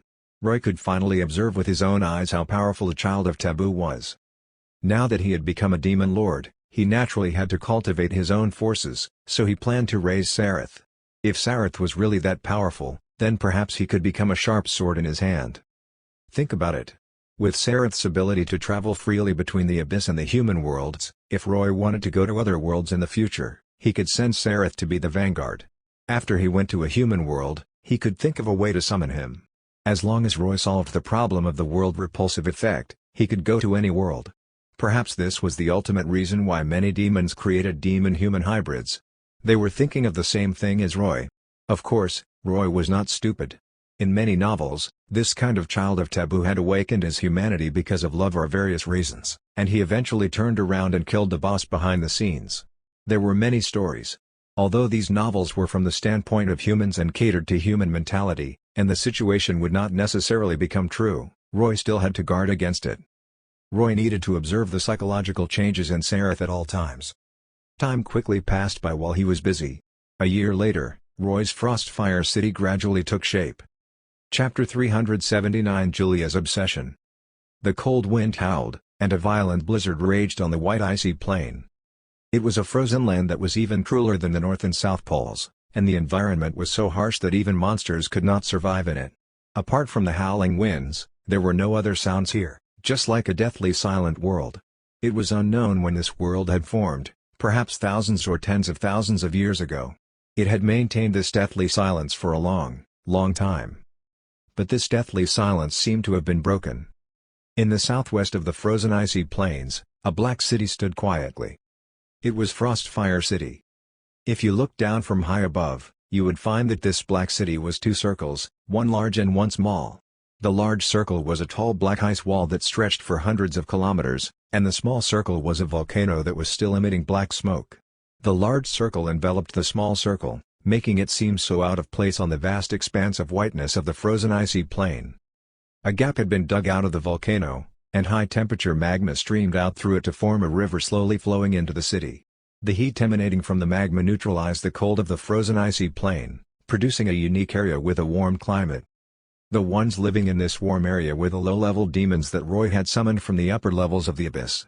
These demons were now the residents of Frostfire City, and their object of loyalty was Roy, a demon lord.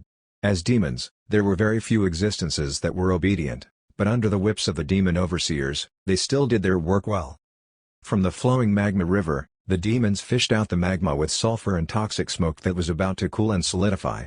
They loaded it onto carts pulled by enormous demon worms and transported it out.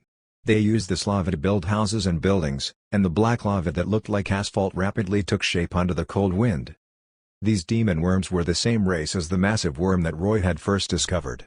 There were indeed many demon worms living underground of this icy plain, but the one that Roy had first found was the largest.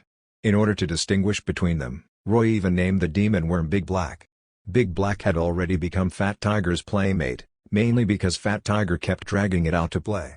It seemed like Fat Tiger was walking Big Black, but every time he ran on the icy plain, Big Black seemed to be Fat Tiger's leash, so it was hard to say who was walking whom. As for the other demon worms, they did not have as high intelligence as Big Black. The demons had enslaved them and used them as transportation tools. The demons placed crucibles on the backs of these worms, and one worm could hold more than 10 of them on its back. Just like the carriages of a train, they pulled the crucibles full of hot lava, shuttled through Frostfire City, and sent them to every construction site. In the center of the city was a gigantic demon palace that had long been completed. This demon palace occupied nearly 10,000 square meters and was more than 30 meters tall. It was the largest building in the entire city. The palace had inherited the dark and savage style of demons. The main hall did not have a roof, and it was vertical and hollow. The walls on both sides had an engraving of a pair of enormous demon wings enveloping the hall, seemingly closing but not fully closing. The gap left was the front entrance of the main hall. Inside the hall, 4 huge demon statues stood facing each other against the walls, occupying the 4 directions of north, south, east, and west. The 4 statues were all kneeling in the same posture, and the direction they were kneeling in was naturally in the center of the hall. There was an even taller statue standing there. It was none other than Roy's statue. It stood upright in the middle of the hall, with 3 pairs of demon wings slightly spread out and 2 hands holding a frostmourne that pierced straight into the ground. This statue was beautifully engraved and remarkably lifelike, just like a replica of Roy. Even the face of the statue was covered like Roy was wearing the cold winter armor, leaving only a pair of pentagram pupils shining with red light as he looked down. This statue of Roy was Benaiah's masterpiece. In her words, as a demon lord, Roy had to have his own symbol in his territory. So even though he always felt very shameful about this statue, he could only helplessly adapt to it. Beneath the stone statue's frostmourne was Roy's throne. It was still the frozen throne formed from black ice, and within 100 meters of the throne, it was deliberately modeled into a frost environment to represent Roy's identity as a frost demon. After the completion of this demon palace, it basically meant that the main body of the city was mostly finished. Now, the demons were still building functional buildings such as smelting factories and foundries in the city. At that time, the weapons forged from these factories would be used to arm Roy's troops. At this moment, Roy was sitting on the frozen throne. And on the ice in front of the throne, a 1-year-old baby was moving unsteadily on it. This baby was not afraid of the cold on the ice, and he had no other clothes on except a diaper. He was crawling forward on his hands and feet, but before he could get too far, a demon claw would reach over, use a sharp nail like a hook to hook his diaper gently, and bring him back to his original spot. After returning to the original spot, the baby giggled happily and continued to crawl forward. Just like that, he crawled forward again, was hooked back, and then continued crawling, repeating this cycle several times. This was a game between Roy and Sareth. Lich Cassandra was right behind Roy's throne, watching helplessly as her adopted son interacted with her master. "You're really bored." Julia walked into the hall and could not help but complain when she saw this scene. "You can play so happily with a baby." Roy did not refute and raised his eyebrows at Julia. "I have to find something to do, right?" "Oh, right, I'll show you something fun." With that, Roy hooked Sareth back with his finger, placed him in his palm, and pointed to the side. "Come, Sareth, show her." Although Sareth was only a 1-year-old baby, he seemed to have understood Roy's words. Under Julia's surprised gaze, Sareth opened his mouth with a "Gah," and a black shadow arrow flew out of his mouth and shot toward the side wall.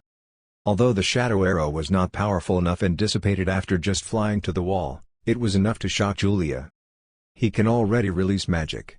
Julia was surprised. "When did this happen?" "I just found out too." Roy turned Sareth around on his palm to face him. "This little guy's first shadow arrow shot me." "Amazing magic talent."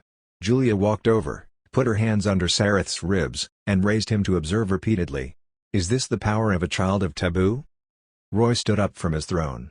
"I've checked. There's no magic circuit in his body.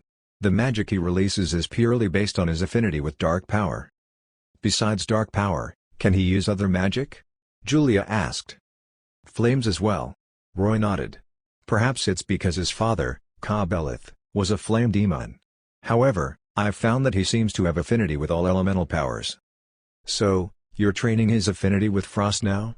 Julia glared at Roy angrily. Roy gently raised his hand, causing Sereth in his palm to roll up and down, making him giggle.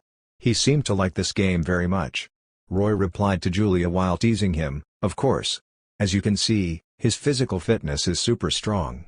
The frost near the throne is less than -70 degrees Celsius, but he doesn't feel the cold at all. This shows that he's adapted very well to this environment. Other than his affinity with frost, I can't think of any other explanation. Hearing this, Julia suddenly fell silent. Then she whispered, Darling, if we have children in the future, do you think they'll have talent like Sereth? Roy was stunned for a moment before he grabbed her waist. Of course. Don't forget that you're a true fallen angel, and I'm stronger than Ka-Belith. Our descendants will have unparalleled talent. After hearing Roy's words, Julia nodded in relief and looked at Sereth with anticipation. Ever since becoming Roy's partner, Julia had been longing to give birth to a descendant for him. But from the beginning until now, and in the 1 year in Frostfire City, even though the two of them were working hard every day, Julia still had no signs, making her almost go crazy. If not for Benaiah not giving birth to Roy's child yet, Julia would not know what to do. Yes, Benaiah had now become one of the mistresses. She had finally seized the opportunity to climb onto Roy's bed. Julia had long realized that there might be such a day. In Ashan, Benaiah had also proved her loyalty to Roy, so Julia accepted Benaiah's change in status without any surprise. But for some reason, Benaiah also failed to conceive Roy's descendant. It seemed that the more powerful a demon was, the more difficult it was to reproduce. The existence of Sereth stimulated Julia's thoughts. She was now thinking about whether she should imitate the actions of other demons and sleep with Roy during solar eclipses or lunar eclipses and use the mystical power to create a Nephilim child.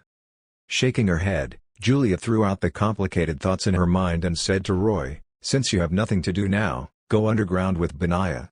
She asked me to inform you that she seems to have found something. Chapter 380 Former Master. Over the past year, although the main task was to build a city, Roy would occasionally send people to explore underground. Just as everyone had estimated, because of the existence of demon worms, the underground world here had been dug so much that it was riddled with holes. Countless tunnels and caves interconnected deep underground, forming a network that was more complicated than an ant nest. In Roy's words, it was a massive underground maze.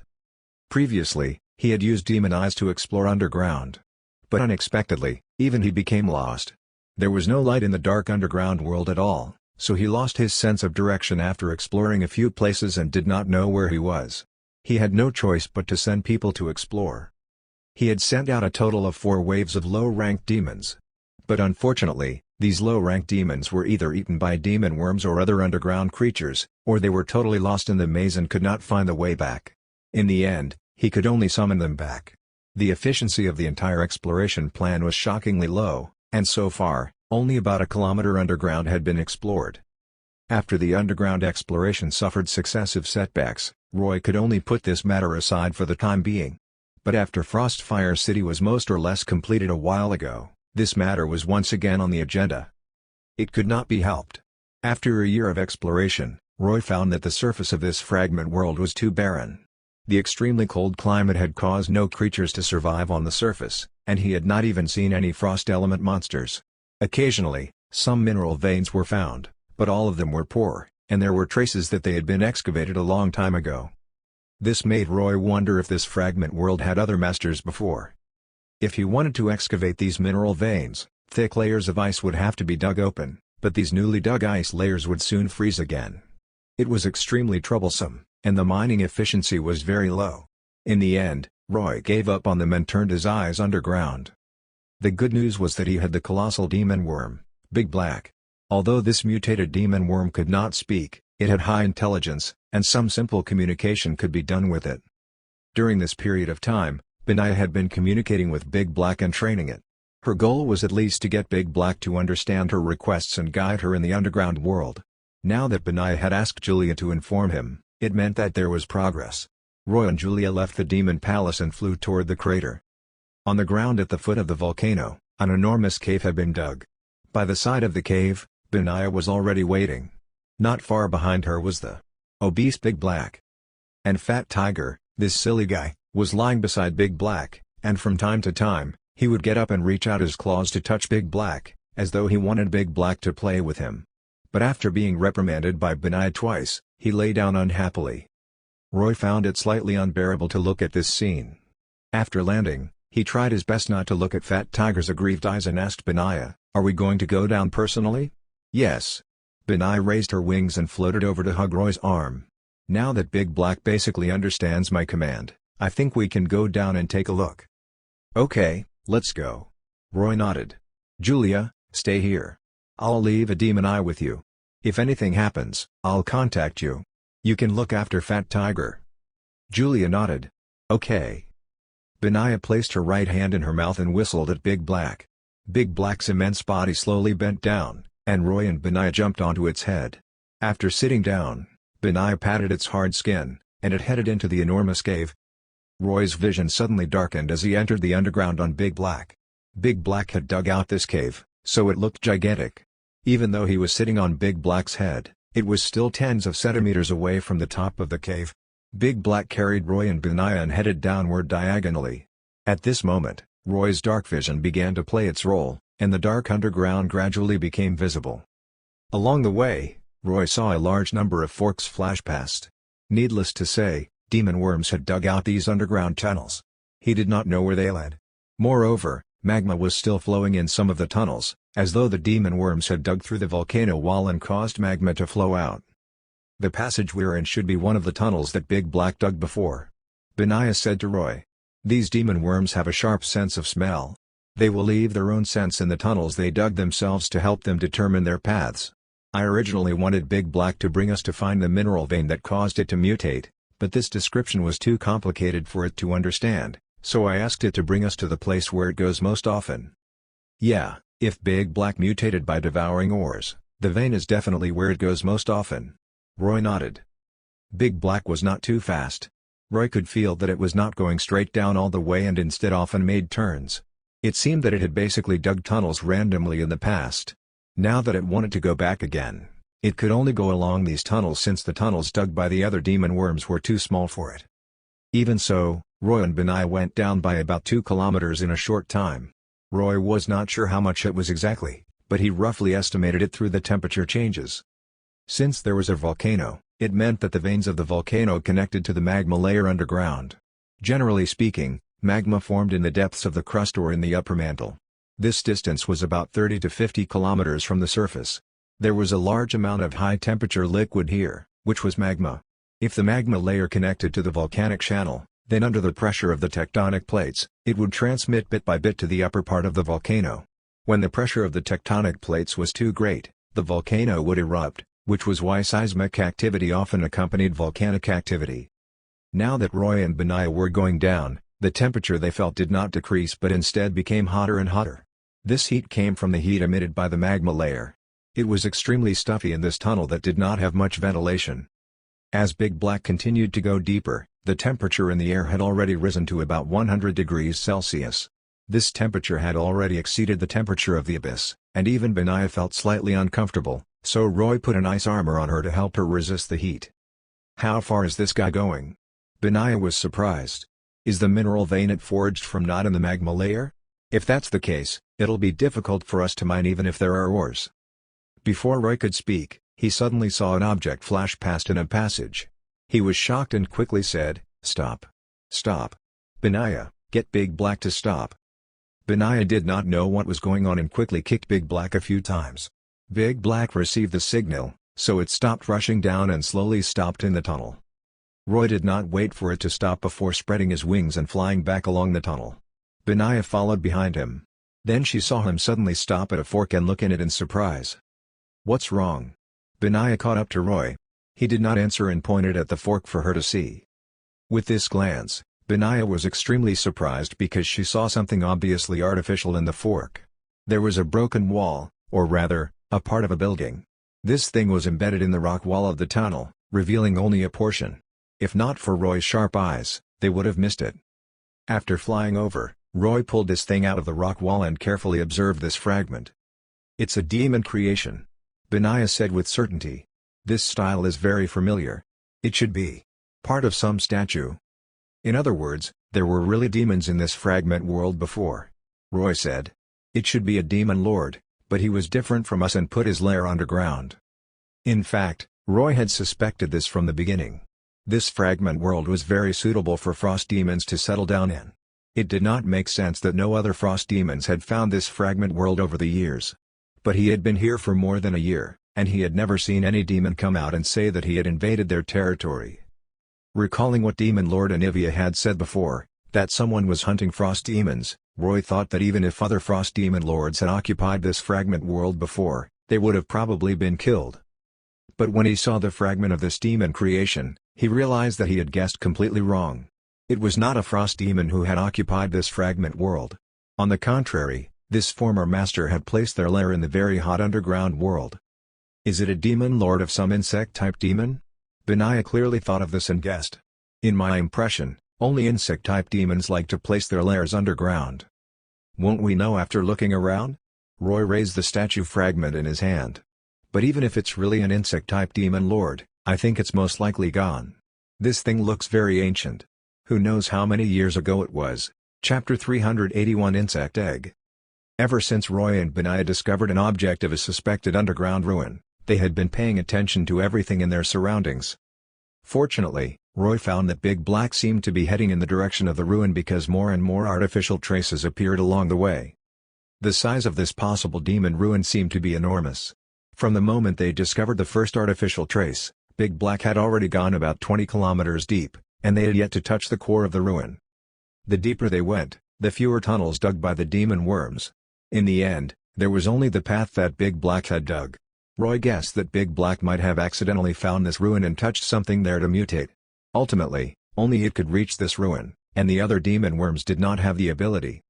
Fortunately, when he first saw Big Black, he did not kill it because it was too ugly.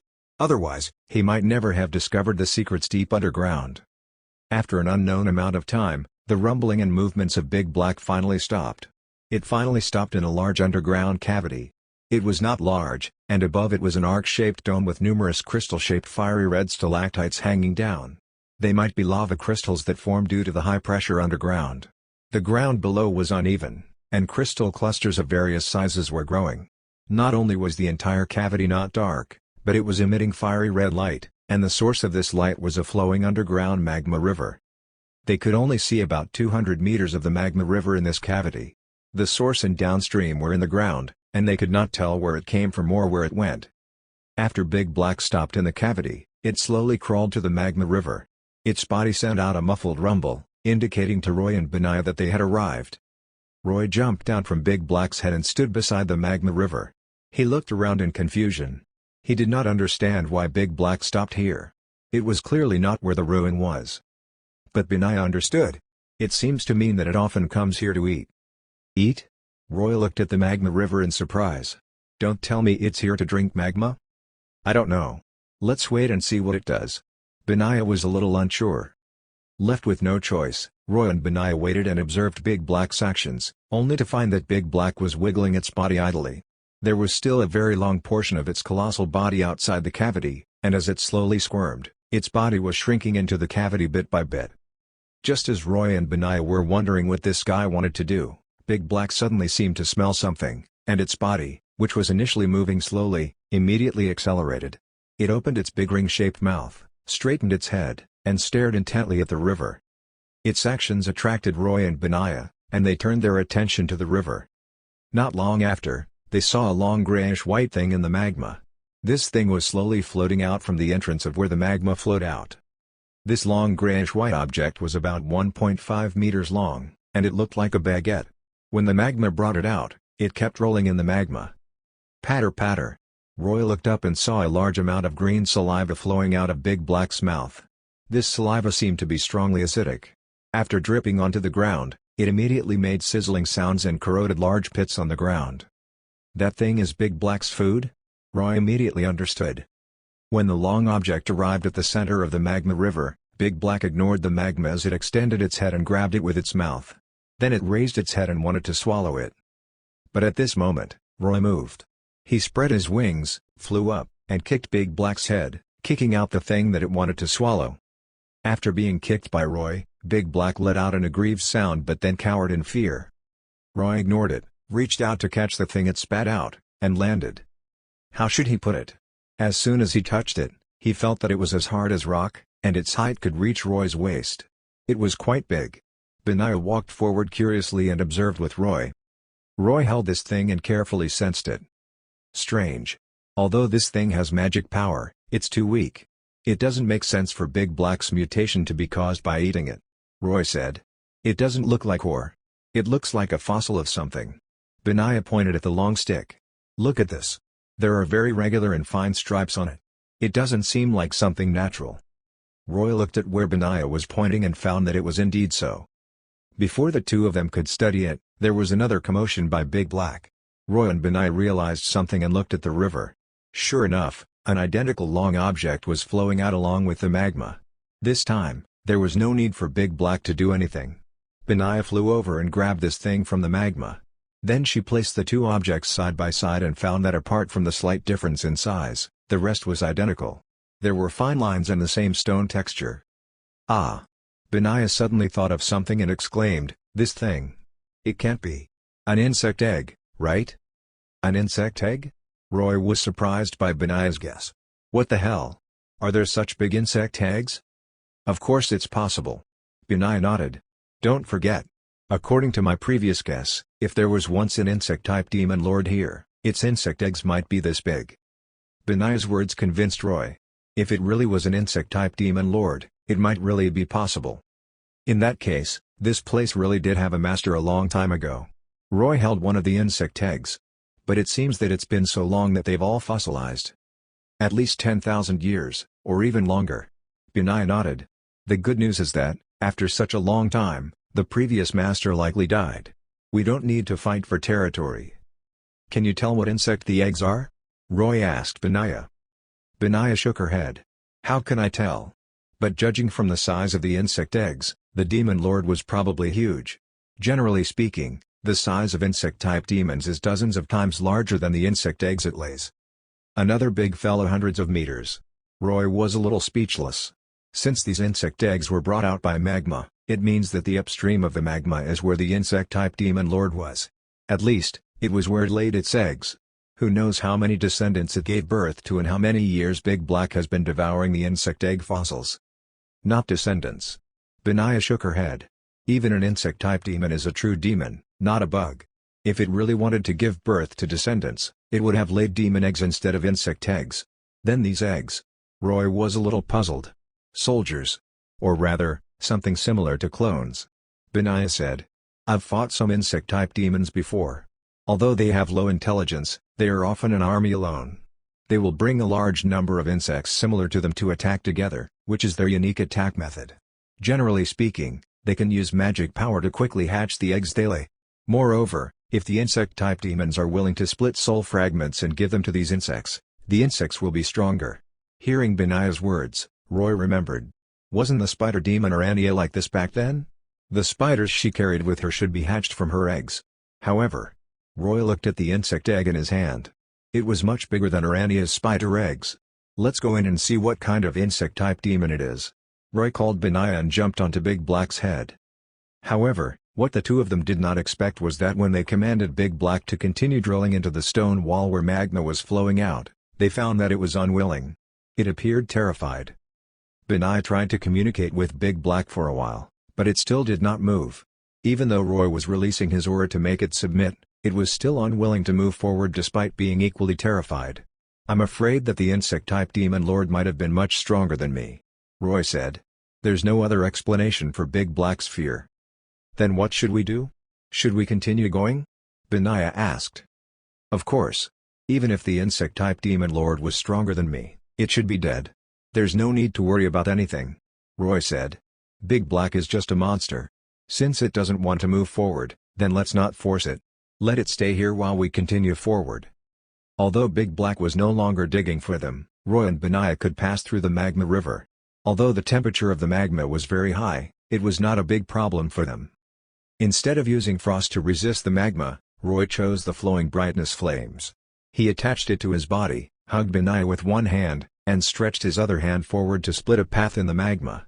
But as he moved forward, he did not know if it was an illusion or not, but he felt his entire body tense up. Gradually, he felt his hair stand on end, as though there was an immense threat waiting for him in front. Compared to him, Benaiah was worse. She hugged Roy tightly while trembling all over. Not good, darling," Benaiah said fearfully. "It seems like it's not as simple as a demon lord." Chapter 382 Beelzebub? The farther Roy went, the stronger the palpitations in his heart became. For a moment, even Roy hesitated. He found that things seemed to be a little different from what he had guessed. The previous master of this ruin was probably not as simple as a demon lord. If he had not seen those fossil eggs and knew that it had been a long time, he might have really turned around and left. Roy forced himself to continue forward until he found that the magma river was becoming shallower and shallower, and the two of them gradually came to the surface of the river. Finally, Roy and Benaiah appeared at the source of the magma river. It was a massive valley surrounded by towering cliffs. In the middle, there was a magma waterfall, and fiery hot magma gathered at the bottom of the valley and formed a river that flowed out. On the other parts of the rock walls, there were rows and rows of densely and neatly arranged long insect eggs. At a glance, it might really cause people to suffer from trypophobia. There were millions of insect egg fossils embedded on the walls here. Other than some falling off occasionally and flowing along with the magma, the rest of the egg fossils were still standing upright. Roy and Benaiah continued forward and looked at this scene in surprise. If, according to Benaiah, these insect eggs were all soldiers, then how terrifying would an army of millions of insects be? In turn, how much magic power would it consume to arrange these millions of insect eggs? The two of them walked forward cautiously and soon arrived at an enormous square. This place looked like the center of the ruin, and there were countless fragments of demon-made buildings scattered all around. Many collapsed and shattered statues even had traces of withering, and they could no longer tell what their original appearances were. On the empty ground of the square was a gigantic, rust-red pentagram magic formation engraved there, but this magic formation was also badly damaged, and many demon characters were already blurry. Roy and Benaiah looked at each other and then at this magic formation. They felt an immense and powerful sense of threat coming from there. When they arrived at the square, the sense of threat reached its peak. "What should we do?" Benaiah asked Roy. "It seems like some existence is hidden here. If I'm not mistaken, it should only appear after activating this magic formation." Roy was also conflicted. After thinking for a while, he asked Benaiah, "Can you tell what this magic formation is?" "I'm not sure, but I'm certain that it isn't a ceiling formation," Benaiah said. "This is the abyss, so it's impossible for there to be any external enemies. Similarly, no demons are so stupid as to seal themselves, right?" "It's hard to say," Roy said. "I can only feel that there seems to be a special alternate space here, and it's not stable. I can even vaguely feel the unstable spatial fluctuations here. This means that even if this magic formation is hiding something, it's on the verge of failing." "Then, can you open it without activating the magic formation?" Benaiah asked. "To be safe, let's use another method." Roy looked around and picked up a big stone from the ground. The flames of the flowing brightness flames ignited in his palm, and then he quickly shaped the stone in his palm. What he created was an eyeball-shaped object. After it took shape, he sent it into the system space and defined its attributes. It was a space probe. Just in case, Roy did not give it any magic power. He only defined a camera function for it and then set it with the ability to teleport to a designated space and be summoned back. After taking it out again, he carefully sensed the location of the unstable space and raised his hand to send the probe in with space magic. After he sent the probe in, it started working and filmed the things inside the alternate space. After a while, he summoned it back. Then he began checking the recorded scenes with Benaiah. In the end, Roy and Benaiah were shocked when they saw the scenes captured by the camera. How is this possible?" Benaiah's eyes were full of horror. What the hell is this?"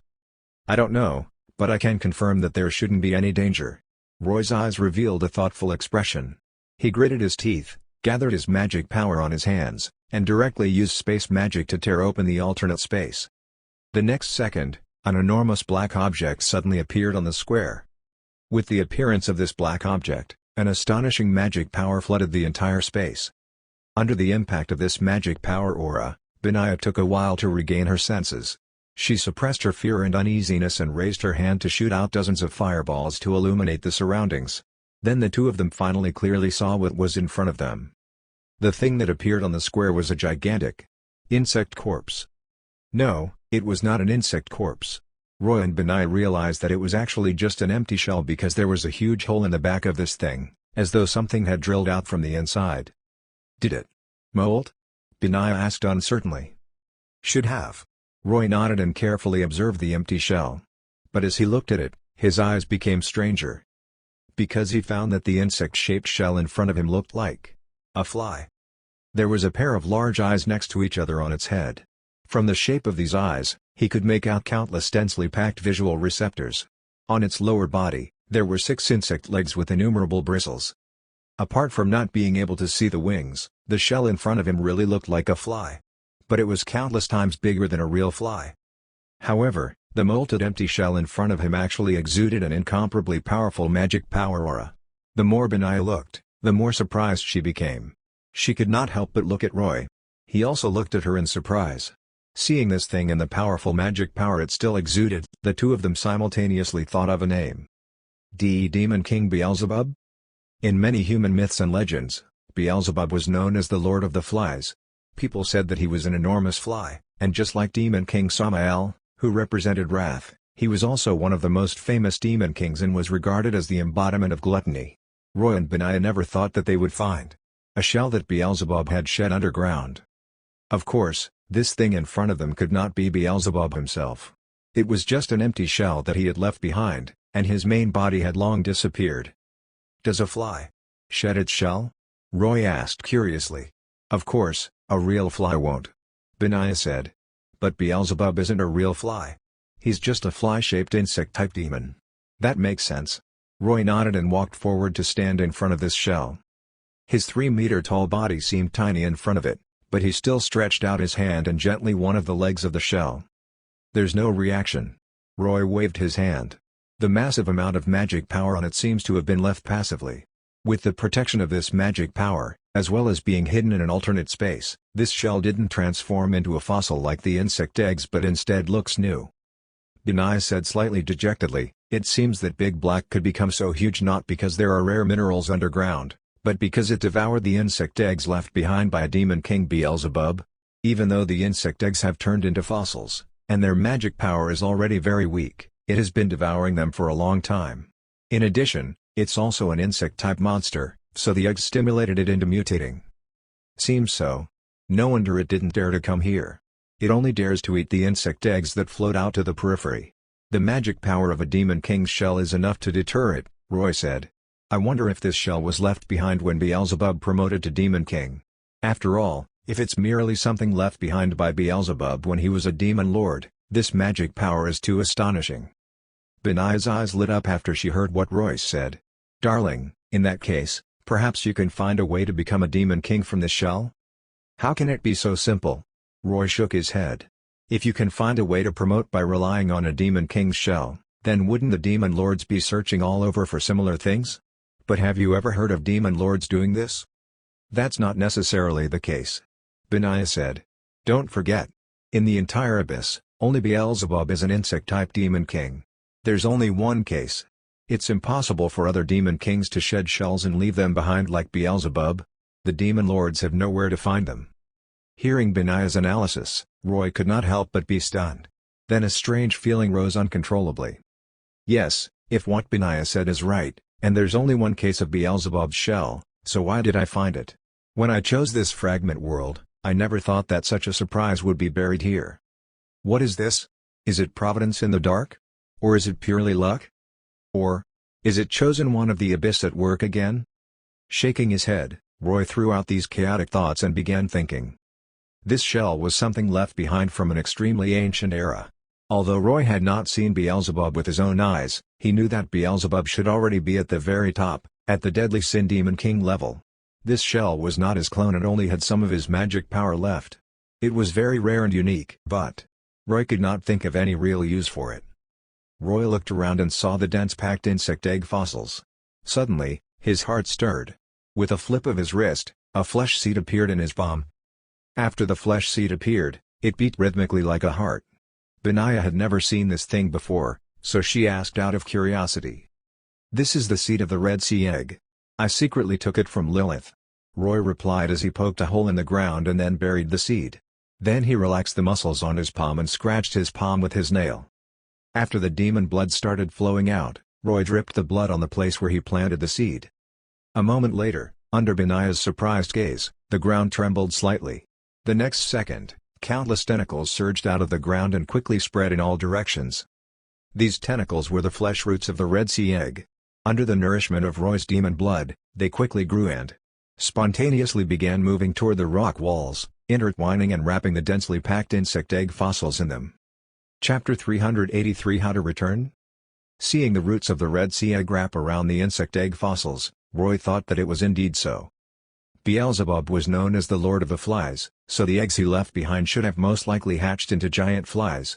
Unfortunately, Roy did not know if it was because Beelzebub had not given the order for these eggs to hatch when he left, but the eggs had maintained their appearance for a long time without hatching. Now, not only were these eggs gradually fossilizing, but the magic power in them was also about to dissipate. But it was about to dissipate, meaning that there was still some remaining. With millions of insect eggs added together, this amount of magic power was not small. Beelzebub was a big shot, and he would not feel the pinch if he wasted this magic power. But for Roy, he could use the magic power here. It was the best fertilizer for planting the Red Sea egg. The Red Sea egg could be said to be a gene editor with extremely powerful functions. But correspondingly, if he wanted to make it work, he needed to provide it with enough energy, which was either magic power or blood food. In short, he had to provide it with nutrients. In fact, he had been worried about where to find so much fertilizer for the Red Sea egg. If he really could not find any, he would have had to provide magic power himself. But he did not expect to find so many fly eggs deep underground. If he did not make use of them, it would have been a wasted trip. The flesh roots of the Red Sea egg spread to these insect eggs and split apart to wrap around them. Under the watchful eyes of Roy and Benaya, these insect eggs were gradually unable to maintain their shape. The insect eggs that had their energy absorbed turned into stone and shattered under the heavy pressure, finally turning into gravel. The bud of the Red Sea egg was growing rapidly at a visible speed. Upon seeing this scene, Benaya asked Roy in fear, "These things? Are the insect eggs left behind by Demon King Beelzebub? Is it really okay for this thing to eat it?" Roy looked at her and smiled. "What's the problem? Don't forget that even low-level monsters like Big Black dare to eat the insect eggs. Are you worried that Beelzebub will come look for us?" After a pause, Roy continued, "To be honest, I was a little worried at the beginning. He should have placed this shell in the alternate space because he wanted to save it and keep it as a clone or something. After all, there is a large amount of magic power sealed in it. With slight modification, it would become a powerful clone. But now, as you've seen, even the insect eggs are all about to turn into fossils, meaning that it has been a long time. I guess that he has probably forgotten about this matter." "Okay, I hope it's as you say." After hearing Roy's answer, Benaya felt relieved. Although she had suggested for him to think of a way to find the enlightenment of becoming a demon king from Beelzebub's shell, and this idea was certainly very exciting, after seeing him really take action, she felt a little uneasy. After all, she was merely a high-ranked demon. To her, the demon king level was too high-end. Roy waited quietly for the Red Sea egg to grow as thoughts were running through his mind. This shell of Beelzebub contained high-quality magic power at the demon king level. Just the aura of this level of magic power made his heart palpitate and fearful. But after personally sensing it, the total amount of magic power contained in it was not much. Perhaps it was because it was stored in an alternate space and could not prevent the magic power from dissipating, but the amount of magic power contained in this shell was probably about the same as Roy's. In terms of numbers, it was between 80 to 100,000. Of course, this was actually very terrifying. After all, this was only an empty shell left behind by Beelzebub, but it was actually as powerful as a demon lord, making Roy unable to imagine how powerful a demon king was. If a demon lord was a demigod, then a demon king should be a true god, right? "Do you think Beelzebub's main body is stronger than Ergash?" Roy suddenly asked Benaya. Upon hearing this question, Benaya was stunned. When she left the world of Ashan, she had seen Ergash escape with her own eyes, so she naturally understood the mighty prestige he had when he appeared.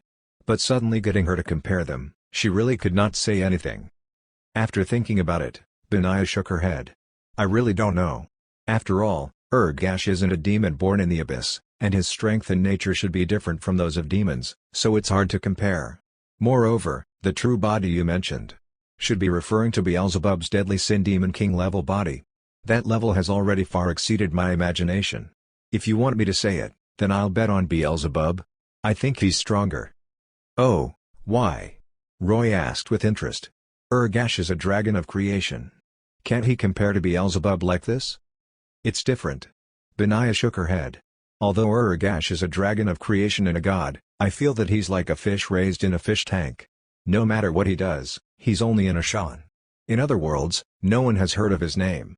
On the contrary, the name of Beelzebub is widely spread in many worlds. Makes sense. Roy rubbed his chin and said thoughtfully, but have you thought about it?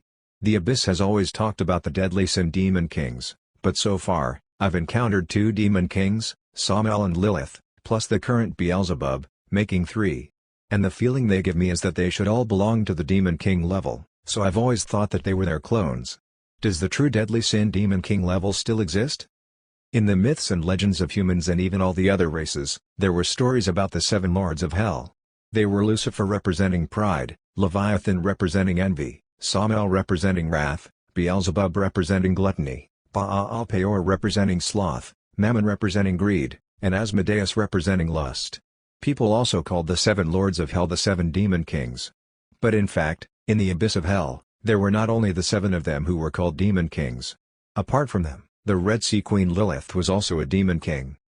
It was not like 5 of the 4 heavenly kings, 8 of the 7 demon kings, and so on either. Not only was there Lilith, but there were also famous demon kings like Baal, Belial, Mephistos, and so on. Roy had even heard Diablo's name from some high-ranked demons before. In the abyss, the generally accepted view by the demons was that there were actually 13 demon kings. Lucifer, Leviathan, and the others of the 7 demon kings were the strongest, being at the deadly sin demon king level among the 13 demon kings. They were the rulers who had existed since the birth of the abyss of hell, and the likes of Baal and Mephistos were the demon kings who later promoted. In order to distinguish between these 13 demon kings, there were the 2 levels of demon king and deadly sin demon king in the abyss. Benaya was actually saying a lot. She could not imagine what level of power a deadly sin demon king had. It was not just her.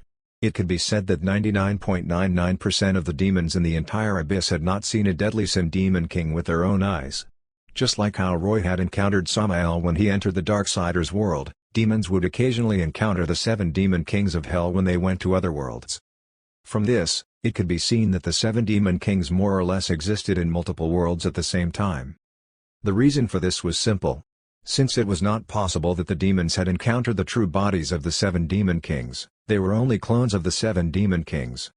Apart from marveling at the fact that even the clones were at the demon king level, the demons could only worship the 7 demon kings more fanatically. They could not imagine how terrifying and powerful they would be once their demon king level clones returned and fused back into their main bodies. Therefore, Benaya believed that the deadly sin demon kings were stronger than Ergash, which was reasonable because this title represented the pinnacle of demons. Any demon, when they encountered the clones of the 7 demon kings, would obey the orders of the clones unconditionally. They would not even frown regardless of how arduous or life-threatening the task was, just like fanatics. Of course, there were also a few common rational demons like Roy. After experiencing multiple worlds, they would have doubts like him. Why were there so many demon king clones? These clones were so powerful and intelligent, so would they really be willing to return to their main bodies one day and become a part of their main bodies again? The split soul fragments could also produce self-awareness. There was no need to doubt this. Roy had already discovered a rather strange phenomenon. In order to strengthen their ability to hunt souls, low-level demons would use their soul fragments to create clones. Similarly, the demon kings at the top also had clones. On the contrary, it was rare to see clones of high-ranked demons and demon lords. At least the demon lords that Roy had come into contact with did not do this. Why was this so? The demon lords must have realized the disadvantages and did not dare to do anything rash. They did not need to care about the low-level demons who used clones, but they seemed to be observing the clones of the demon kings, wanting to see how the demon kings would solve this problem in the end. Moreover, not only was the abyss of hell facing this problem, but even heaven was facing this problem. The high-level archangels, such as Gabriel and Raphael, also had the habit of using clones. but the strength of these clones seemed to be about the same as Samael and the others. According to this logic, the archangels should also have a level that corresponded to Deadly Sin Demon King. What could it be? 12-winged archangel? It seems to have been mentioned in some ancient legends. Roy's imagination was running wild. After some time, the Red Sea egg finally absorbed most of the insect egg fossils.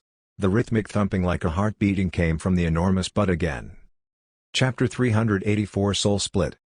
The rhythmic sound meant that the Red Sea egg was ready and full of energy, able to start work at any time. But Roy did not move after seeing this and continued to wait.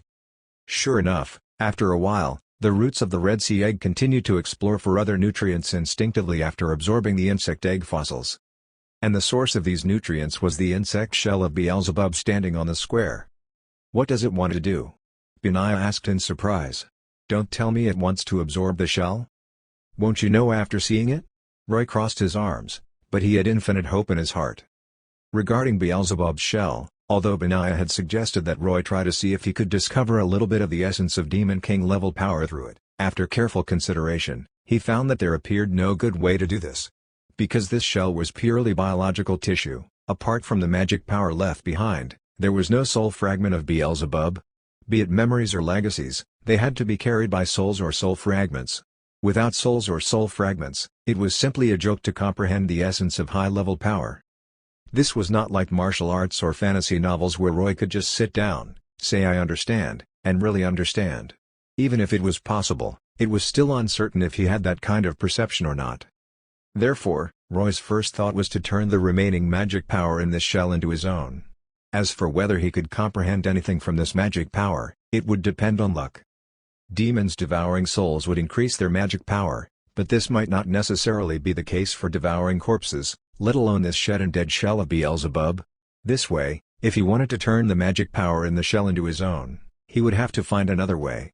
This was why he chose to plant the Red Sea egg.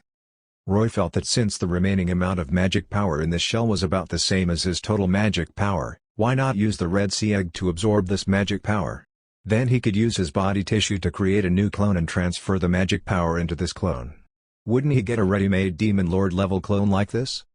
At that time, as long as he slightly adjusted the clone to make it as similar to his main body as possible, wouldn't he be able to use the fusion skill again? Once he completed the fusion, it would double his total amount of magic power. Such a ready-made benefit was not something that he could encounter at any time.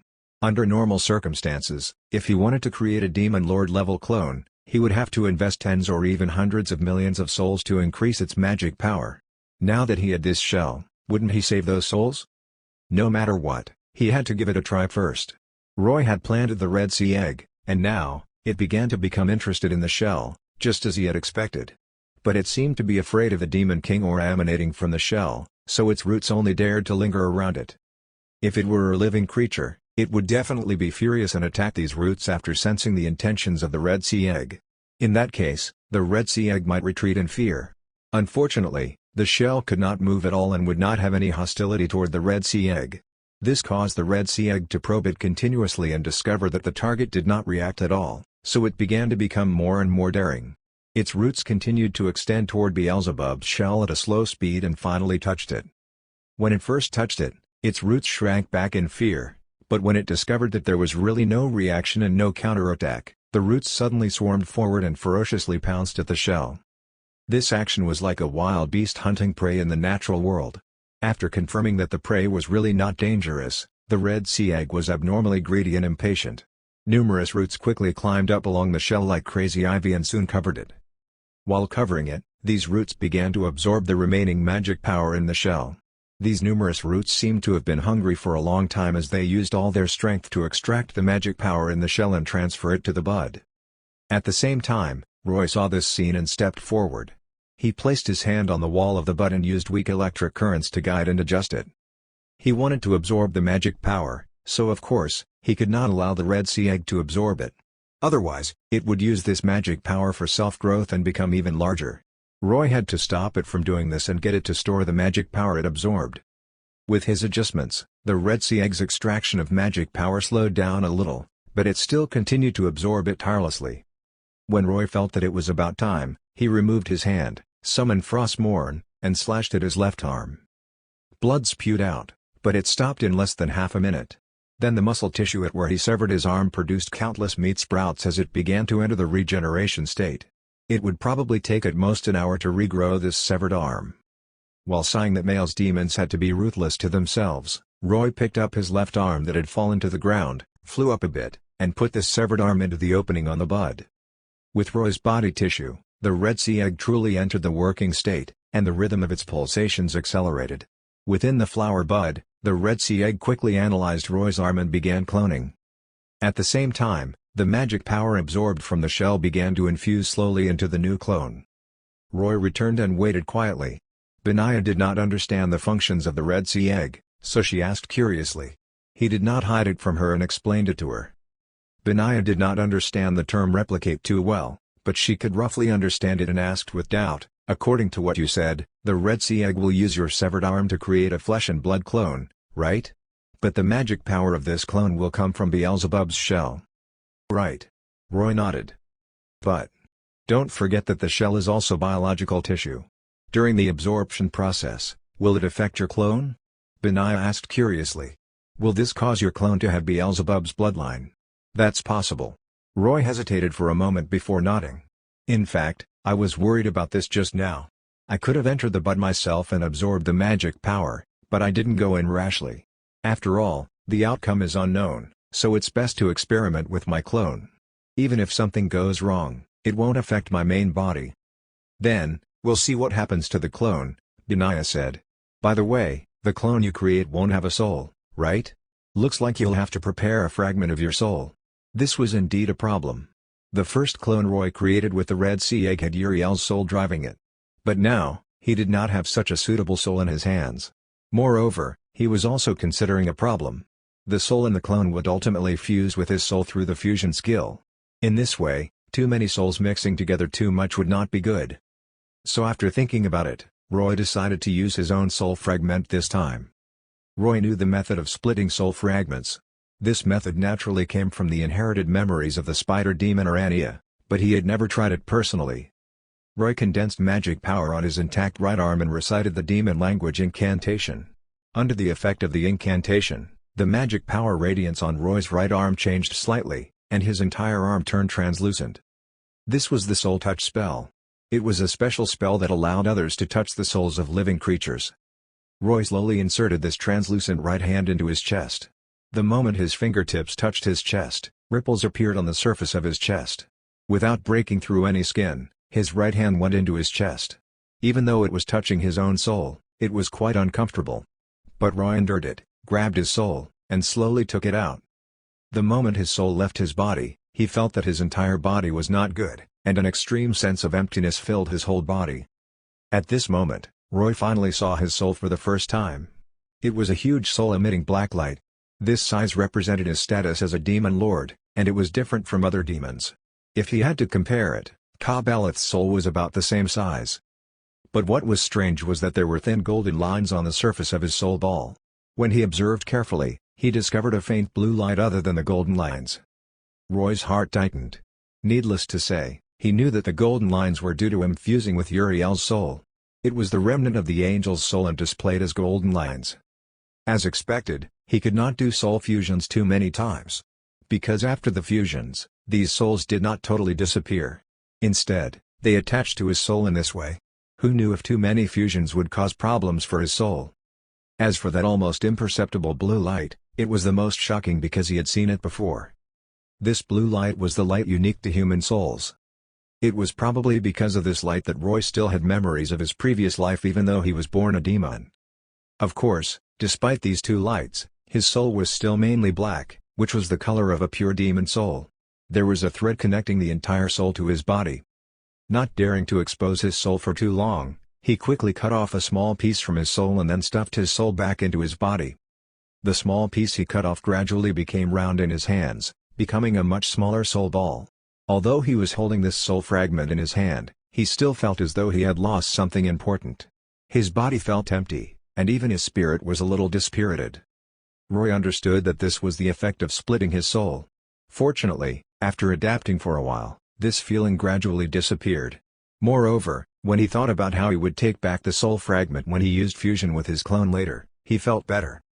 After this splitting his soul, he suddenly understood what was going on with the Demon King level clones of Samael and the others. If the soul fragment split from the main body was put into a powerful Demon King level body, it seemed that a Demon King clone could be created. Of course, this was not easy because it was extremely difficult to find such a powerful body. Just like Roy now, he was creating a Demon Lord level clone, but if he had not coincidentally encountered Beelzebub's shell and had the Red Sea Egg, he might not have been able to do so. Chapter 385 The Abilities of the Clone. After splitting out the soul fragment, Roy waited for a while as the Red Sea Egg created his clone.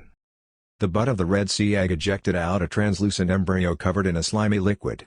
He went forward to tear the membrane of the embryo and could not help but frown when he saw his clone. It was really too ugly. Unlike the first clone he created, this clone looked very different from him.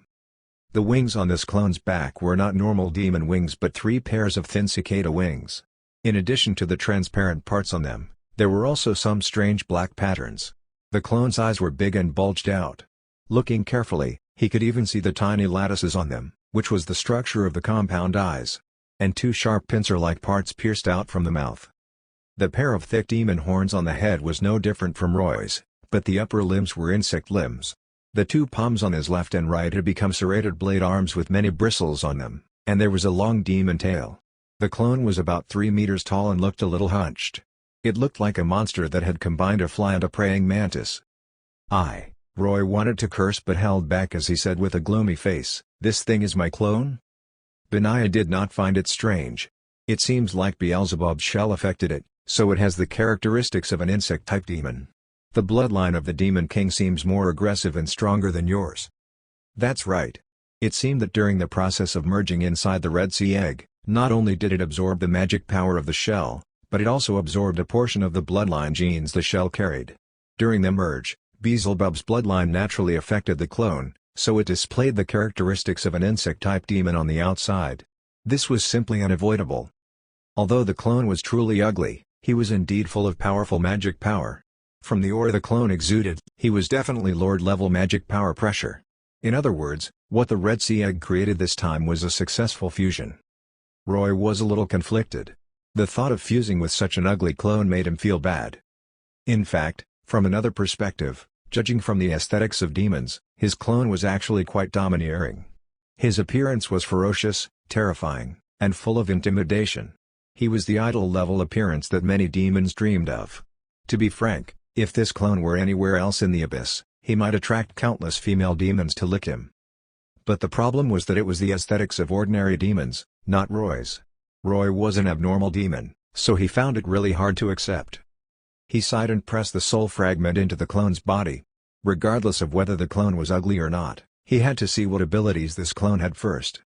Moreover, Roy could not abandon the magic power in this body. If it could not work, he could only adjust the appearance through the system. Roy infused his soul fragment into the clone. Soon, the clone's body began to tremble slightly, and after a while, the clone finally could move and stood up. At the same time, an additional scene suddenly appeared in his vision. How should he put it? It was a super clear, full-length view of his body, and the viewing angle came from the clone opposite him.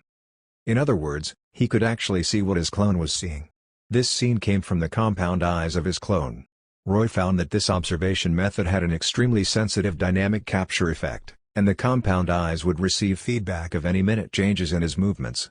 To a certain extent, he could even predict subsequent actions. After realizing this, he was quite surprised. Although the compound eye structure was a little ugly, it had its unique characteristics. Most importantly, Roy's main body could choose whether to accept this additional scene from his clone's perspective, and he could use it as he wished. When he wanted to see, he could see. When he wanted to turn it off, he could turn it off. This made it much more convenient for him. In other words, there was actually some connection between the clone and the main body. The reason might be related to the soul fragment. Since it was like this for him, then the others who used clones should also be like this. Roy thought back to when he was in the Van Helsing world. Gabriel might have come so quickly because of his connection with his clone. Soon after he killed Van Helsing, he came. Putting aside the other thoughts in his mind, Roy looked at the clone and found that he stood up and tried to move his body before standing there foolishly. Roy could feel his connection with the clone, but he could not control him to move, so he could only let him stand there foolishly. What's going on? Roy was a little confused. Why does he look like an idiot? That's natural. Benaya said. He only received a small fragment of your soul. His soul is incomplete, so it's impossible for his intelligence to be high. Roy understood and asked, in that case, his intelligence should be able to improve slowly, right? Yes, he can improve it, but the premise is that you let him move freely. Benaya said. After leaving the main body, the clone will generally follow his instincts and begin moving. He will hunt because he feels hungry, kill because he feels irritable, and find a mating partner because of his desire. In short, he will gradually gain intelligence in the following events and slowly obtain self-awareness. There should be a way to generate intelligence and consciousness directly, right? Roy said. Just give more when splitting out a soul fragment.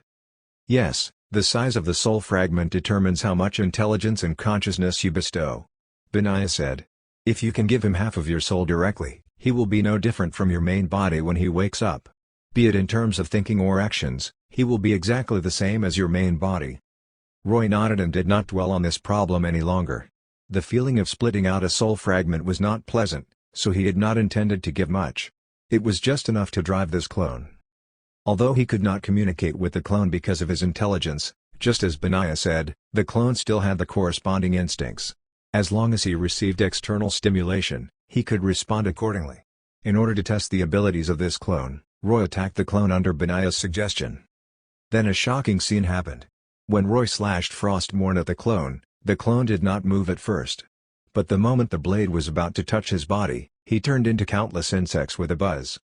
They were truly countless. They were so densely packed that it was hard to count. Every one of them was a small insect with thin wings identical to the clone, but they were much smaller. Each of these small clones was only a few centimeters or so, about the size of a real fly.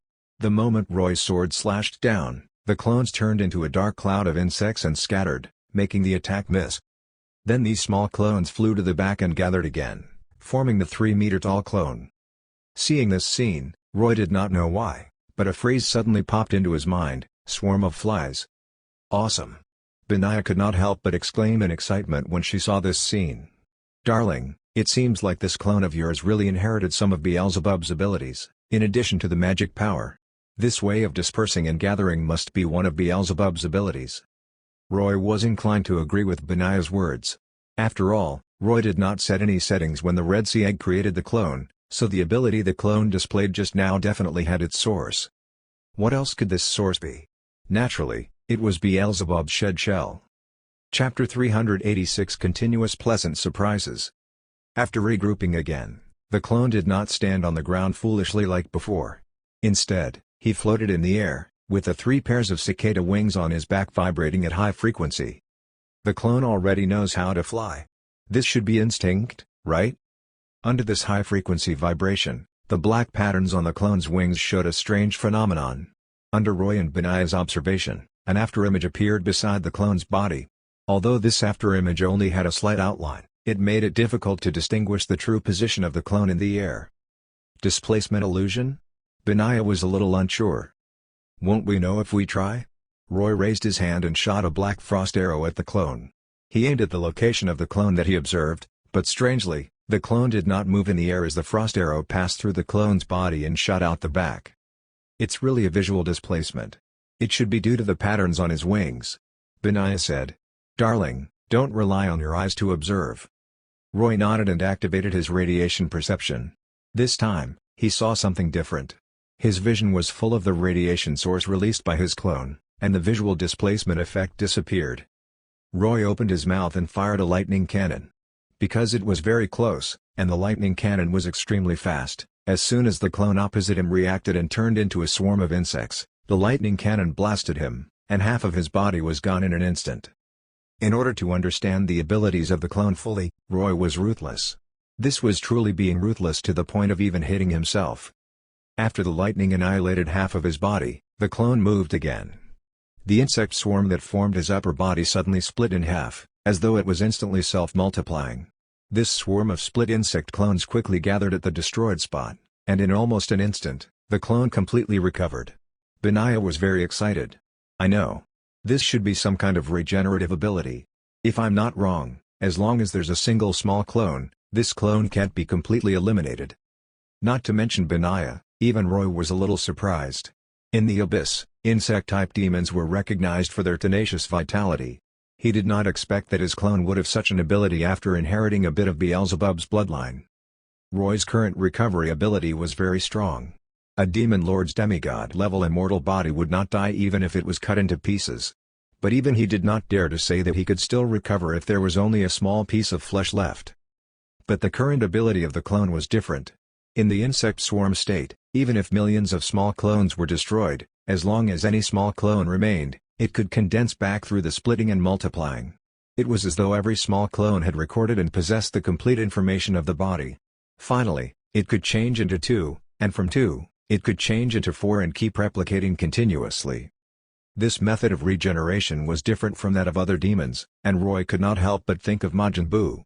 This ability was too similar to Majin Buu's recovery ability. In fact, he had thought of giving himself this ability to obtain a true immortal body, but he could only give up on it because he was worried that he did not have enough souls. He did not expect to obtain a similar ability from this clone. Roy's heart was burning. He absolutely had to obtain this ability. At that time, he only needed to spend a little more souls to define the size of his clones to be even smaller. It would be perfect if he could make each one as small as a cell. At that time, it would be a true cell-level regenerative ability. The highly sensitive dynamic capture vision, the passive visual displacement illusion, and the superb regenerative ability this clone displayed just now could be said to have brought surprises to Roy one after another. Most importantly, other than an arm and a soul fragment, Roy had not invested anything else in this clone. It was pretty much all the benefits without the sacrifice. As the saying went, awesomeness was when there was zero pain and great gains. The more, the better. Roy could not wait to continue attacking the clone to see if he had any other special abilities. In the beginning, the clone was only passively defending. Even though Roy injured him, he only used his regenerative ability to recover. But after Roy attacked for a while, the clone slowly learned to fight back. When Roy slashed Frostmourne down again, the clone's serrated blade arms blocked Roy's sword and pushed him away. Then the two blade arms crossed and swung forward. Zzz. Sparks suddenly burst out from Roy's body, and 2 deep scratches appeared on the shoulders of the cold winter armor. Roy frowned. Invisible blade? Sword energy? No, that's not right. Just now, when the clone swung his blade arms, I seemed to feel a violent flow of air. This should be vacuum wind blade? Before Roy could figure it out, his clone moved again. His entire body turned into a swarm of insect clones, and the surface area of his body expanded greatly. Then the insect clones that formed his body were all buzzing and flapping their transparent wings violently. Zzz. Ding ding. Continuous sounds and sparks came from Roy's cold winter armor. The minute impacts reached their peak in one short second. In Roy's radiation perception, he saw countless energy radiation sources rushing toward him, and he had no choice but to erect an ice wall to defend. Benaya, who was watching the battle on another side, was also attacked. Countless tiny wounds immediately appeared on her body, and they were still increasing. Almost instantly, she became bloody. Benaya was shocked, and she quickly retreated while defending. Roy finally understood. It was really invisible vacuum wind blades, but unlike before, the clones released these wind blades in the form of an insect swarm. The millions of small clones that formed his body were continuously releasing these wind blades. This was equivalent to millions of sharp airflow blades flying in all directions every second. Although they were small, the number was terrifying. The continuous wind blade storm gradually chipped away at the ice wall in front of Roy, and numerous ice crystals scattered all around. Even with the hardness of his ice wall, it was difficult to resist the impacts of so many wind blades, let alone the surrounding walls and rocks. It was as though the walls, rocks, and ground around the underground square encountered a sandstorm. The tiny wind blades cut them into countless particles, just like the wind had eroded them. Under the airflow, they filled the air but were blown away in an instant. The most unlucky one was the Red Sea Egg. It was also within the range of the wind blades. In just a few seconds, the butt of the Red Sea Egg and numerous roots on the ground became riddled with holes. After enduring the impacts of the wind blades for more than 10 seconds, Roy found that the clone did not show any signs of stopping and immediately realized that the situation was not good. The total amount of magic power in the clone was almost the same as his, and this move did not seem to consume much magic power. In other words, if he wanted to, he could maintain this move for a long time. Roy was not worried about himself, but he could not let his clone destroy the Red Sea Egg. So he quickly removed the ice wall in front of him and pointed at his clone. A grayish-white light shot out from Roy's fingertip and raced toward his clone in the swarm state. On the path that the light passed, all the insect clones were twisted together and rushed back with the light. When the light dissipated, the corpses of insect clones, which had distorted beyond recognition, fell like rain. After firing a few more distortion beams, Roy finally forced the clone to stop his windblade storm, split apart again, and recover. Taking advantage of this time, Roy summoned a blizzard that raged in the entire underground space. The clone that had just gathered was instantly frozen and turned into a large block of ice that fell from the sky. Roy heaved a sigh of relief and was about to walk forward when he suddenly heard cracking sounds. The clone sealed in the ice broke out of it and floated back into the air. As the wings on his back vibrated at high frequency, several enormous tornadoes suddenly appeared in the air. These vortexes were rotating at high speed like drill bits as they shot at Roy. Seeing this, Roy hurriedly defended himself while shouting in his heart that he had hit the jackpot. It's really wind magic. This clone actually has the magic power circuit of wind magic. Chapter 387 I Am the Swarm. To be honest, the ability displayed by the clone really exceeded Roy's expectations. Logically speaking, this clone was cloned from one of Roy's arms. Even if he had abilities, he should have displayed the abilities of his Frost Demon bloodline. But Roy did not expect that just an empty shell of Beelzebub would completely suppress his bloodline in the clone, causing the abilities displayed by the clone to be vastly different from his. Even to the extent that, because of his formidable magic power, this clone was not at a disadvantage when fighting Roy. Fuck, is a Demon King really that strong? No wonder Beelzebub didn't destroy this shell. As long as he could find enough materials and a method, this shell really could create a powerful clone. From the way the clone fought, Roy could roughly guess what kind of demon Beelzebub was. In addition to having a powerful regenerative ability, Beelzebub should be one of the rare demons in the abyss who used wind magic. Of course, he should still have dark magic abilities. Needless to say, Roy believed that his clone should have also inherited them. If he continued to attack him, he might use them. After withstanding the air vortex shot by his clone, Roy was about to fight back, but at this moment, Benaya's anxious voice came from behind. "Darling, stop quickly. Don't continue probing." "Huh? Why?" Roy looked back at her in puzzlement. At this moment, Benaya's situation was indeed serious. In the windblade storm just now, she had lost a lot of blood, and blood covered her entire body. Even with her recovery ability, she could not recover from her injuries in a short time. She was half prone on the ground and said solemnly, "I remember something. Beelzebub has another title in the abyss. The King of Plagues." "You mean?" Roy's eyes widened when he heard this title. Benaya nodded. "Yes. I suspect that the reason why Beelzebub uses wind magic is that he can rely on the wind to spread his plague and virus. If you continue fighting with your clone, he may activate his ability to use the virus. Although this place is tens of kilometers underground, no one can say for sure whether it will spread to our territory. You have to know that Beelzebub's virus is a powerful disease that even demons aren't immune to." Benaya's words made Roy have to take it seriously. He also had a virus in his body, the mutated T virus. But just because he had the virus, it did not mean that other viruses would not infect him. Ordinary viruses that could infect humans certainly did not work on demons, but how could Beelzebub's virus be so simple? The probing could only end here. What abilities did the clone have? He could wait until he fused with his clone before slowly exploring, but he could not let him use them here. He put away Frostmourne and raised his palm at the clone. "Okay, stop." Although the clone had retaliated against Roy's attacks, in the end, the clone was still a part of him, so after he gave the order, the clone hesitated for a moment before obediently landing on the ground. Of course, Roy caught the hesitation of the clone and narrowed his eyes. It seemed to be true. Although his clone only had a soul fragment, he would still slowly obtain independent consciousness. Perhaps he would gradually become a second Roy after some time. Roy could not allow this to happen. He felt that he had to fuse with his clone as soon as possible, so he ordered his clone to stand in front of him. Roy looked straight at the clone, and the clone looked at Roy silently. After a while, Roy said, "You should be able to understand what I'm saying now, right?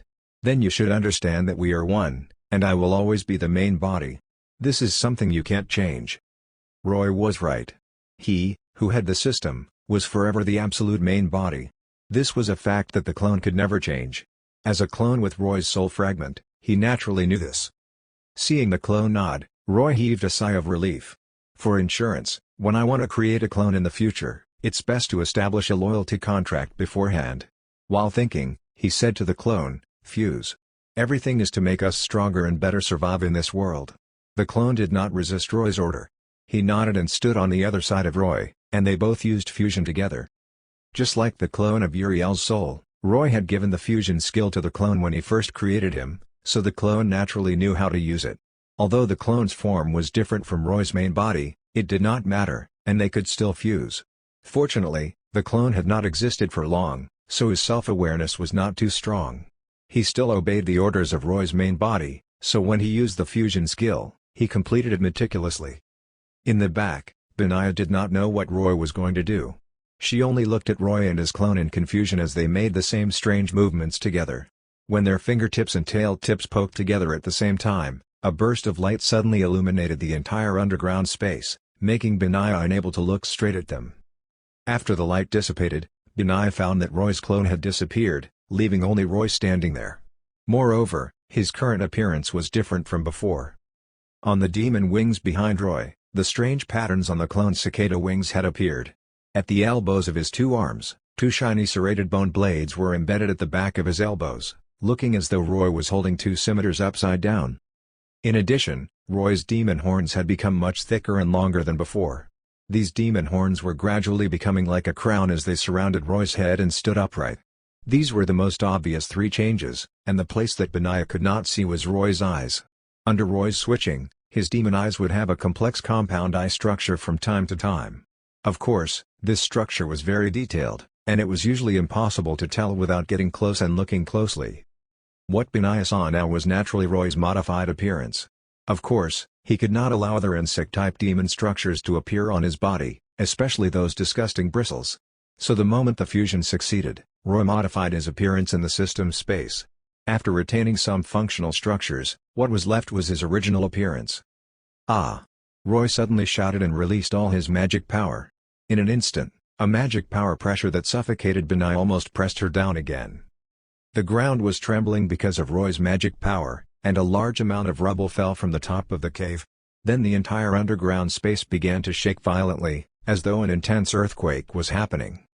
This vibration spread to the surface dozens of kilometers away. In Frostfire City, some low-ranked demons who were still building buildings screamed when they were hit by the rocks falling from the earthquake and fled in panic. The middle-ranked demons and high-ranked demons stared at the ground in astonishment. They could feel that something terrifying was underground. Even more scared were the demon worms moving underground. When they felt Roy's surging and terrifying magic power pressure, they immediately shrank themselves into balls and hid in the tunnels they dug while shivering. On the other side of the inside of the mountain, the waiting Big Black was the same. Its colossal body meekly curled into a ball, dug a hole on the ground, and hid its head. Benaya's eyes were full of extraordinary splendor as she looked at Roy floating in the air in adoration. She could roughly guess that Roy had fused with his clone, but such an immense increase in magic power after fusing was something Benaya did not expect. Moreover, judging from Roy's current appearance, he seemed to have gained some of the abilities of his clone after the fusion. As expected, after the magic power stopped bursting, his entire body suddenly split into millions. No, tens of millions. At the cost of spending 3 million souls, Roy reduced the size of the original insect clones of the clone again. From a few centimeters to a few millimeters, the number of clones instantly increased by 10 times. If he had invested some more souls, he could have made them smaller, but he felt that this scale should be enough. Tens of millions of tiny Roys was equivalent to changing from a swarm of flies into a swarm of mosquitoes. When they flapped their wings and flew together, the entire underground space resounded with hair-raising sounds. This swarm of clones was like a dark cloud as they constantly changed their surface area in the air, looking very spectacular. In Roy's perception, he could feel that these tens of millions of little Roys had the same consciousness connection. This was a very strange feeling, as though the entire group was sharing a consciousness. At this moment, Roy suddenly understood the feeling of the Queen of Blades, Kerrigan. I am the Swarm. From today onward, this ability will be called Heart of the Swarm, Roy thought. Chapter 388 Sense of Security. The tiny clones flying around gathered back together and reformed into Roy's body. While flying toward Benaya, Roy found that he always had blurry afterimages during the flight. It was not until he landed and folded his wings that the afterimages disappeared. Great Osiris. Benaya knelt on one knee. The demon wings behind her tightly wrapped around her body as she bowed to Roy. This was the highest form of submission from the demon race. She said to him respectfully, "I was right. You will eventually be a king." Benaya was extremely excited. She knew that as long as she stayed by Roy's side, she might be able to witness the birth of a new demon king. "Get up." Roy raised his hand, and a breeze made Benaya straighten up. "It's still too early to become a demon king." "It's only a matter of time, isn't it?"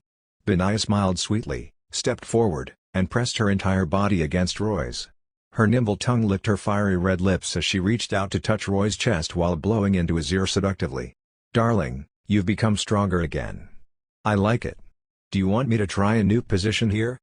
Roy's powerful magic power aura was simply the most tempting poison for Benaya. Seeing her like this, he knew that she wanted to drive again. Moreover, it was an off-road vehicle. What else could Roy say about Benaya's request? Of course, he could not say no in this situation, right? Therefore, Roy could only let Benaya drag him to a quiet corner and let the wheels run across his face. More than an hour later, Roy was lying on the ground with a satisfied Benaya lying on his chest. She was rubbing her tail all over Roy as she asked curiously, "Darling, what were those strange actions when you fused with your clone?" Roy explained a bit of it to her. After Benaya understood, she immediately became energetic and asked, "Then, is it possible for me to learn this fusion skill?" "Why do you want to learn it?" Roy asked curiously. "Do you want to fuse with clones too?" "Darling, do you know?" Benaya said. "Most demons with clones don't use a fusion skill like the one you created if they want to fuse their clones back. Other demons can't fuse their clones back safely like you, and the method they use is very rough." "Rough?" "Yes." Benaya nodded. "That's to eat the clone directly." Roy was stunned. This method was really as rough as Benaya described. "So, the fusion skill you created can be said to be unique," Benaya said. "Think about it. Even if I don't have a clone, you said that as long as the two bodies are of similar size and strength, they can fuse together. If Julia and I learn it, won't we be able to fuse?" "With Julia?" After hearing Benaya's plan, even Roy was shocked. "Why did you think of fusing with her?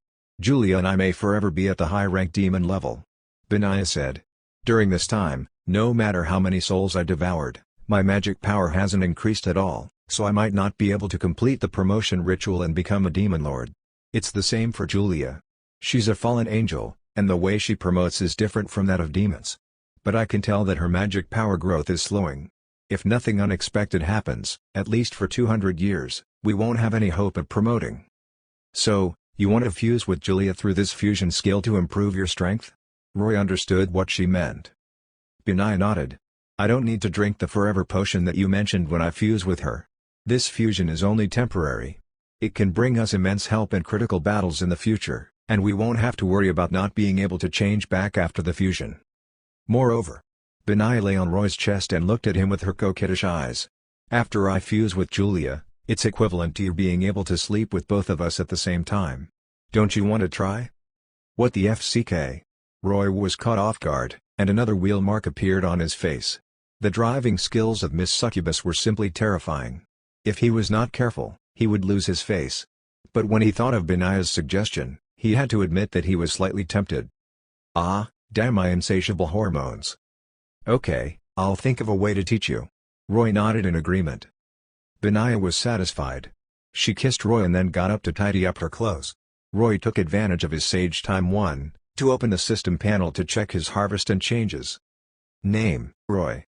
Race, Demon. Bloodline? Demon name, Bakran Shamarir Lukdiran Stanlis Lundisha. Ramos Osiris. Form, Transcendent Form. Hierarchy, Demon Lord Strength, 2414, True Name Liberation State, 3345. Speed, 2028, True Name Liberation Status, 2764. Magic Energy, 143,000, True Name Liberation State, 224,800. Activity? Loaded Materials, Eyes of Nightmare, Frost Wings, Lightning Wings, Strange Tail Needle, Dark Fruit, Rumble Fruit. Items, Frostmourne, Red Dragon Emperor's Gauntlet, Red Sea Egg, Haradra Cube, Dragon Ball, 7, Gold of Misfortune, Demon Bible Steely, 3, Token of the Four Horsemen of the Apocalypse. Contract Life, Fat Tiger, Titan Hellhound, Rafaro, Sky Dragon of Osiris. Skills: Dark Cold Magic Power Circuit, Flowing Brightness Flames Magic Power Circuit, Dark Lightning Magic Power Circuit, Glimmering Dawn Magic Power Circuit, Storm Magic Power Circuit, Black Domain of Silence, Transfiguration Beam, Super Psychokinesis, True Name Liberation, Perfect D Virus, Magic Power Virus Variant, Perfect D Virus, Desolate Virus Variant, Plague Calamity, Dynamic Microscopic View, Metamor Infusion, Heart of the Swarm. Compared to the last time Roy checked the attribute panel, there were several differences. His strength, speed, and magic energy had increased a lot. This was brought about by fusing with the clone. And once he entered the True Name Liberation state, his attributes increased drastically. As for activity, he could still see a number last time, but unexpectedly, it became question marks now. From the looks of it, his newly obtained ability, Heart of the Swarm, seemed to have changed Roy's activity attribute. This was a true immortal body, right? As for magic power circuits, there was a new Storm Magic Power Circuit, which meant that Roy had now obtained the Magic Power Circuit of Wind Magic. Counting carefully, Roy now had the 6 elemental abilities of Ice, Fire, Light, Darkness, Wind, and Lightning, and most of them were mutated elemental abilities. In other words, Roy only lacked an Earth Element Magic Power Circuit, and he would have basically gathered all the elemental abilities. The Ice element can be regarded as a Water element variant. Of course, there were many branches of magic, such as metal, plant, undead, and so on. But these branches did not belong to the element series. And psychokinesis had now become super psychokinesis. In Roy's opinion, this ability was now a superpower. Since it was a superpower, Roy naturally thought of One Punch Man's Tornado. He did not know how big the gap was between his current superpower and Tornado's. What surprised Roy the most was the new Plague Calamity ability.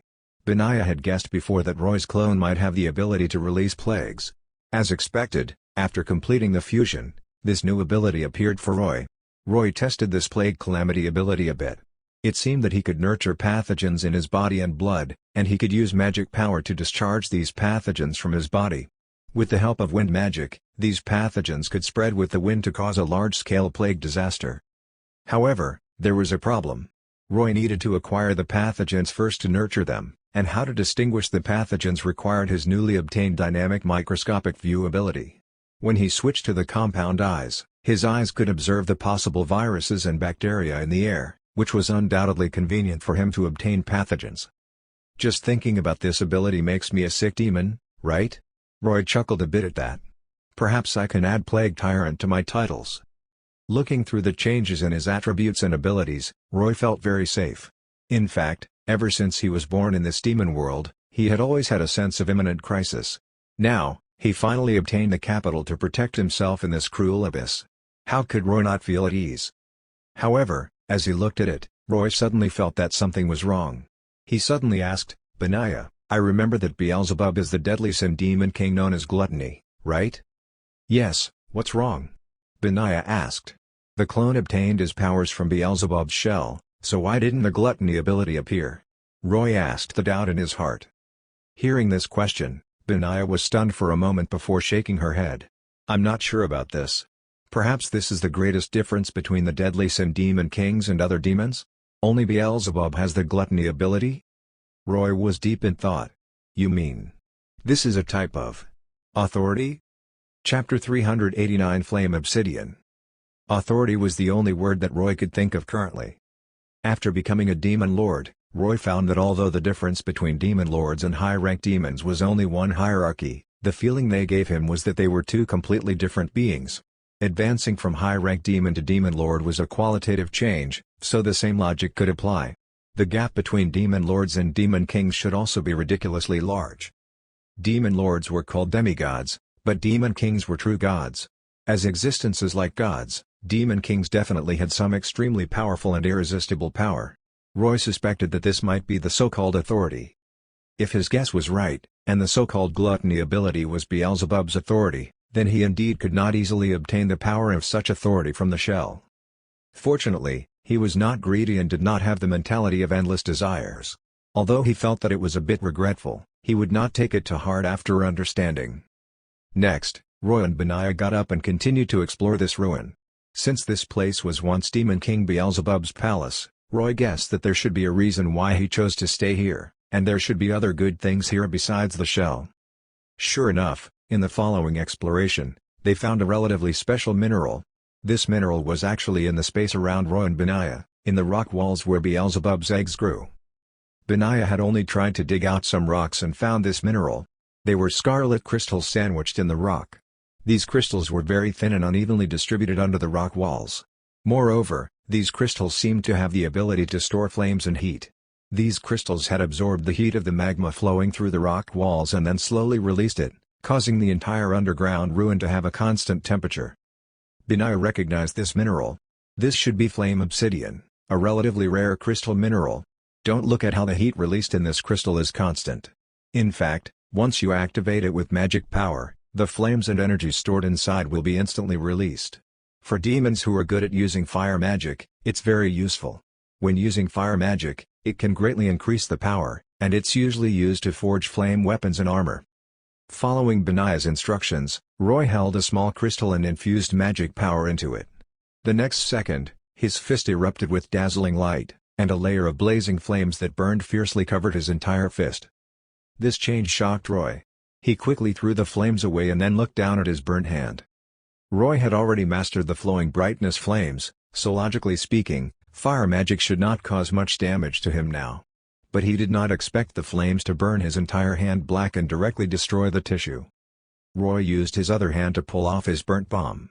While regenerating his muscle tissue, he said to Benaiah in surprise, "These flames are so fierce? It's even hotter than Julia's destruction flames?" "It's just an instant burst of explosive power," Benaiah said. "These flame obsidian have been absorbing and storing the heat of magma for thousands of years underground. Although a portion of the heat has been dispersed, they have always stored the remaining portion. The heat accumulated over time is terrifying, and it's normal for them to exceed the temperature of the destruction flames at the moment of explosion. But these crystals can't be used as fire seeds to allow demons to obtain new flame power. They can only be used to inscribe runes or engrave magic formations to amplify fire magic. Weapons and armor made of flame obsidian are extremely popular in the Abyss because holding these types of weapons is equivalent to raising the level of your magic attacks and physical attacks, allowing you to better defeat powerful opponents." "You mean that we can use flame obsidian to forge weapons and armor and then use them to trade with other demons?" Roy understood Benaiah's meaning well. Demons basically don't have any concept of trade. Even if you want to exchange for souls, you probably won't be able to exchange for much. But we can trade them for some rare items from other demon lords. Benaiah touched the flame obsidian emitting warm energy on the rock wall and said regretfully, "The only problem now is that these flame obsidian aren't high-grade ores. The crystals are too small, and there's no way to fuse them into larger crystals. This way, there will be more restrictions when using them to make things. It's probably because of Beelzebub's insect eggs." Roy thought for a moment. Beelzebub left so many insect eggs on these rock walls probably because he wanted to use the heat of the flame obsidian to hatch the eggs.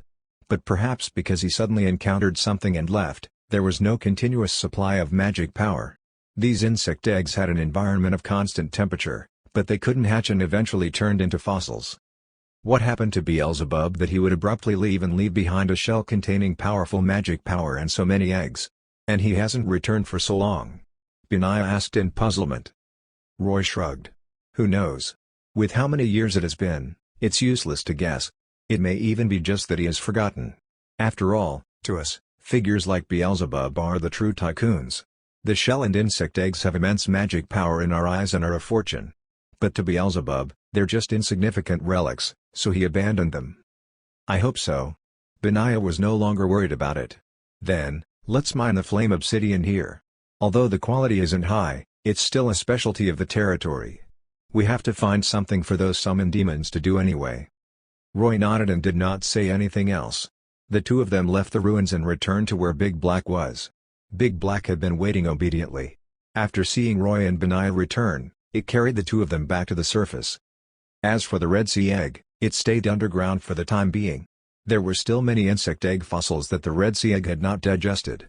After some time, Roy should be able to use the Red Sea egg again. On the surface, Julia and Fat Tiger were waiting at the entrance of the cave. The earthquake earlier made Julia realize that something might have happened underground. If she had not noticed that it was the magic power pressure that Roy had released, she would have been burning with anxiety. Only after seeing Roy and Benaya return safely did she heave a sigh of relief. But then she discovered the increase in Roy's magic power and asked in surprise, "Darling, what happened? Why did your magic power suddenly increase so much? Also, your appearance changed." Thus, Roy told Julia what happened underground. When she heard that Roy and Benaya had actually found the ruin of Demon King Beelzebub's palace and found the empty shell that he left behind, even she was shocked. Back then, Julia had followed Demon King Samael, and she had always been fighting alongside Samael. She had never seen Beelzebub, but she had heard the name of this very famous Demon King in many worlds. There were extremely few cases of Demon Kings cooperating. It seemed like everyone had the tacit understanding that a king would not see another one. Of course, a Demon King like Lilith was an exception. This succubus queen seemed to have affairs with many Demon Kings. Julia had never seen Beelzebub before, so she was very curious about his appearance. Unfortunately, the shell had already been absorbed, and she could only imagine it through Benaya's description and Roy's current appearance. Someone else had once occupied this territory, which made Roy feel a little regretful. But think about it. The Abyss had given birth to many demon lords over the years, and the probability that others had not occupied the fragment world here was too low. It was impossible to find a completely untouched territory unless he spent a lot of time and patience searching one by one. In comparison, likely only Beelzebub had occupied this territory thousands of years ago, which was already very good. At least, there were still many things in this territory. Now, the next step was how to develop the territory. In addition, Roy planned to gradually try to come into contact with other demon lords. Chapter 390 Sereth in Danger. Cold winds howled on the silent icy plain.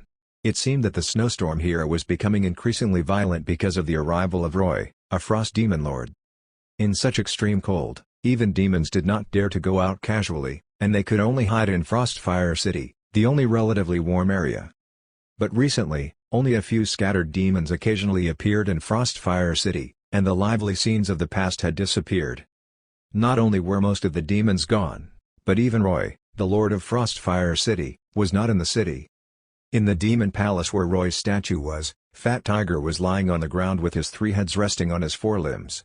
His snores echoed rhythmically in the hall, and his enormous body guarded here like a small mountain.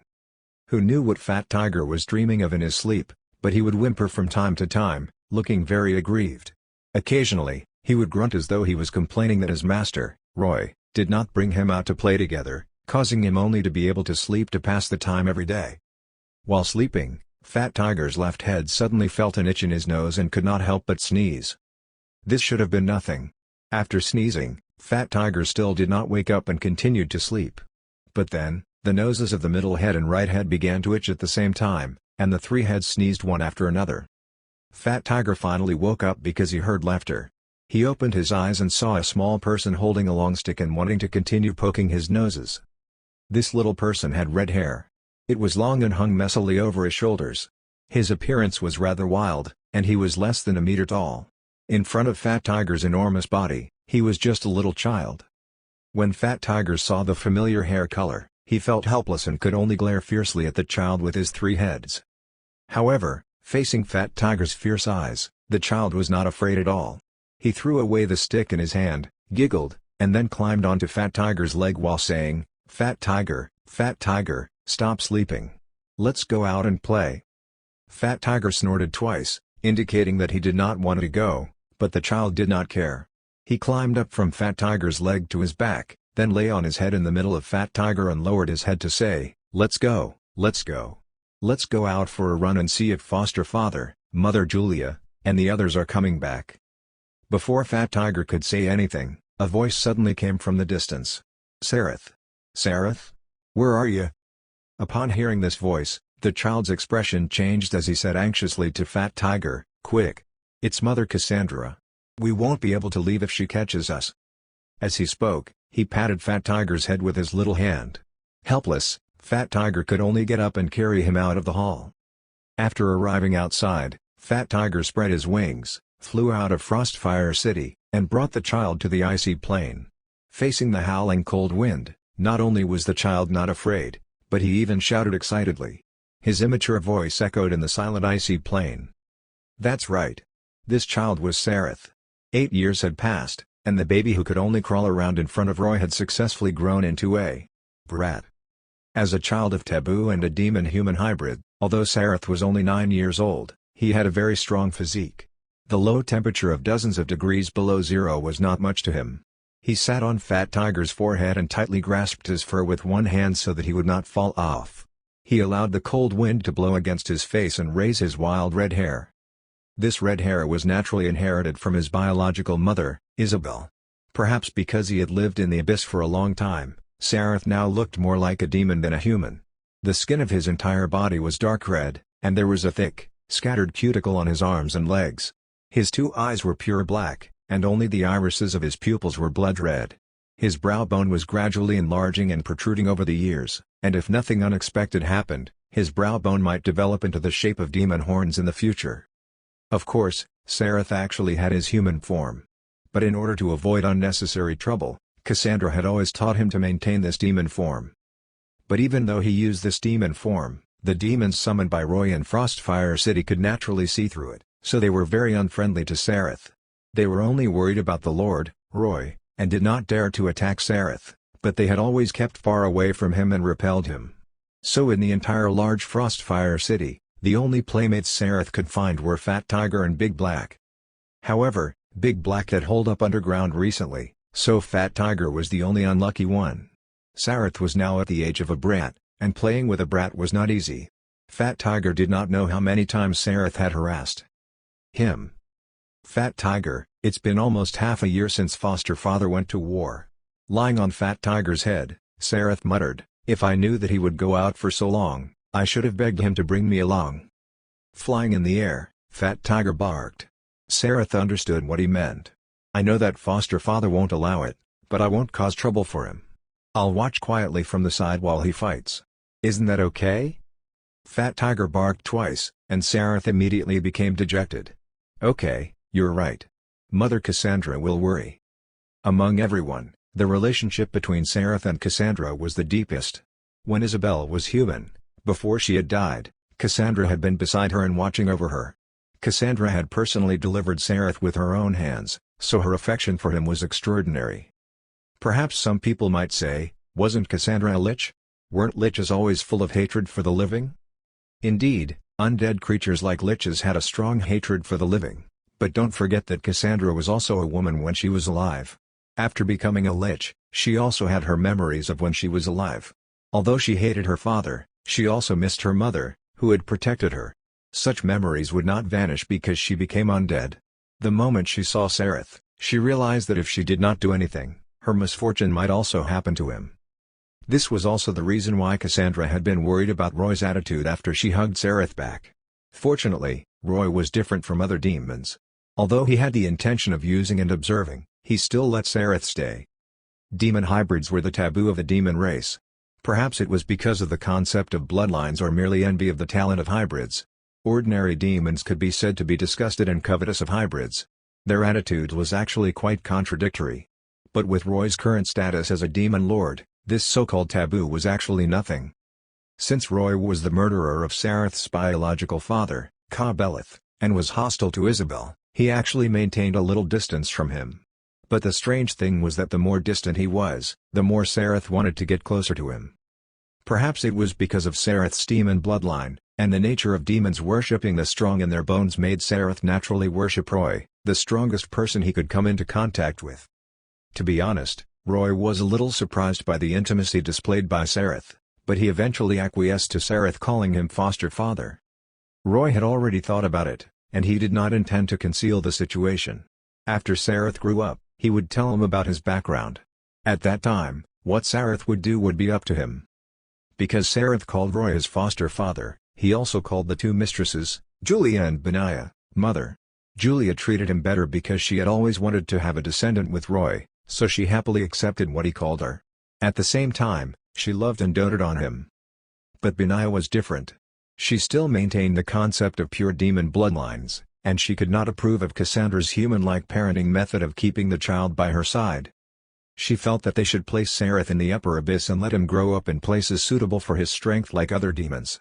Fighting and growing up in blood and flames was the correct way for demons to mature.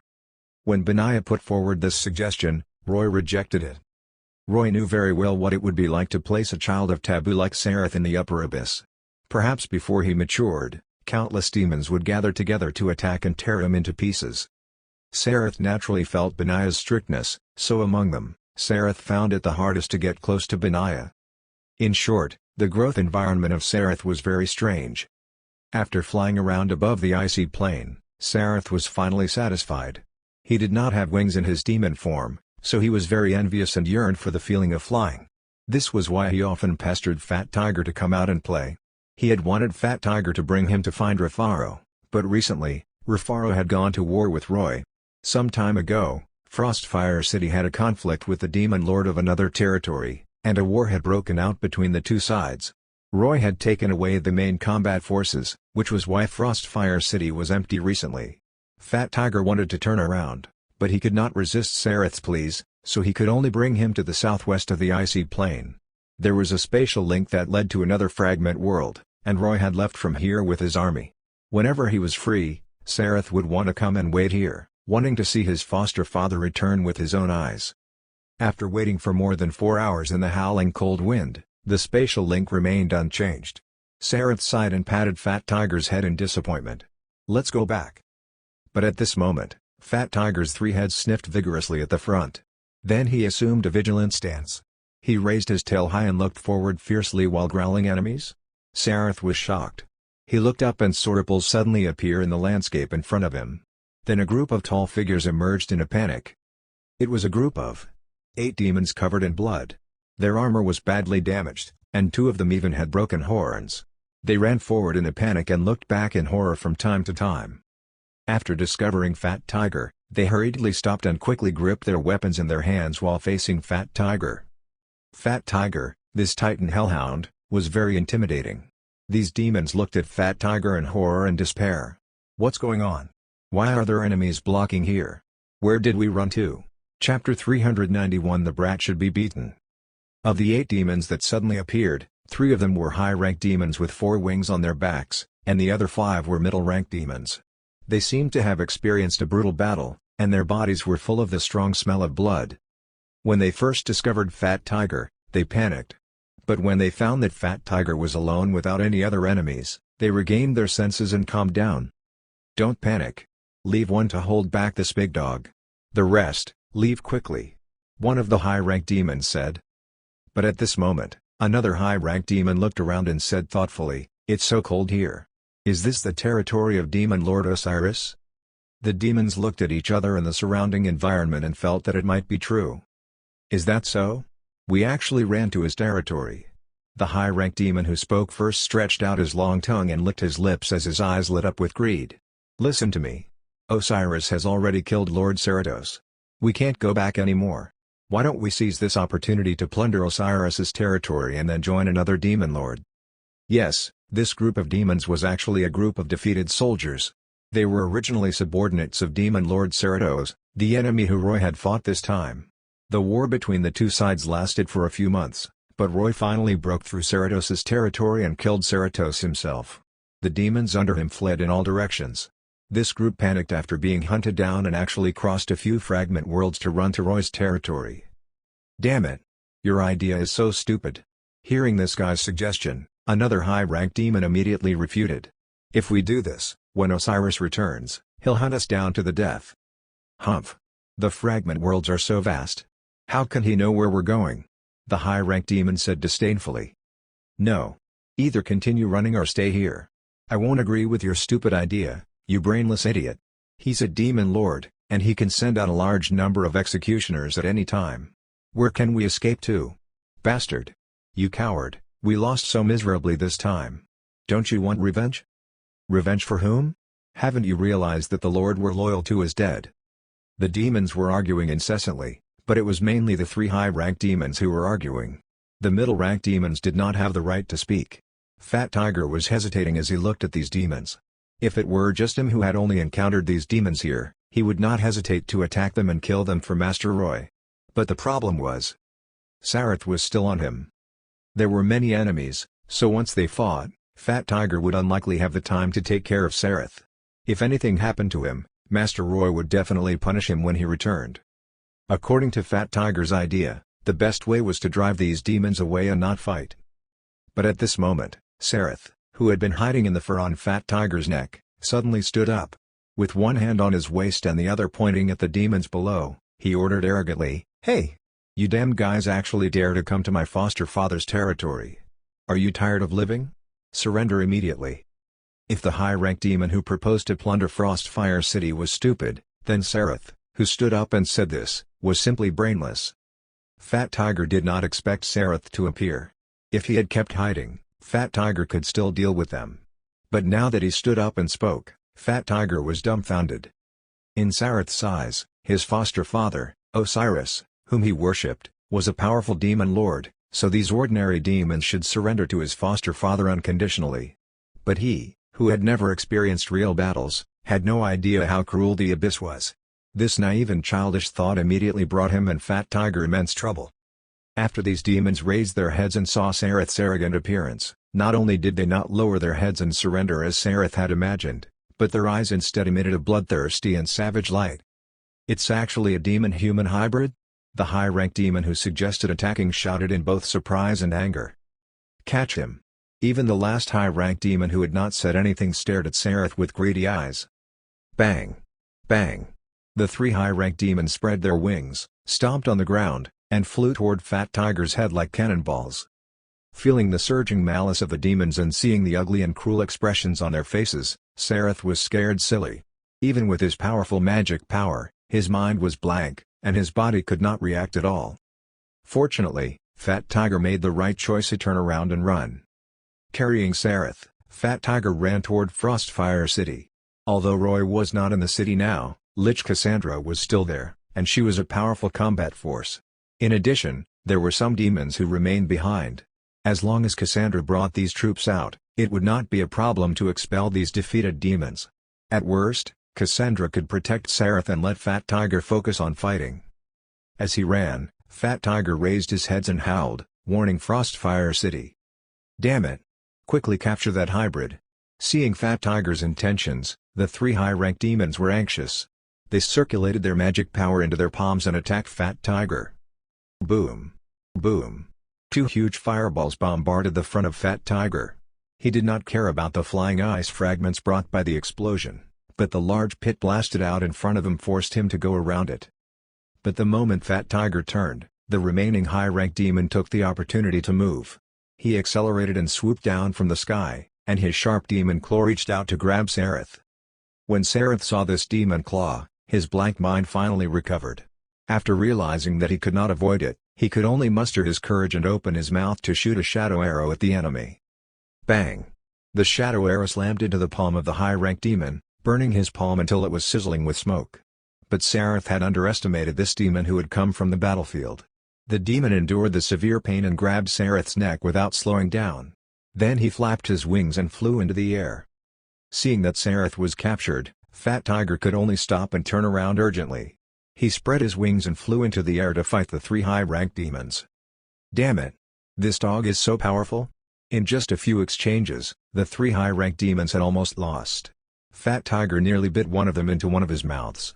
Although he managed to dodge quickly and escape, and Fat Tiger could only tear off a small portion of his wings, the fierce combat strength that Fat Tiger displayed still made the demons gasp. "Don't move! Stop!" The demon holding Sareth grabbed his neck and shouted at Fat Tiger, "If you dare to move again, I'll crush his neck." Hearing the other party's words, Fat Tiger could only stop resentfully, fold his wings, and land on the ground. The three demons also landed. The demon was clutching Sareth's neck hard, making it difficult for him to breathe, causing him to struggle. The demon stared at Sareth excitedly and laughed. "Good, I finally caught you.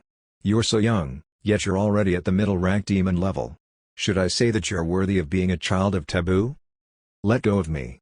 Sareth struggled and shouted, "You bastards! When my foster father returns, he won't let you off. He has to come back first." The high-rank demon smiled proudly. "Since we've caught you, robbing Frostfire City is meaningless. As long as we leave now, your demon lord foster father will never be able to find me." Hearing this high-rank demon's words, the other two high-rank demons said unhappily, "Hey, we caught this hybrid together. Don't worry. The high-rank demon waved his hand. "Of course I know. After leaving this place, let's discuss how to distribute." The demons coveted the bodies of the demon-human hybrids because they knew that these hybrids would not be affected by the world repulsive effect. In addition, hybrids would not have any bottlenecks. As long as they had enough magic power, they could easily promote all the way. These 3 high-rank demons had been stuck at the high-rank level for many years, and they had never had the courage to carry out the promotion ritual, in which the success rate was so low that almost everyone died.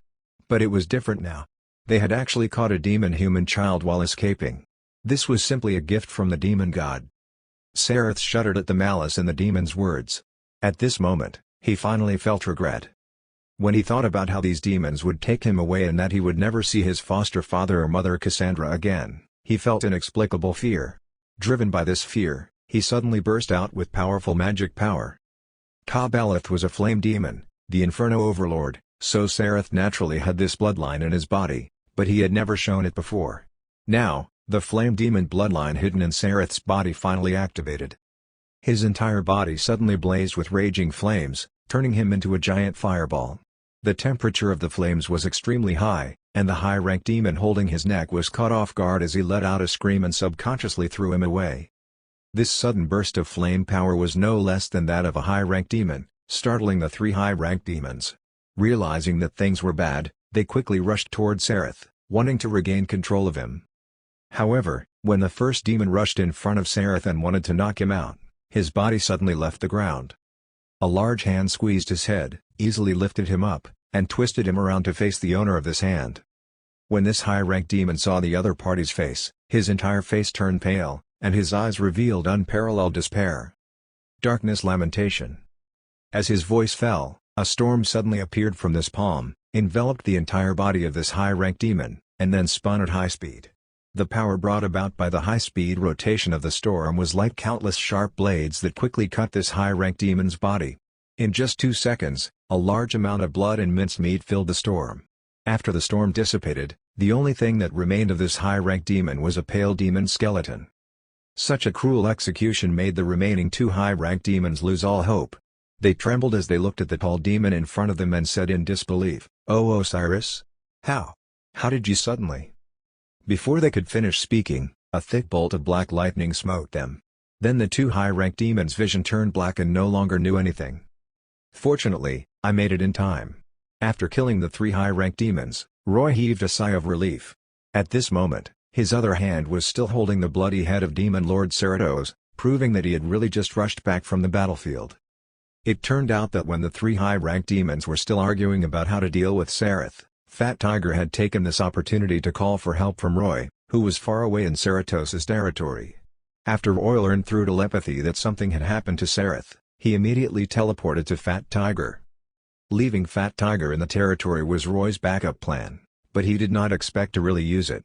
With Fat Tiger's enormous body as cover, the 3 high-rank demons did not notice Roy's sudden appearance, so he caught them off guard.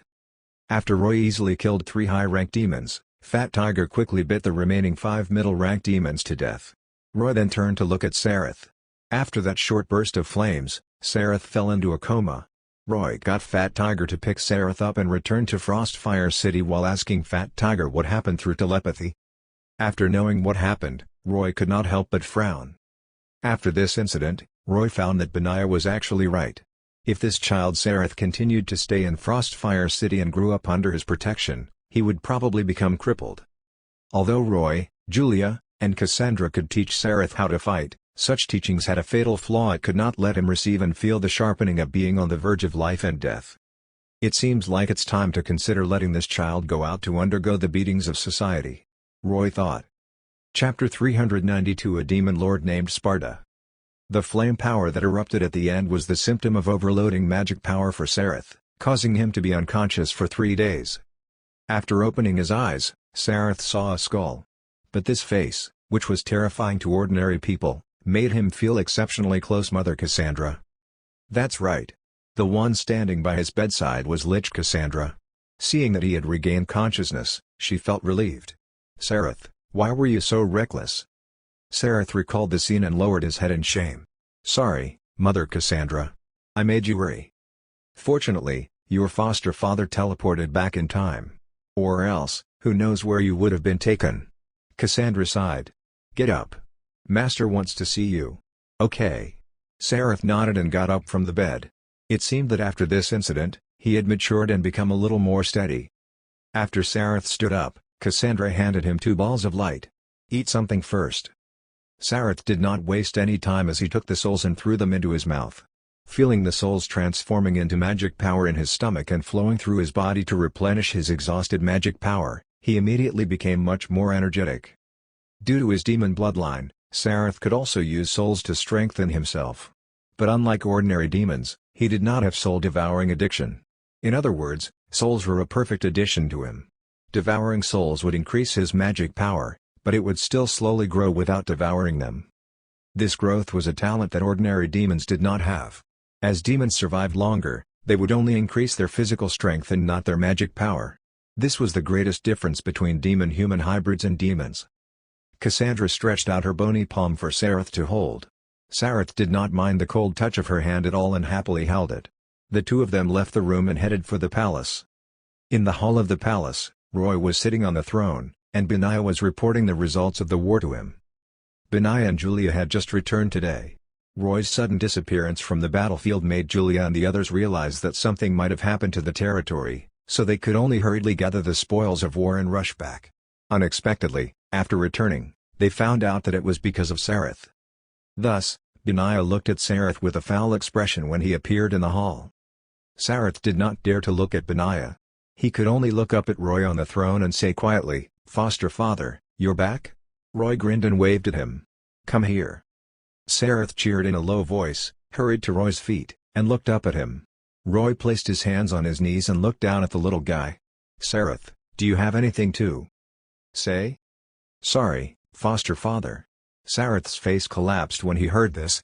He stammered, "I made a mistake." "What else? Who else should you apologize to?" Roy asked. Sareth quickly turned around and apologized to Julia, Benaiah, and Cassandra one by one. "Sorry, Mother Julia, Mother Benaiah, Mother Cassandra. I've caused you trouble." After Julia heard this, she smiled and rubbed Sareth's hair. Benaiah could not continue maintaining her foul expression, so she snorted and turned her head away. "Sareth." Roy waited for him to apologize before continuing, "You're a demon-human hybrid, and I've never hidden this from you. You should know that you're different from pure demons. Half of the bloodline in your body is human, so I haven't treated you according to the demon's way of nurturing. So, do you know how true demons grow up?" Sareth hesitated for a moment before nodding. "I know. I've heard Mother Benaiah say that every little demon will be sent into rivers when they're still demon eggs and drift into the sea of birth. After hatching, they will fight each other." "Yes. The reason for this is that only the strong can survive among demons and obtain the opportunity to survive." Roy nodded. "I also lived like this back then." Sareth listened quietly, not daring to interrupt. Roy stood up, walked down from the throne, and said as he walked, "But what you may not know is that even a cruel and bloodthirsty race like demons will not dare to attack demon eggs and newborn little demons. Demons are a race that value bloodlines, and protecting the young is an instinct, so when your mother Cassandra wanted to keep you, I agreed. To be honest, I don't know if it's good or bad to keep you. After all, I was the one who killed your biological father." Roy then explained Sareth's background in detail. During this process, Sareth's expression kept changing, and Cassandra and Benaiah were paying attention to his expression. After Roy finished speaking, Sareth did not say anything for a long time before finally letting out a long sigh. "Foster father, Ka-Beleth you mention, I have no impression of him. He can't even be called my father." When Sareth said this, he appeared resolute and decisive. The truth was indeed so. Although demons had the need to reproduce, not every demon got along with their parents. Demons were very indifferent to this concept, and Ka-Beleth could only be regarded as giving Sareth half of his bloodline. It would be a joke if Sareth had any feelings for this guy whom he had never seen before. On the other hand, after hearing that Isabel had entrusted him to Cassandra before she died, many inexplicable glows appeared in Sareth's eyes. "Your biological mother, Isabel, is still around, but she was the chosen of the Dragon of Light.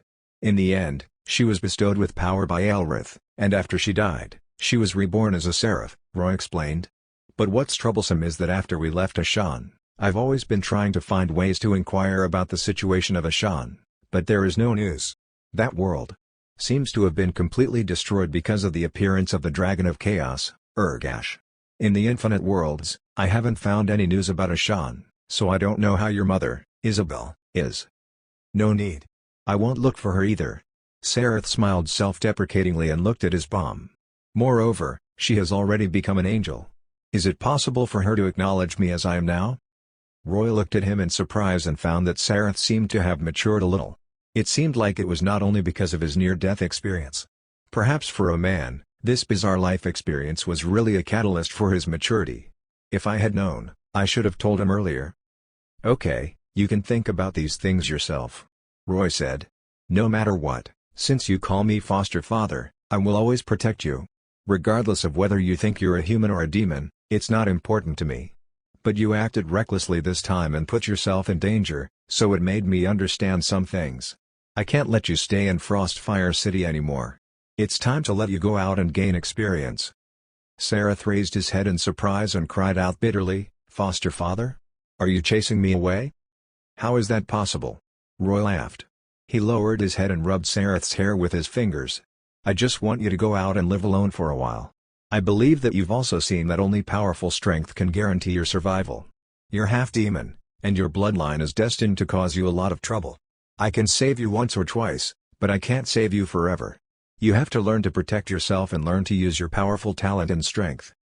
Do you want me to go to the upper abyss? Sareth asked weakly. No, I can't let you stay in the abyss. Roy shook his head. Your bloodline is immense stimulation for demons. It's too dangerous to let you stay in the abyss. I just want you to train and gain experience, not die. So, go through a gate of the abyss and go to a human world. Human world? When Sareth heard this term, he suddenly felt a little apprehensive. For him, who grew up in the abyss, he actually felt that human worlds were strange and terrifying. Yes. Roy nodded. Seeing the fear in his heart, he said, of course, although I'm calling it training, I actually have a mission to give to you. Sareth, can I trust you? Hearing Roy's words, Sareth suddenly became energetic. He looked up and said in disbelief, Foster father, you said you have a mission for me? Yeah. How about it? Roy asked. Really? Really? No, I mean. Sareth was a little incoherent. When he suddenly heard that he could actually carry out a mission, this trust that made him feel like an adult made him feel at a loss. After a while, he mustered his courage and said, yes, foster father. Leave it to me. Roy walked back to the throne and sat down before saying to Sareth, it's been 9 years since I brought you here. In fact, during these 9 years, I have been trying to go to other worlds in the Infinite Worlds. However, the world repulsive force is much more sensitive when sensing demon lords, and it's also much stronger. I can no longer go to other worlds like in the past. At most, I can only rely on magic to create a projection clone to go. But the power of this projection clone is too weak and doesn't even have 1/10 of my power. Under such circumstances, I can't collect souls very well at all. And you, Sareth, the demon-human bloodline allows you to travel freely between the Infinite Worlds and the Abyss. So the mission I'm giving you is to find a way to help me collect a large number of souls or summon me through the offering ritual after you go to the human world. Roy looked at him attentively. Collecting souls might be relatively simple, but it's not easy to complete the offering ritual. You can choose this yourself. Okay. Sareth nodded hurriedly. In addition, the world you're going to this time is a little special. Roy took out a Demon Bible stele from the system space and handed it to Sareth. This thing is called the Demon Bible. There are 7 in total. An unknown number of years ago, a demon lord named Sparta brought one of the Demon Bible to a certain world. The most important mission you have in this world is to find out the whereabouts of Sparta and the Demon Bible. It's best if you can get it. If you can't, you can summon me to get it personally. I call this world the Devil May Cry world. During the 3 days you were unconscious, I've located this world. Roy said. But this world is also facing a demon invasion, so you have to protect yourself after you go. Understand? In fact, this news was also related to Roy's war with Demon Lord Ceratos. Roy had learned that Ceratos had a Demon Bible stele in his hands, but in the end, when Roy was about to kill Demon Lord Ceratos, he told the truth that the stele had been taken away by a demon lord named Sparta many years ago. After a few months of war, this was the outcome. Roy was furious, so he directly twisted Celados's head off. Yes, foster father. Sarath took the demon Bible steelly and looked at it carefully, firmly engraving the appearance of this thing in his heart. Chapter 393 Demon's Gifts. While Sarath was checking the steely, Roy waved at Julia. Julia nodded and took out a large scarlet crystal from her portable space. This crystal was about 40 centimeters long and the thickness of an arm. She walked forward and handed it to Roy. The mining of the flame obsidian underground of Frostfire City had been going on for several years, and this flame obsidian crystal was the only relatively large and complete piece of crystal that had been mined over the years. Roy took this crystal and took out some other abyss metals. The flowing brightness flames burned in his palm and covered these materials. Under Sarath's surprised gaze, Roy used the abyss metals as the foundation and cast it into the shape of a scythe. Then he melted the flame obsidian into liquid and dyed the scythe with it to form a beautiful flame seal. After removing the flowing brightness flames, he used frost power to cool and solidify it. After he completed it, the scythe disappeared from his hand. Before Sarath could understand why the scythe disappeared, it soon reappeared in Roy's hand. Compared to what the scythe looked like just now, it had slight changes. The entire scythe was black and inlaid with fiery red patterns. The fiery red patterns looked as though they were breathing, sometimes bright and sometimes dim. The bottom of the long handle of the scythe had transformed into the shape of a demon skull, and half of the scythe's blade had a row of reverse spikes that separated from the blade at a 30-degree angle, making it look very ferocious. Under Sarath's expectant gaze, Roy stretched out his hand and handed the scythe to him. "This demon scythe is for you. I don't know what kind of weapon you like to use, so I just got you a scythe. I like it. I like it." Sarath hurriedly took it and reached out to touch the bone-chilling metal handle. "Thank you, foster father. I like this demon scythe a lot." This was the first time Sarath had a weapon of his own, and Roy had given it to him. He naturally loved it. After playing with it for a while, he looked up and asked Roy, "Foster father, does this demon scythe have a name?" Call it Executioner," Roy said. "Inject your flame magic power into it and take a look." Sarath had just learned to grasp flame magic power, so he could barely control it. Under Roy's guidance, he injected his magic power into Executioner. Boom! With the injection of flame magic power, the demon scythe turned into a blazing flame scythe in the next second. The violent flames rose in the air and twisted wildly, looking more and more beautiful and strange. With a special structure of flame obsidian and Sarath's flame demon bloodline, the heat that the scythe was currently releasing was astonishing. While holding this flame scythe, Sarath's mouth was wide open for a long time. The flames could not cause him any harm, but at the close range, he could feel the temperature of the flames the most. "Thank you, foster father. Thank you," Sarath said excitedly. "Furthermore, I added some special abilities to this Executioner. Before it burns, all enemies injured by this scythe will have a plague effect," Roy said. "As for the effect of the plague, it may be my desolate virus, magic power virus, or even the Black Death or smallpox. It's completely random." This plague effect was naturally the ability Roy obtained from Beelzebub's shell, and he was only adding it to the scythe. Is that so? The effect of this scythe sounded terrifying, but Sarath was not afraid at all. Instead, he became more and more excited. Should it be said that he was worthy of being a child who grew up in the abyss? Regarding the effects of these diseases, I'll give you the corresponding antidotes later. This will make it convenient for you to use. But weapons are only weapons, merely tools for you to protect yourself with," Roy said. "The key still depends on whether you're strong or not, understand?" "Understood. I will work hard to become stronger." Sarath nodded. Looking at him playing with the scythe, Roy thought for a while and took down Ceratos's skull from his throne. This demon lord that Roy killed was not too powerful. After Roy brought his head back, he had wanted to make it into an ornament and embed it onto his throne. But now, he planned to use this skull to make another weapon for Sarath. The skull of a demon lord contained powerful magic power to begin with, so even without modifications, someone could still extract the magic power in it to release magic when they held it in their hand. After Roy held the skull in his hand and thought for a while, the flowing brightness flames quickly enveloped it. Under the light of the flames, a beautifully streamlined pistol gradually took shape. This was a pistol that resembled an HKUSP. It was entirely made of Ceratos's skull, but it was shining with a metallic luster at this moment. The black body of the gun had demon language runes engraved on it, causing the gun to emit an ominous and strange aura. The handle was not large, and Sarath could hold it in his hand. "What is this?" Sarath was considered an ancient person, and he had never seen the guns of modern society. so he could not help but ask curiously. "This is a pistol, a weapon for long-range attacks.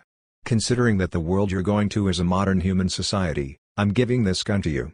Roy put the gun into the system space, defined some new functions, took it out, and handed it to Sareth. "This is a magic gun. It can use the magic power in Ceratos's skull to automatically generate magic bullets. When you shoot, you can also inject your magic power into it to increase its power." No matter how much he said, it was better for Sareth to experience it personally. After receiving Roy's permission, Sareth held the pistol, injected his magic power into it, and then pulled the trigger while aiming at one of the statues in the hall. Bang! A black ball of light flew out with the flames of the muzzle. At the same time, a bullet shell popped out of the barrel. The bullet shell made a clank when it fell to the ground and then disappeared. The bullet that Sareth shot out corroded a piece of the statue after hitting it. "Inject dark magic power, and what you fire is bullets with a corrosive effect," Roy explained. "Try the flame bullet. You can also charge a certain amount of power into this gun. The more magic power input, the stronger the bullet." Sareth nodded and injected more flame magic power according to Roy's instructions before pulling the trigger again. Bang! The gunshot this time was even louder, and the flame bullet fired from the muzzle was much larger than the corrosive bullet earlier. After hitting the statue, an enormous explosion immediately occurred. Too awesome. Sareth jumped in excitement when he saw this. Roy smiled. In fact, it had been a long time since he had made this kind of technological weapon. Back when he had just been born as a little demon, he had made a gun. Although he did not need these weapons now, looking at Sareth's excited appearance, Roy felt that males still liked explosive weapons. This point was the same for both humans and demons. Because it was made with Ceratos's skull, the total magic power of the gun is limited. If the magic power of the gun is exhausted, then use souls to replenish it. Understand? Roy said. "Okay, I'll remember. What about this gun? Does it have a name?" Sareth asked excitedly. "Let's call it Calamity." Roy casually named it. "Okay, get your mother Cassandra to get you a holster later. This kind of pistol is usually placed on your waist or legs, depending on your own habits. Now, you go out first." "Okay." Sareth nodded. He carried the scythe, Executioner, on his back, held Calamity in his hand, and followed Cassandra out of the hall. After he left, Julia and Benaiah each sat on one side of Roy. Benaiah smiled. "Darling, you've finally thought it through. Are you going to send Sareth out?" Roy glared at her. "Don't make it sound like I dislike him." "In any case, I'm actually looking forward to Sareth's growth," Benaiah said. "The talent of a demon human is astonishing. Perhaps it won't be long before he grows into a powerful high-ranked demon. At that time, he'll become a reliable helper for you, won't he?" "I hope so." Roy did not agree but did not refute either. "However, I'm more worried about Sareth's biological mother," Julia said. "Isabel doesn't seem to be dead. When Ashan was destroyed, she seems to have escaped. According to the news I heard recently, demons have encountered her in other worlds. It seems like she's returned to the high-level heaven. Do you think she will look for her child?" "I don't know." Roy thought for a moment. "I think she will, but it's absolutely impossible for her to take Sareth away. She's an angel now, moreover a high-level seraph. Even if she wants to acknowledge her child, the other angels of heaven will stop her. It's impossible for them to accept a demon-human hybrid." Indeed. Julia felt that Roy was right. At this moment, Benaiah suddenly said, "In my opinion, if Isabel really comes to find him, maybe it's a good thing." "Huh? Why do you say that?" Roy was stunned. "Sareth is her child, the most fragile point of her mental barrier." Benaiah stuck out her tongue and licked her purplish-black lips. "This kind of mental weakness is the easiest to exploit. Perhaps you can use this to make her fall and become a fallen angel, Osiris. You have to know, she's a powerful seraph, and once she falls..." Roy did not say anything as his eyes flickered thoughtfully. Chapter 394 Opening a Gate of the Abyss. About 3 days later, Sareth finally familiarized himself with the use of his weapons and was ready to set off. In the volcanic crater stood a newly built altar. On this altar, which covered an area of hundreds of square meters, there was a gigantic magic formation and countless demon characters engraved on it. At this moment, Roy was squatting and adjusting the magic formation of this altar. His demon claws glowed with the radiance of magic power as he gently pressed them on the magic formation and twisted them from time to time. The demon runes in the magic formation were divided into 12 fan-shaped sections, like a clock. As his hands moved, they rearranged the alignment of the demon runes. Every time he finished aligning a demon rune, it would go into effect and immediately emit the light of magic power. Outside the altar, Sareth and Cassandra stood side by side. He looked curiously at Roy's actions and asked Cassandra, "Mother Cassandra, what is foster father doing?"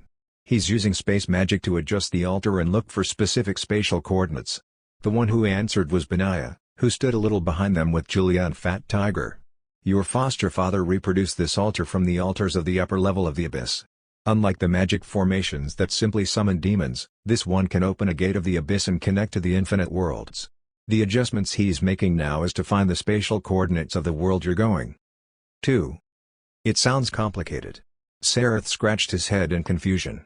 Julia smiled and said, "Reproducing a gate of the abyss not only requires understanding spatial magic but also powerful magic power in cooperation.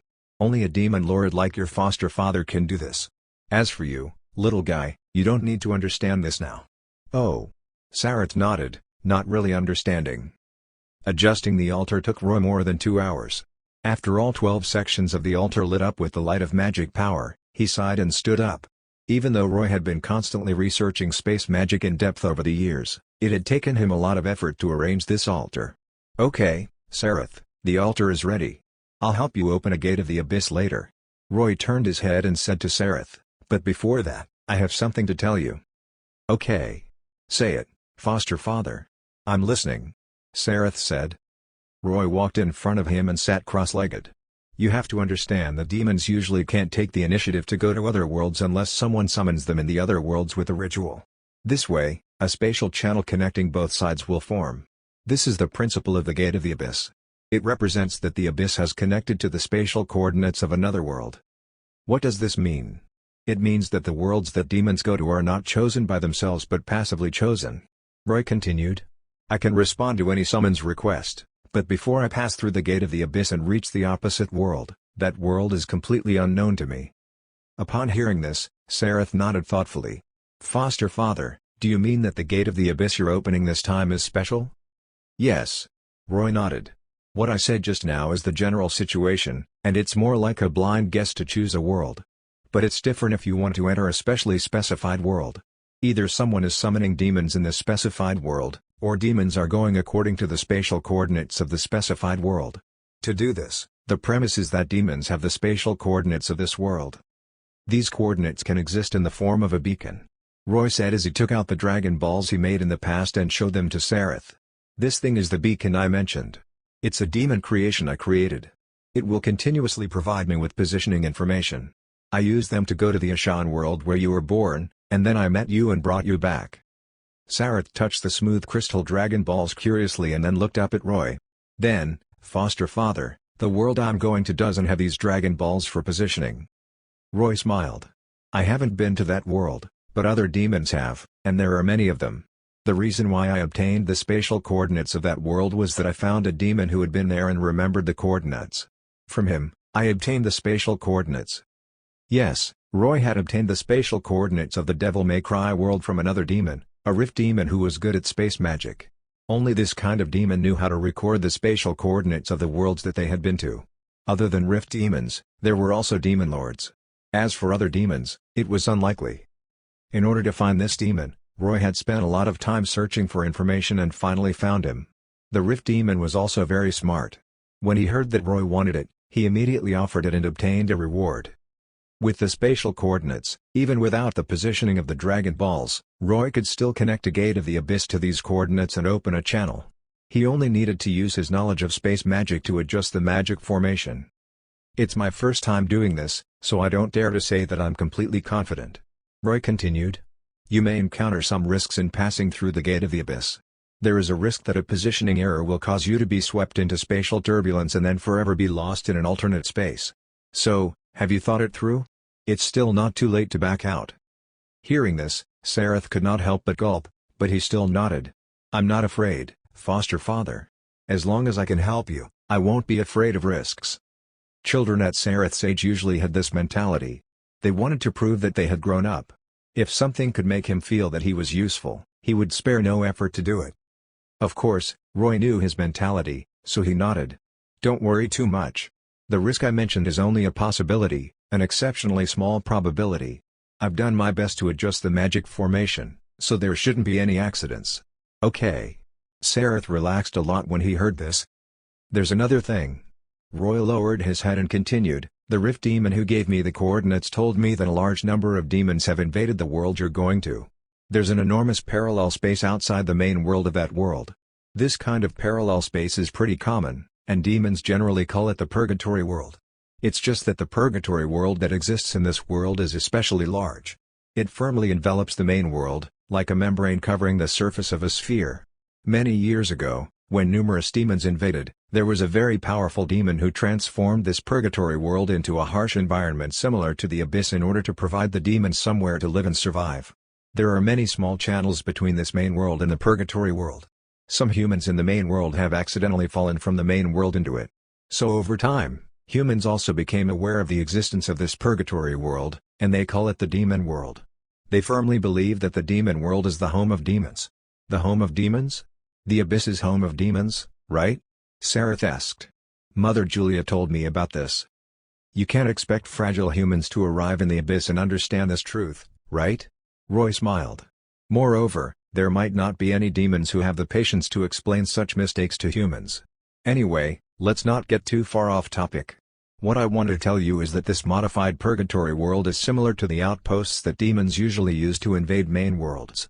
After passing through the Gate of the Abyss, the most likely place you'll appear is in this Purgatory space. After arriving there, you need to find a channel to go to the main world. At this point, Roy could not help but look much more serious. You have to take note that there are definitely many demons in the Purgatory world. Once they discover your demon-human bloodline, they may attack you. With your strength, you definitely won't be able to deal with so many enemies. So once you go over, the most important thing is to find a channel to the main world as soon as possible. Understand? Understood. Sareth could not help gulping again. At this moment, he was both excited and scared. This exciting mission made him feel uneasy, but he also yearned for it. After going to the main world, you have to pay attention to concealing your identity. Your current demon appearance is due to the influence of the large amount of dark power in the Abyss. But after going to the human world, without the stimulation of this dark power, you may transform into your human appearance, which will help you hide. Roy said. This is my guess. If you find that the situation is different from what I said after you arrive, then don't hesitate to use the illusion magic your mother Benaya taught you to transform yourself into your human appearance. Okay. Sareth nodded again. Okay, that's all I have to say. Roy waved his hand, and the light of the magic formation on the altar soared. A moment later, a deep dark vortex appeared above the magic formation. It slowly rotated, looking strange and terrifying. Sareth clenched his fists and then loosened them. Finally, he placed his hand on the handle of Calamity hanging on his leg. The feeling of holding the gun calmed him down a lot, and then he walked toward the Gate of the Abyss. Just as he was about to enter the Gate of the Abyss, he suddenly thought of something and turned around to say to Cassandra, Mother Cassandra, don't worry. I will definitely succeed. When I can summon Foster Father over, you can see me in the world over there. Cassandra did not say anything and only nodded gently. Her hollow eyes watched as Sareth disappeared step by step into the Gate of the Abyss. Chapter 395 Weakening Seal. Where is this? As the mist of the Gate of the Abyss disappeared before his eyes, Sareth found himself in a completely unfamiliar environment. The air here was not like in Frostfire City, where it was cold and accompanied by the smell of sulfur. Instead, it was a thick and suffocating smell of blood and decay, making Sareth feel like vomiting. It was dark all around, and he could not even see his own fingers. He took a long time to adapt to this darkness. Perhaps it was because of his demon bloodline, but his dark vision was gradually unearthed. He covered his mouth and nose with his sleeve, looked down, and found himself standing in a pool of blood that was up to his ankles. He could not help but scream and back away in fear. However, no matter where he retreated, the stench of blood was always there. The sticky feeling lingered at his feet, making him feel extremely disgusted. After a while, Sareth calmed down and recalled what Roy had said. Is this the demon world that Foster Father mentioned? It feels so different from Frostfire City. Sareth thought as he looked up into the distance. In the endless darkness, Sareth saw dark clouds churning in the sky, and red lightning would flash from time to time, constraining him to the point of despair. Under the dark clouds was a boundless space so vast that he could not see the end. All kinds of damaged buildings and strange plants interweaved into strange black shadows on this land. And in these black shadows, pairs of red, lantern-like eyes would appear from time to time. They were the various monsters and demons living on the demon world. They fought each other, preyed on each other, sucked the blood of the prey, bit the flesh and drank the blood of the prey, and used the souls of the prey to strengthen themselves. Even though Sareth had seen many demons in Frostfire City, such an oppressive and terrifying scene still frightened him. He, who had never been to other places in the abyss, thought that the abyss of hell that his mother Cassandra mentioned was like Frostfire City. But after seeing this demon world, he realized that Frostfire City was unique compared to the environments where other demons lived. In the dark sky, giant shadows flashed by from time to time. Sareth remembered Roy's teachings, so he quickly lowered his body to hide himself before randomly choosing a direction to move in. Sareth really did not want to stay in this damn place. He planned to find a channel to the human world as soon as possible, as Roy had said. The smelly bloody swamp under his feet spread far away. He walked cautiously, but he held his scythe, Executioner, tightly in his hands. Even though he was already very careful, the sudden attack came without warning. A strange fish lurking in the bloody swamp suddenly sprang up from Sareth's feet, shook its tail, and jumped up to bite his left wrist. Its sharp teeth, which were like saw teeth, instantly pierced through his skin and stabbed into his flesh. Ah! Sareth screamed while hurriedly shaking his left wrist with all his might in an attempt to shake off the strange fish. But he did not expect that the more he shook, the tighter it bit. Sareth, who lacked combat experience, only remembered to use his scythe after a while. The sharp blade of Executioner instantly cut the strange fish in half. But the monsters living here were quite tenacious, and the remaining half of its body stayed bitten into Sareth's wrist and swayed for a long time before gradually losing its movements. After the strange fish finally stopped moving, Sareth opened the fish's mouth. He looked at the densely packed, blood-filled holes on his wrist and felt like crying.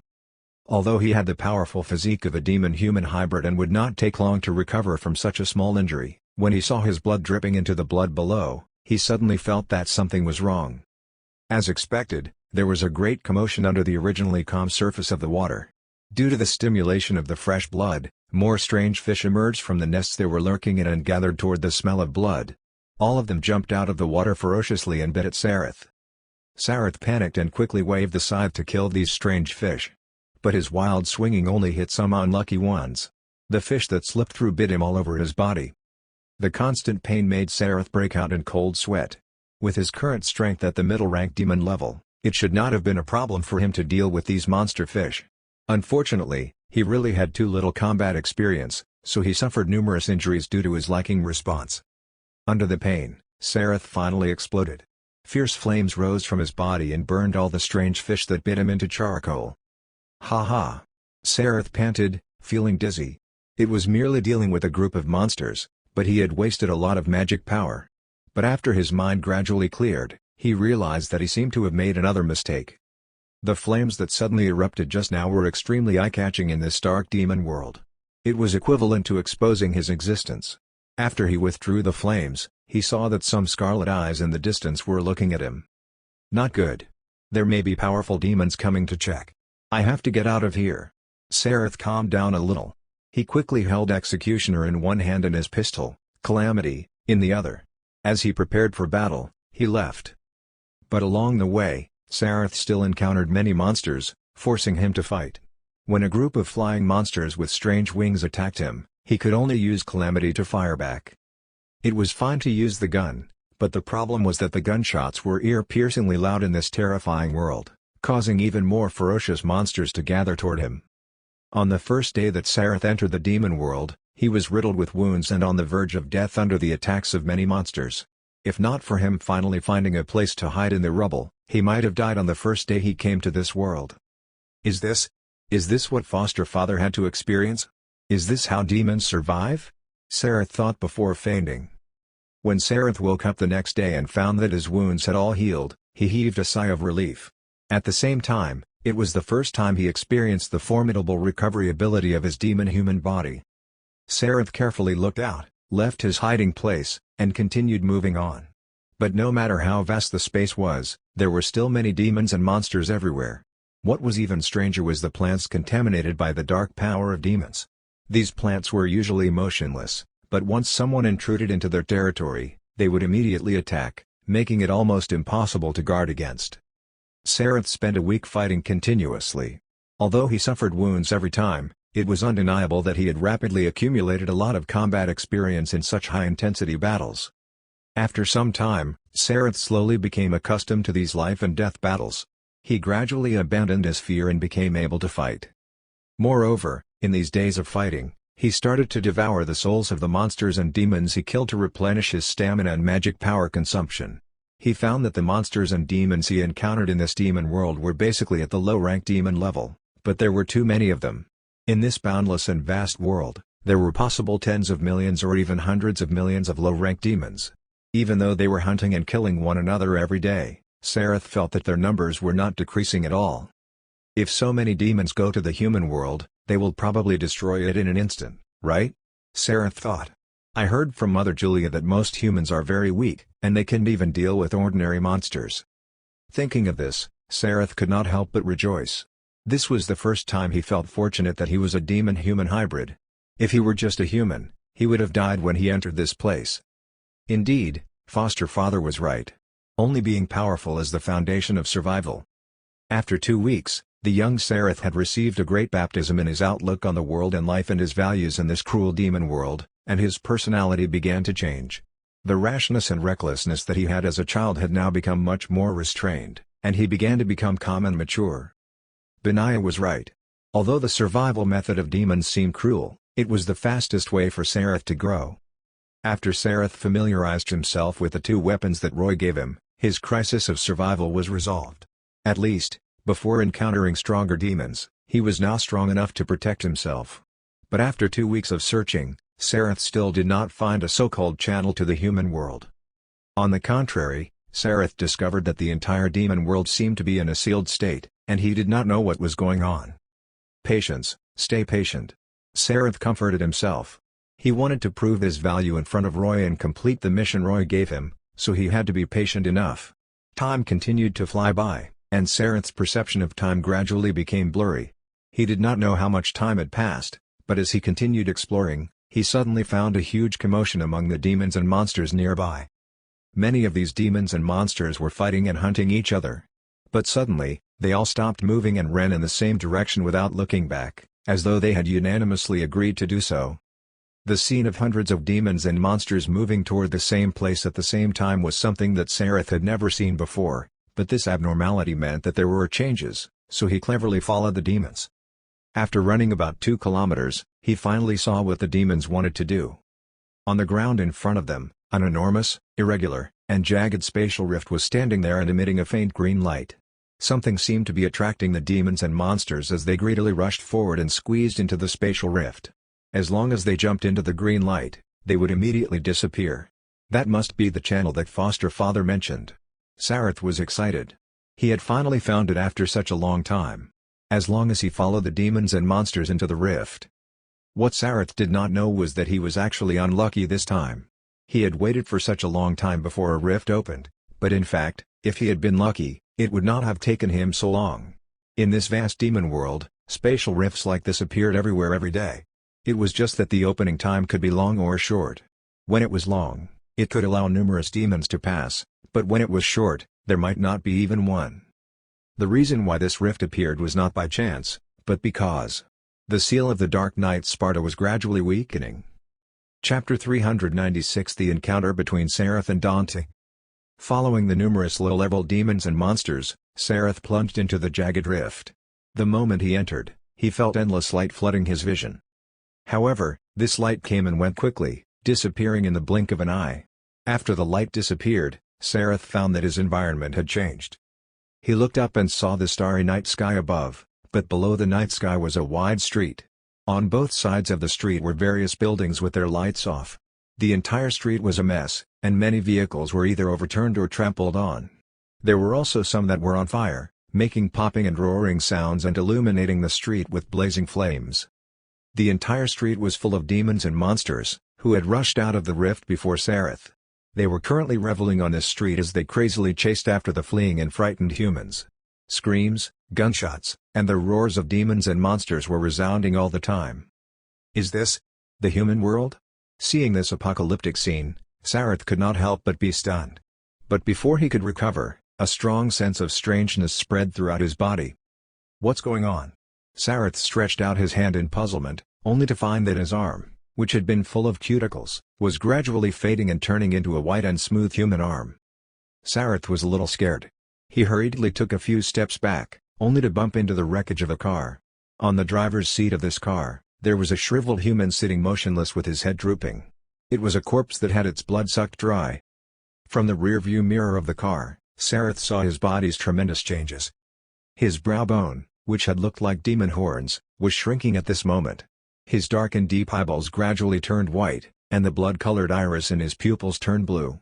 Even his body shrank a little. Only his hair did not change, and it was still his wild long red hair. Is this my human form?" Sarath was shocked.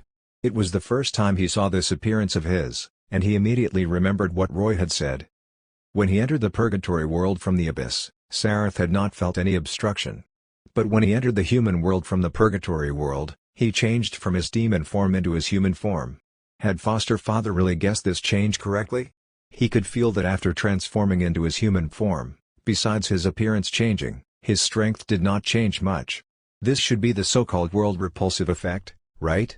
But because he was a demon-human hybrid, the world repulsive effect did not have any suppression on him and did not affect his strength at all. It only allowed the human bloodline in his bloodline to have the upper hand and reveal the human form. No wonder foster father said that those with a demon-human bloodline could travel unobstructed in human worlds. As long as I become a human, I won't be treated as a foreign object in this world. Sarath understood a little. While he was still looking curiously at the changes to his body, he suddenly heard a clicking sound next to him. He looked up and found an ant-like monster staring at him. It stood upright, with two pairs of short tentacles on its chest.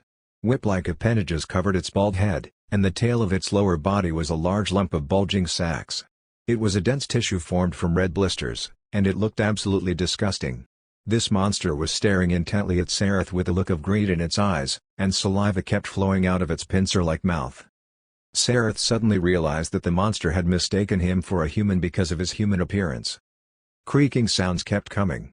The nearby monsters with the same appearance gathered one after another, all of them staring at the human Sarath. Facing these monsters, Sarath could not explain to them that he was a demon, so he decided to strike first to gain the upper hand. Fortunately, the spatial rift he rushed out from just now had already closed, and no more monsters emerged from it, so he could use his weapons without any reservations. Bang! He pulled out Calamity from his leg and injected dark magic power into it. He shot at the head of the ant monster that rushed at him first. A ball of black light instantly shot out from the muzzle and hit the ant monster. The ant monster only had time to scream before black smoke began emitting from its entire head from the corrosion of dark power. With just one shot, Sarath killed the ant monster. Then, without giving the other monsters time to react, he aimed Calamity and fired continuously. Dark bullets and flame bullets alternated as he quickly cleared the monsters surrounding him. After being killed, these ant monsters left small soul balls where they died. Under the principle of not wasting, Sarath collected these souls, but then he remembered that he did not seem to have a soul storing method, so he could only devour these souls on the spot. After inserting Calamity back into the holster, Sarath looked at the distant street. Farther away, he could hear fierce gunshots. It seemed that humans were fighting the demons and monsters that had just flooded out, so he thought for a moment before rushing toward the gunshots. At this moment, at the end of the street, several light armored vehicles were shining with red and blue lights. Not far in front of the armored vehicles, there was a temporary bunker built with sandbags and a human army of about dozens of people wearing uniforms, tactical helmets, and holding assault rifles in their hands. They relied on the bunker to open fire frantically at the demons and monsters that were constantly rushing over. The noisy gunshots covered the sound of the shells hitting the ground. "Hold on! Hold on! Don't retreat!" A commander roared orders while pulling his trigger desperately. The flames from the muzzles illuminated his ferocious expression. However, even with such powerful firepower, the distance between the demons and monsters was still shrinking. These human troops did not have magic bullets, and ordinary bullets could only cause limited damage to demons and monsters. No matter how accurate their marksmanship was, it often took dozens or even hundreds of bullets to kill a monster. Moreover, it was the lowest level monster, not even a low-rank demon. They were powerless to stop the monsters from approaching.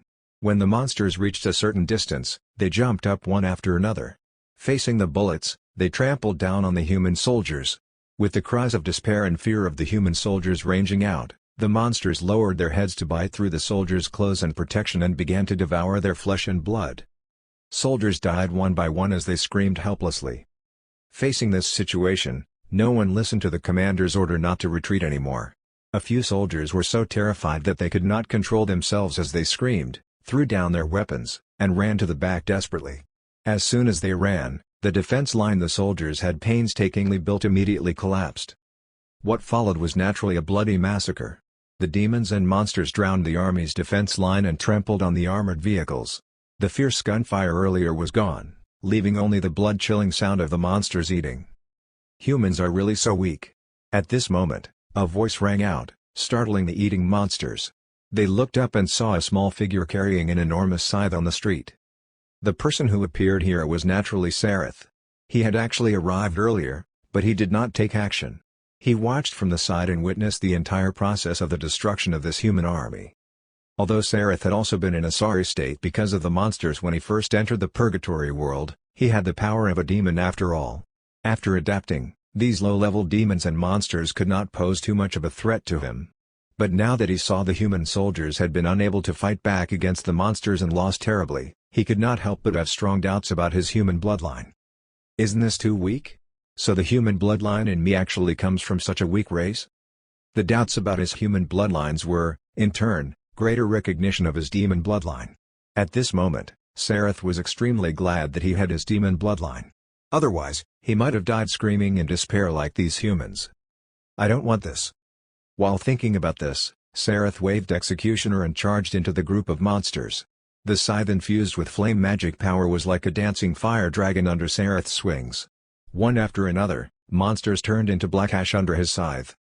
The low-level monsters were no match for Sareth, but a flying monster cunningly chose to dive down from the sky to attack him.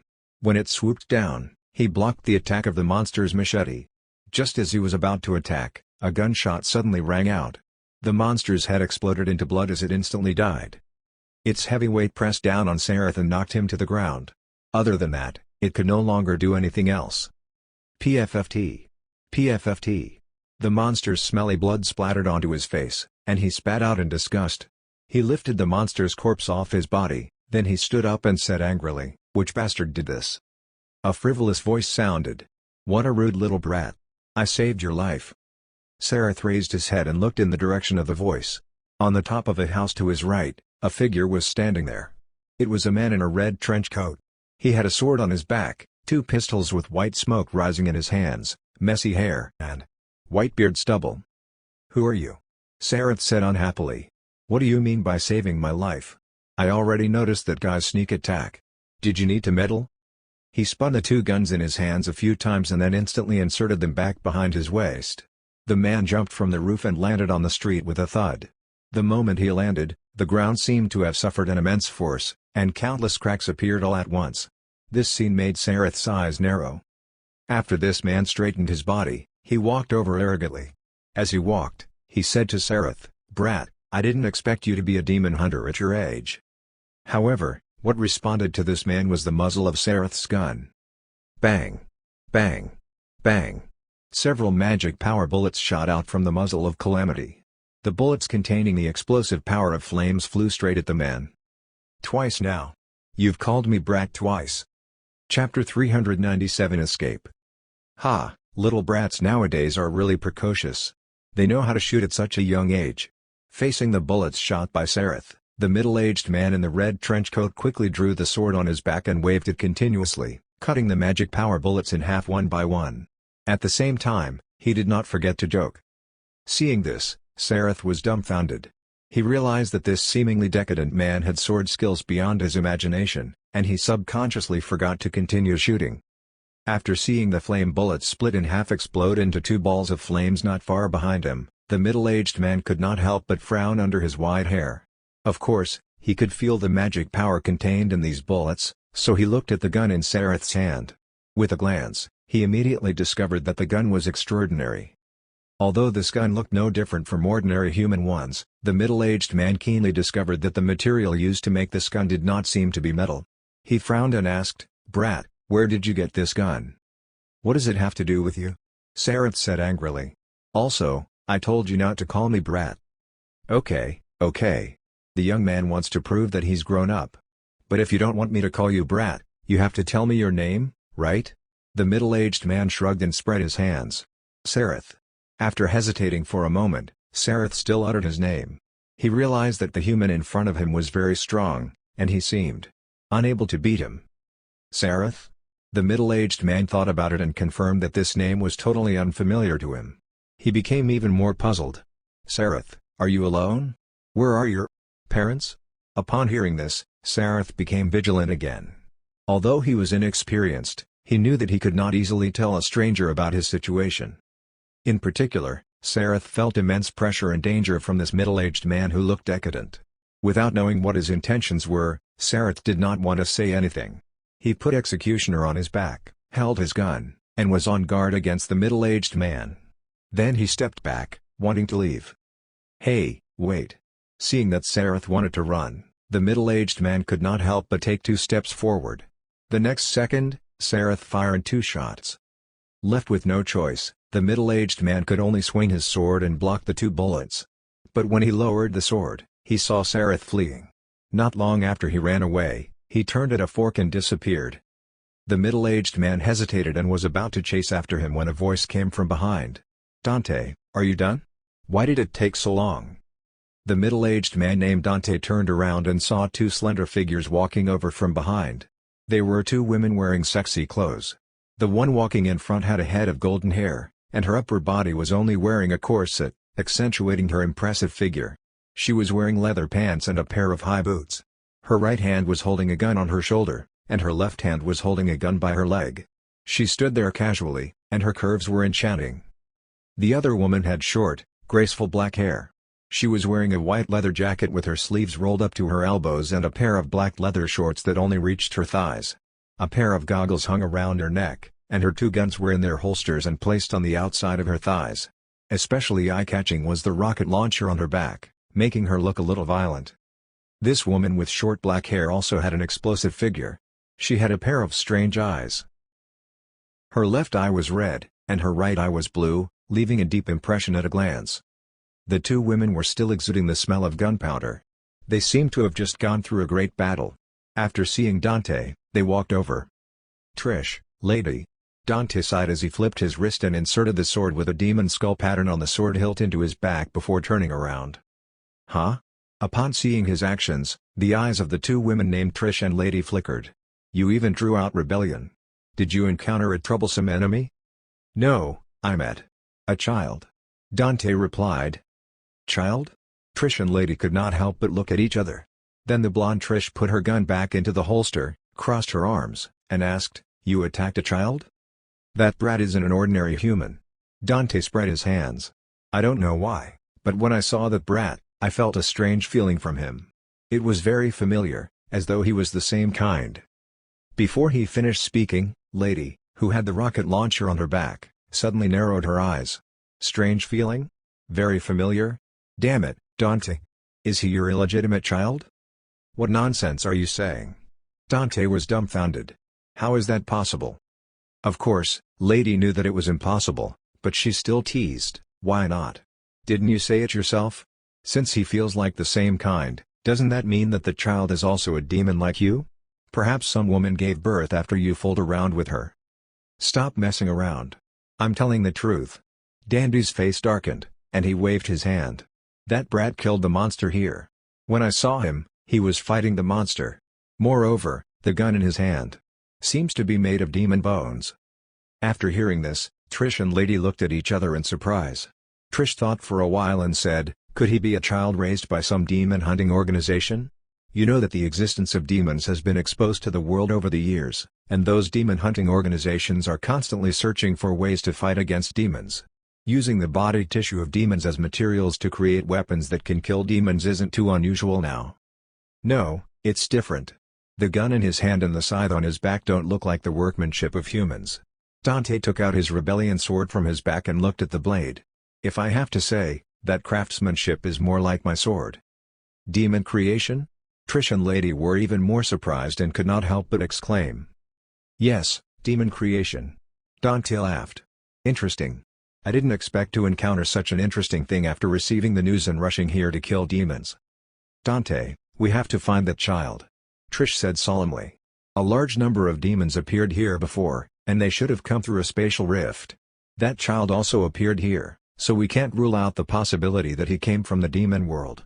Since you can feel the aura of the same kind from him, he might be a half-demon like you. He's probably the child of a demon and a human. Is that possible? Lady was puzzled. After so many years, the only half-demons we've seen are Dante, his brother, Virgil, and Nero. Apart from the bloodline of Sparta, I've never heard of any other demon being able to have children with humans. Just because you haven't heard of it doesn't mean it's impossible. Trish said.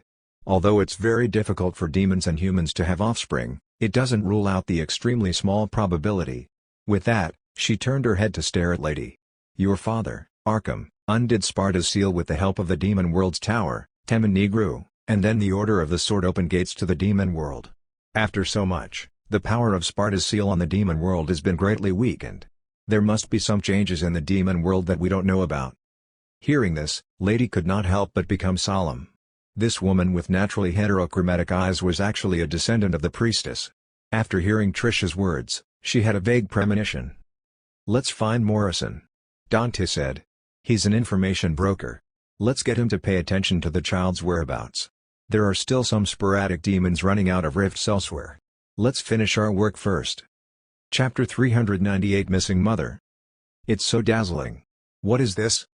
After escaping, Sareth found a safe place to sleep for the night. At dawn the next day, he was awakened by the sunlight.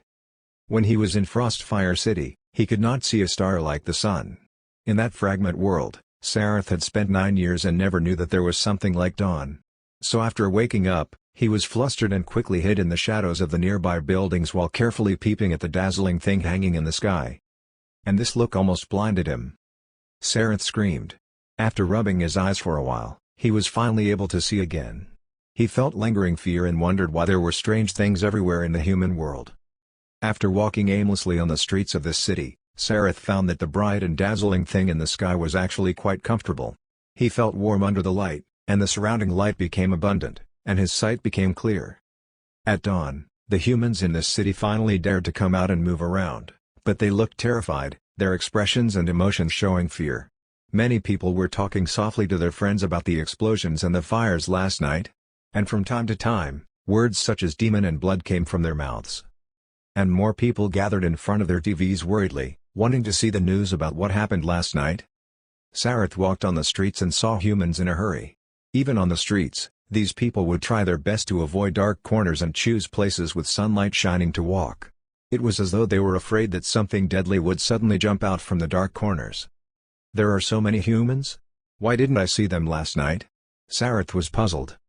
What he did not know was that no matter which city in this world it was, after night fell in recent years, the streets were basically empty, and no one dared to go out casually. People would hide in their homes, lock their doors and windows, and use things to block them. They would not open them until dawn. Those who could move around at night were either soldiers or people with special powers. It was just like a curfew. And the reason for this phenomenon was the endless demon sightings and unimaginable massacres in recent years. There had always been a legend in this world. About 2,000 years ago, a demon king named Mundus wanted to destroy the entire world, but he was stopped by a demon lord under him. This demon swordsman named Sparta betrayed his compatriots and stood on the side of humanity.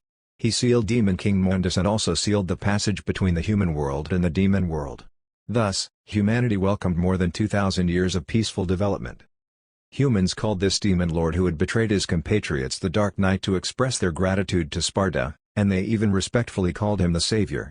However, human beings were a short-lived race after all. 2,000 years was enough for humans to have tens of generations. Such a long time made this legend become distant and indistinct in the human world.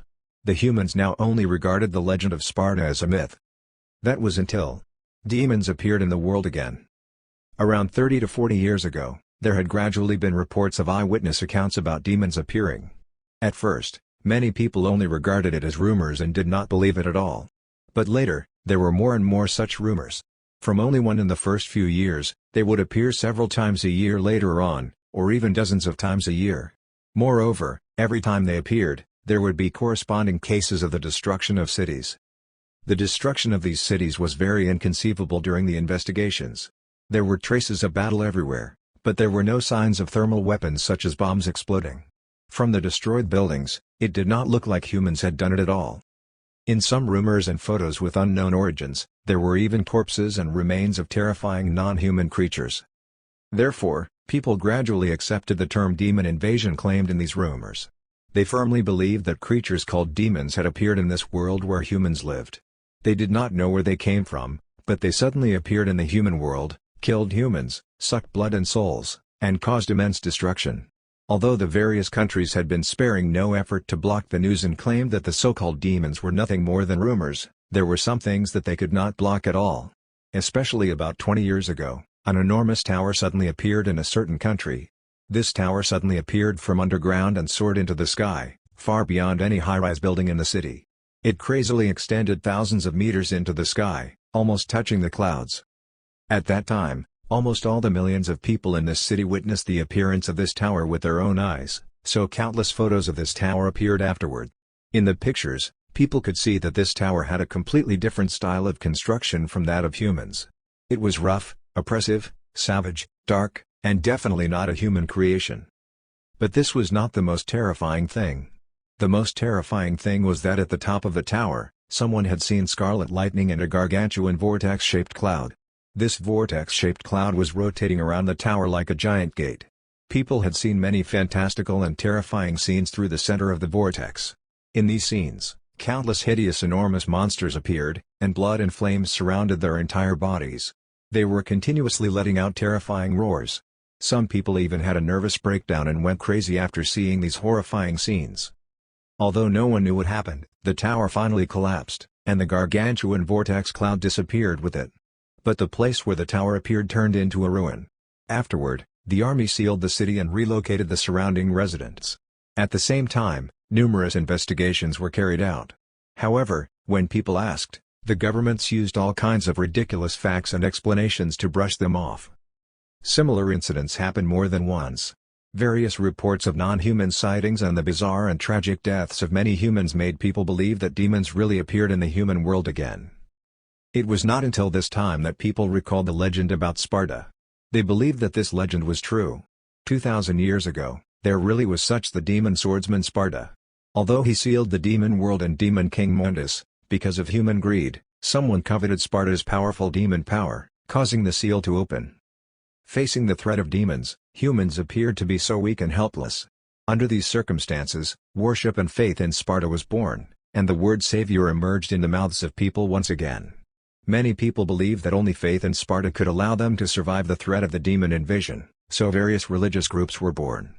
From various documents and records, they restored Sparta's image and made statues of Sparta according to this image. They prayed day and night to the Sparta statues, hoping that the savior Sparta would appear again and save humanity. Of course, since there were people who placed their hopes on so-called religions, there were naturally people who placed their hopes on resistance. Some brave humans began to use technological weapons created by humans to fight against these ever-increasing demons. Through clever traps and tactics, they did indeed kill some demons. Then, through research on demon corpses, they found that the parts and tissues obtained from some powerful demons carried a potent force. Through the corresponding technological means, they could also stimulate this force. And if people used this stimulated force to deal with demons, it was even better than technological weapons. As a result, demon hunting organizations were born. They relied on their collective strength to hunt demons, and they used the power of demons to fight against demons. However, in the war with demons, demon hunters discovered that there would occasionally be some extraordinarily terrifying and powerful demons. These demons were not existences that demon hunters could contend against at all. Once they appeared, they might even cause the destruction of entire cities. However, what was strange was that these powerful demons would be eliminated not long after they appeared. Therefore, in the dark world of demon hunters, a legend gradually spread that these powerful demons were actually eliminated by a shop named Devil May Cry. However, this legend had not been truly confirmed because very few people could see or encounter powerful demons. Even if people really met them, they were basically dead. But there were more and more legends about a white-haired man wearing a red trench coat in this shop. The appearance of demons had undoubtedly changed people's lives. This was also the real reason why Sareth could walk on the streets while carrying a terrifying scythe on his back without being regarded as a monster. Although many people who brushed past him would look at him strangely, no one had any doubts about him. They only avoided him instead of fearing him. Sareth was regarded as a demon hunter. But even so, Sareth still felt uncomfortable. He had never lived in a human world, and after the novelty disappeared, all that was left was discomfort. In particular, when he smelled an aroma coming from the street and found a shop selling roasted meat, he curiously went to pick up a piece and ate it. But after the stall owner called the police on him because he did not know how to pay, he disliked this world even more. Then when the police came to arrest him, he resisted. He kicked a fragile human police officer unconscious, causing more police to come and shoot him. Realizing that he had caused a huge commotion, Sareth, who had no sense of security in this world, hurriedly escaped. Although these humans were very weak, there were too many. Moreover, his intuition told him that if he killed these humans, there would probably be even more trouble waiting for him. This would likely not be of any help to his missions at all. Therefore, on the second day after arriving in the human world, the disheveled Sareth, who was running away, began to miss his mother. Chapter 399 Conversation. Perhaps it was due to a mysterious, inexplicable connection. Just as Sareth felt lonely because he could not get used to human society and began to miss his mother Cassandra, who was far away in the abyss, she was also feeling uneasy. She came to the demon hall to find Roy and said hesitantly, "Master, Roy was playing with a demon Bible steely in his hand. Seeing that she wanted to say something but hesitated, he immediately understood her thoughts. With a flip of his wrist, the demon Bible disappeared. He lowered his head and asked Cassandra, "Are you worried about Sareth?" "Yes." Cassandra nodded. "He's been gone for so long. I wonder how he is now." Roy tapped the armrest of his throne. "Your contract with him is still intact, isn't it?" Indeed, the contract between Cassandra and Sareth was the parenting contract that Cassandra had voluntarily established in order to take care of this child. As she had already become a lich, she had lost some of her senses as a normal human. But through this parenting contract, she could clearly know Sareth's condition. Whether he was hungry or sick, whether he was happy or sad, it could be clearly conveyed to Cassandra. Although Sareth was not by her side now, as long as the contract was fine, it meant that he was fine. "The contract is intact." "But," Cassandra replied, "that child seems to be in a depressed mood. I wonder what has happened." Roy thought for a while before standing up from his throne. "I can roughly guess some. Sareth's situation is too special. Look, he was a child raised by an undead, a fallen angel, and demons. From the moment he began to know the world, what he saw was a world that belonged to demons. His views and values were affected by all of us, but he is a half-demon with a human side." Roy was walking in the hall, and Cassandra was floating behind him and listening. He did not turn back as he said, "You were once a human, so of course you should understand the ugly side of human nature. Although Sareth has gone to a human world in human form, he always feels out of place with humans. When he sees the ugly side of human nature, what do you think he will do?" Cassandra thought for a moment. "He should act like a demon, right?" "Yes, 100%. Roy nodded. "So I think there's no need for you to worry. This is a stage that Sareth must experience. He must face that part of his human bloodline. During the process of getting along with humans, what humans do to him will impact his cognition. In the end, whether he recognizes his human bloodline or gives up his human bloodline depends on this trip to the human world." "Cassandra." Roy turned around and said to her, "You have to understand. I am a demon, and my standpoint is naturally from the standpoint of demons. If Sareth finally recognizes his human bloodline, I'll get him to leave because he's not suitable to stay in the abyss. But if he abandons his human bloodline, I'll completely transform him into a demon. Only then will he be able to stay in the abyss forever, and will I have a reason to protect this child of taboo. Do you understand what I mean?" "I understand, Master." Cassandra nodded. She actually understood Roy and Benaiah's difficulties. This was the abyss, the home of demons. The existence of Sareth, a child of taboo, was actually challenging the bottom line of demons. Roy was a demon lord, so no one could interfere with the presence of Sareth in his territory. But the problem was that a demon lord like Roy was not powerful to the point of being invincible. Above him were existences like demon kings, deadly sin demon kings, and so on. If the existence of Sareth attracted the attention of a demon king one day, what should Roy do when the demon king asked him to hand over Sareth or ordered him to kill Sareth?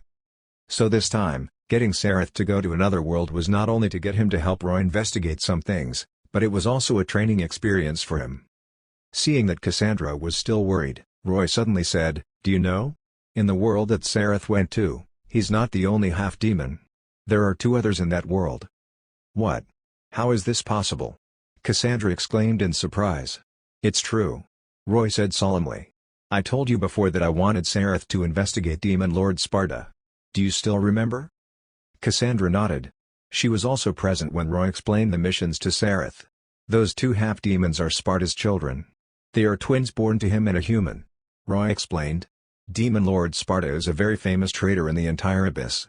From the Rift Demon who told me the information, I heard him say that when the news of Sparta betraying his compatriots spread to the Abyss, it caused an uproar in most of the Abyss. Many powerful demons even specially went to that world to kill him. Unfortunately, Sparta is powerful enough, and many demons who wanted to execute him never returned. 2,000 years is a very long time, so long that even demons will forget many things," Roy said. "During this time, the number of demons pouring into that world gradually began to decrease. After all, the Abyss connects to the infinite worlds, and it's impossible for all demons to go to the same world. Moreover, Sparta knew that he could not face the endless steam of demon executioners, so he chose to live in seclusion to reduce his presence. Then he took the opportunity to find a way to close the passage between the Abyss and that world. Therefore, in the past 200 years, the demons in that world's purgatory space could not return to the Abyss, causing news about Sparta to become not known to anyone." "The passage closed?" Cassandra was puzzled. "Then, why could you send Sareth over?" "This is the reason why I mentioned the 2 half-demon children of Sparta," Roy said. "That Rift Demon used to be in the purgatory space over there. According to him, not only did Sparta close the passage between the Abyss and the purgatory space, but he also closed the passage between the purgatory space and the human world. He and countless demons have been trapped in that purgatory world for many years. But for some reason, Sparta got together with a human woman and gave birth to half-demon twins. Perhaps it was to leave his inheritance for his descendants. Sparta divided his power into 2 parts, and together with the key used to seal the passage, he handed them to the 2 children, causing Sparta's strength to decrease greatly and the power of the seal on the passages to weaken. The Rift Demon took this opportunity to return to the Abyss from the purgatory world there." "I see." Cassandra nodded thoughtfully.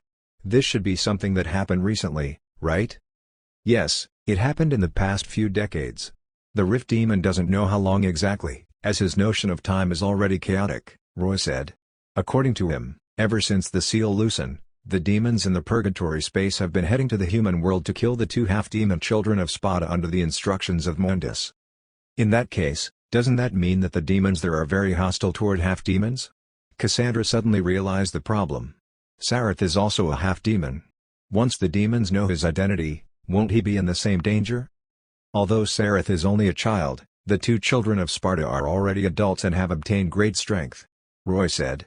"If the demons discover Sareth's identity, those 2 will also discover his identity. If I'm not wrong, they will help him." Roy left one thing unsaid. Although he did not know the exact situation of the Devil May Cry world, he knew that Dante and Virgil should still be around, and one of them should be helping Sareth. These 2 children of Sparta had different personalities because of their childhood experiences. Dante recognized his human bloodline, so he had always been hunting demons to help humans.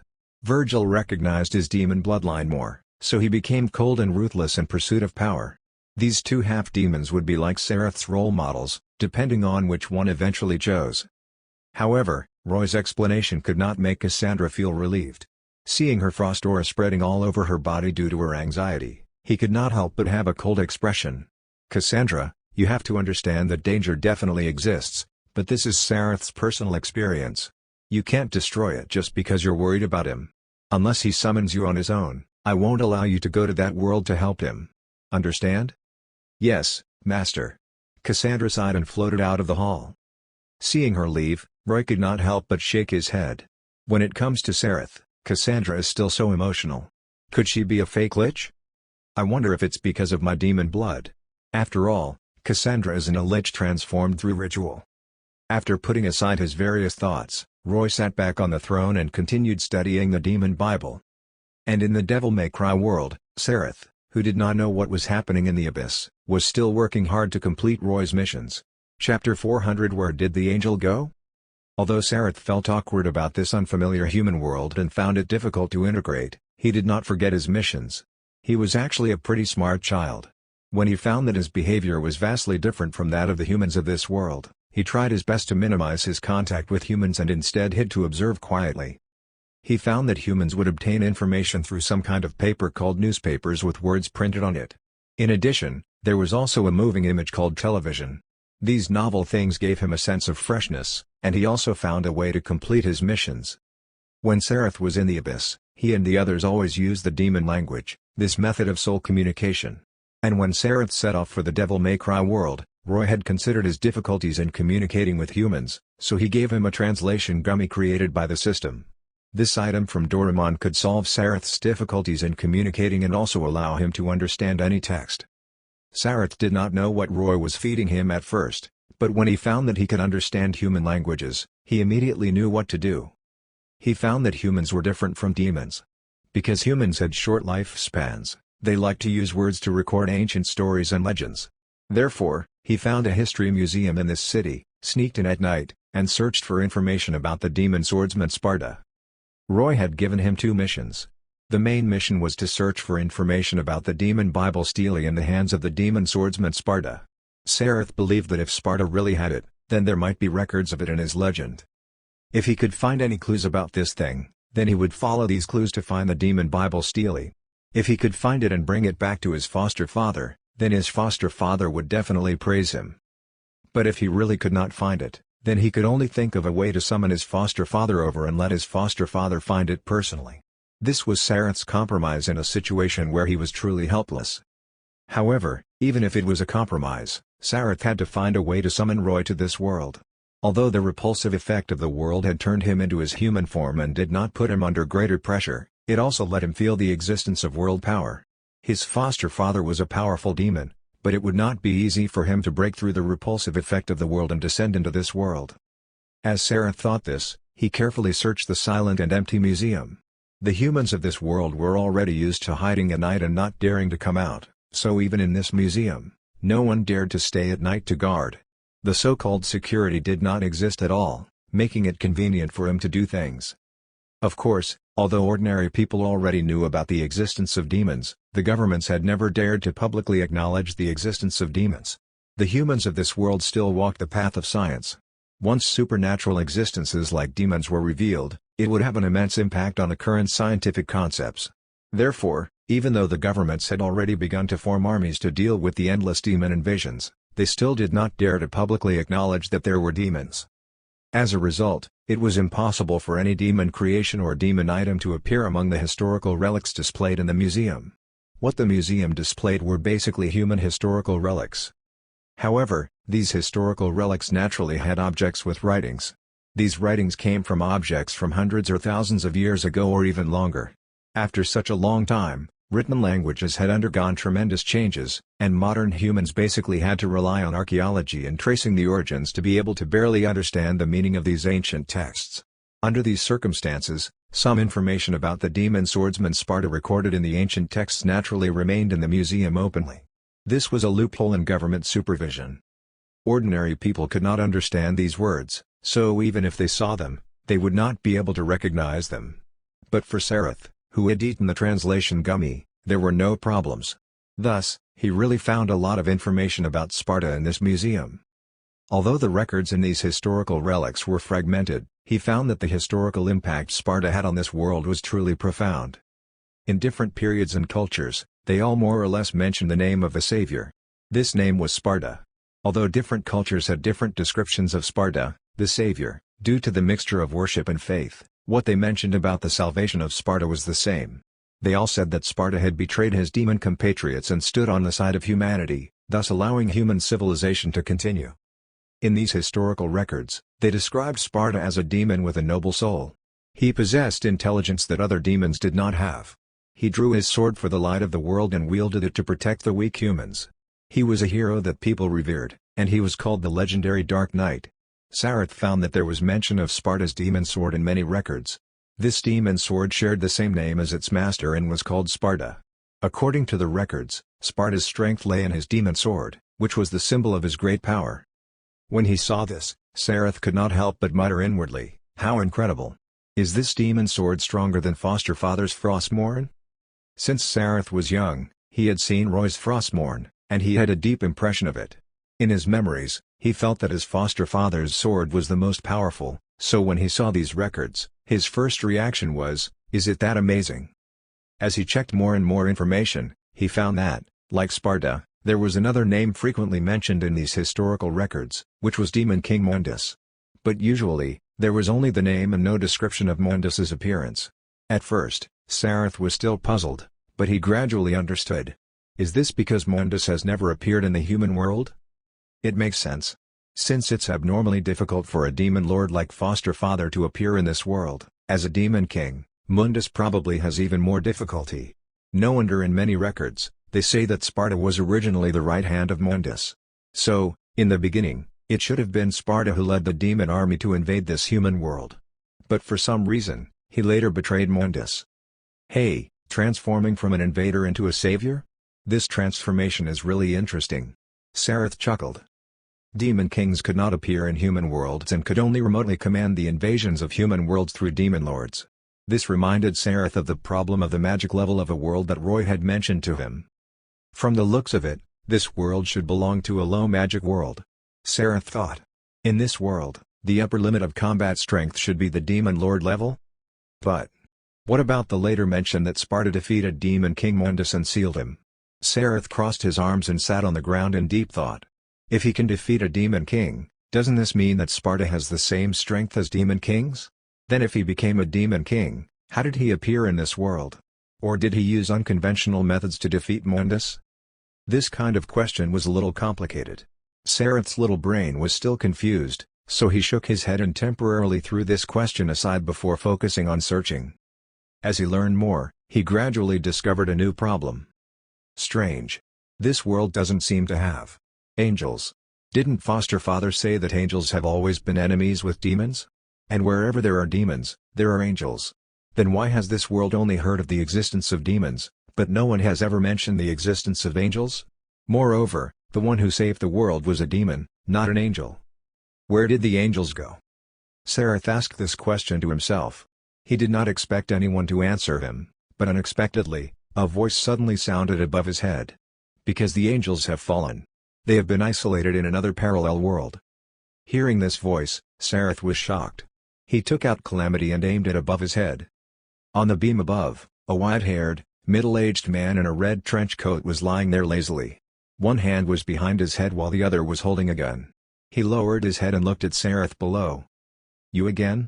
After seeing this man's appearance clearly, Sareth could not help but ask, "Why do you appear everywhere? Brat, you've been in this museum for 3 days." Dante did not answer Sareth's question. He just spread his hand holding the gun. "Don't tell me you think that no one knows where you are because you're hiding during the deserted nights. There are cameras here. Don't you know?" Cameras? Sareth was at a loss. Although he had learned a little about the human world during this period, you could not expect him to have enough knowledge about everything. "You don't even know this? It seems like you're really not of this world." Dante propped himself up and nimbly jumped down from the beam. Looking at the vigilant Sareth, he suddenly raised his gun and pointed it at him. He said solemnly, "Brat, tell me. What do you want to do by investigating information about the demon swordsman Sparta?"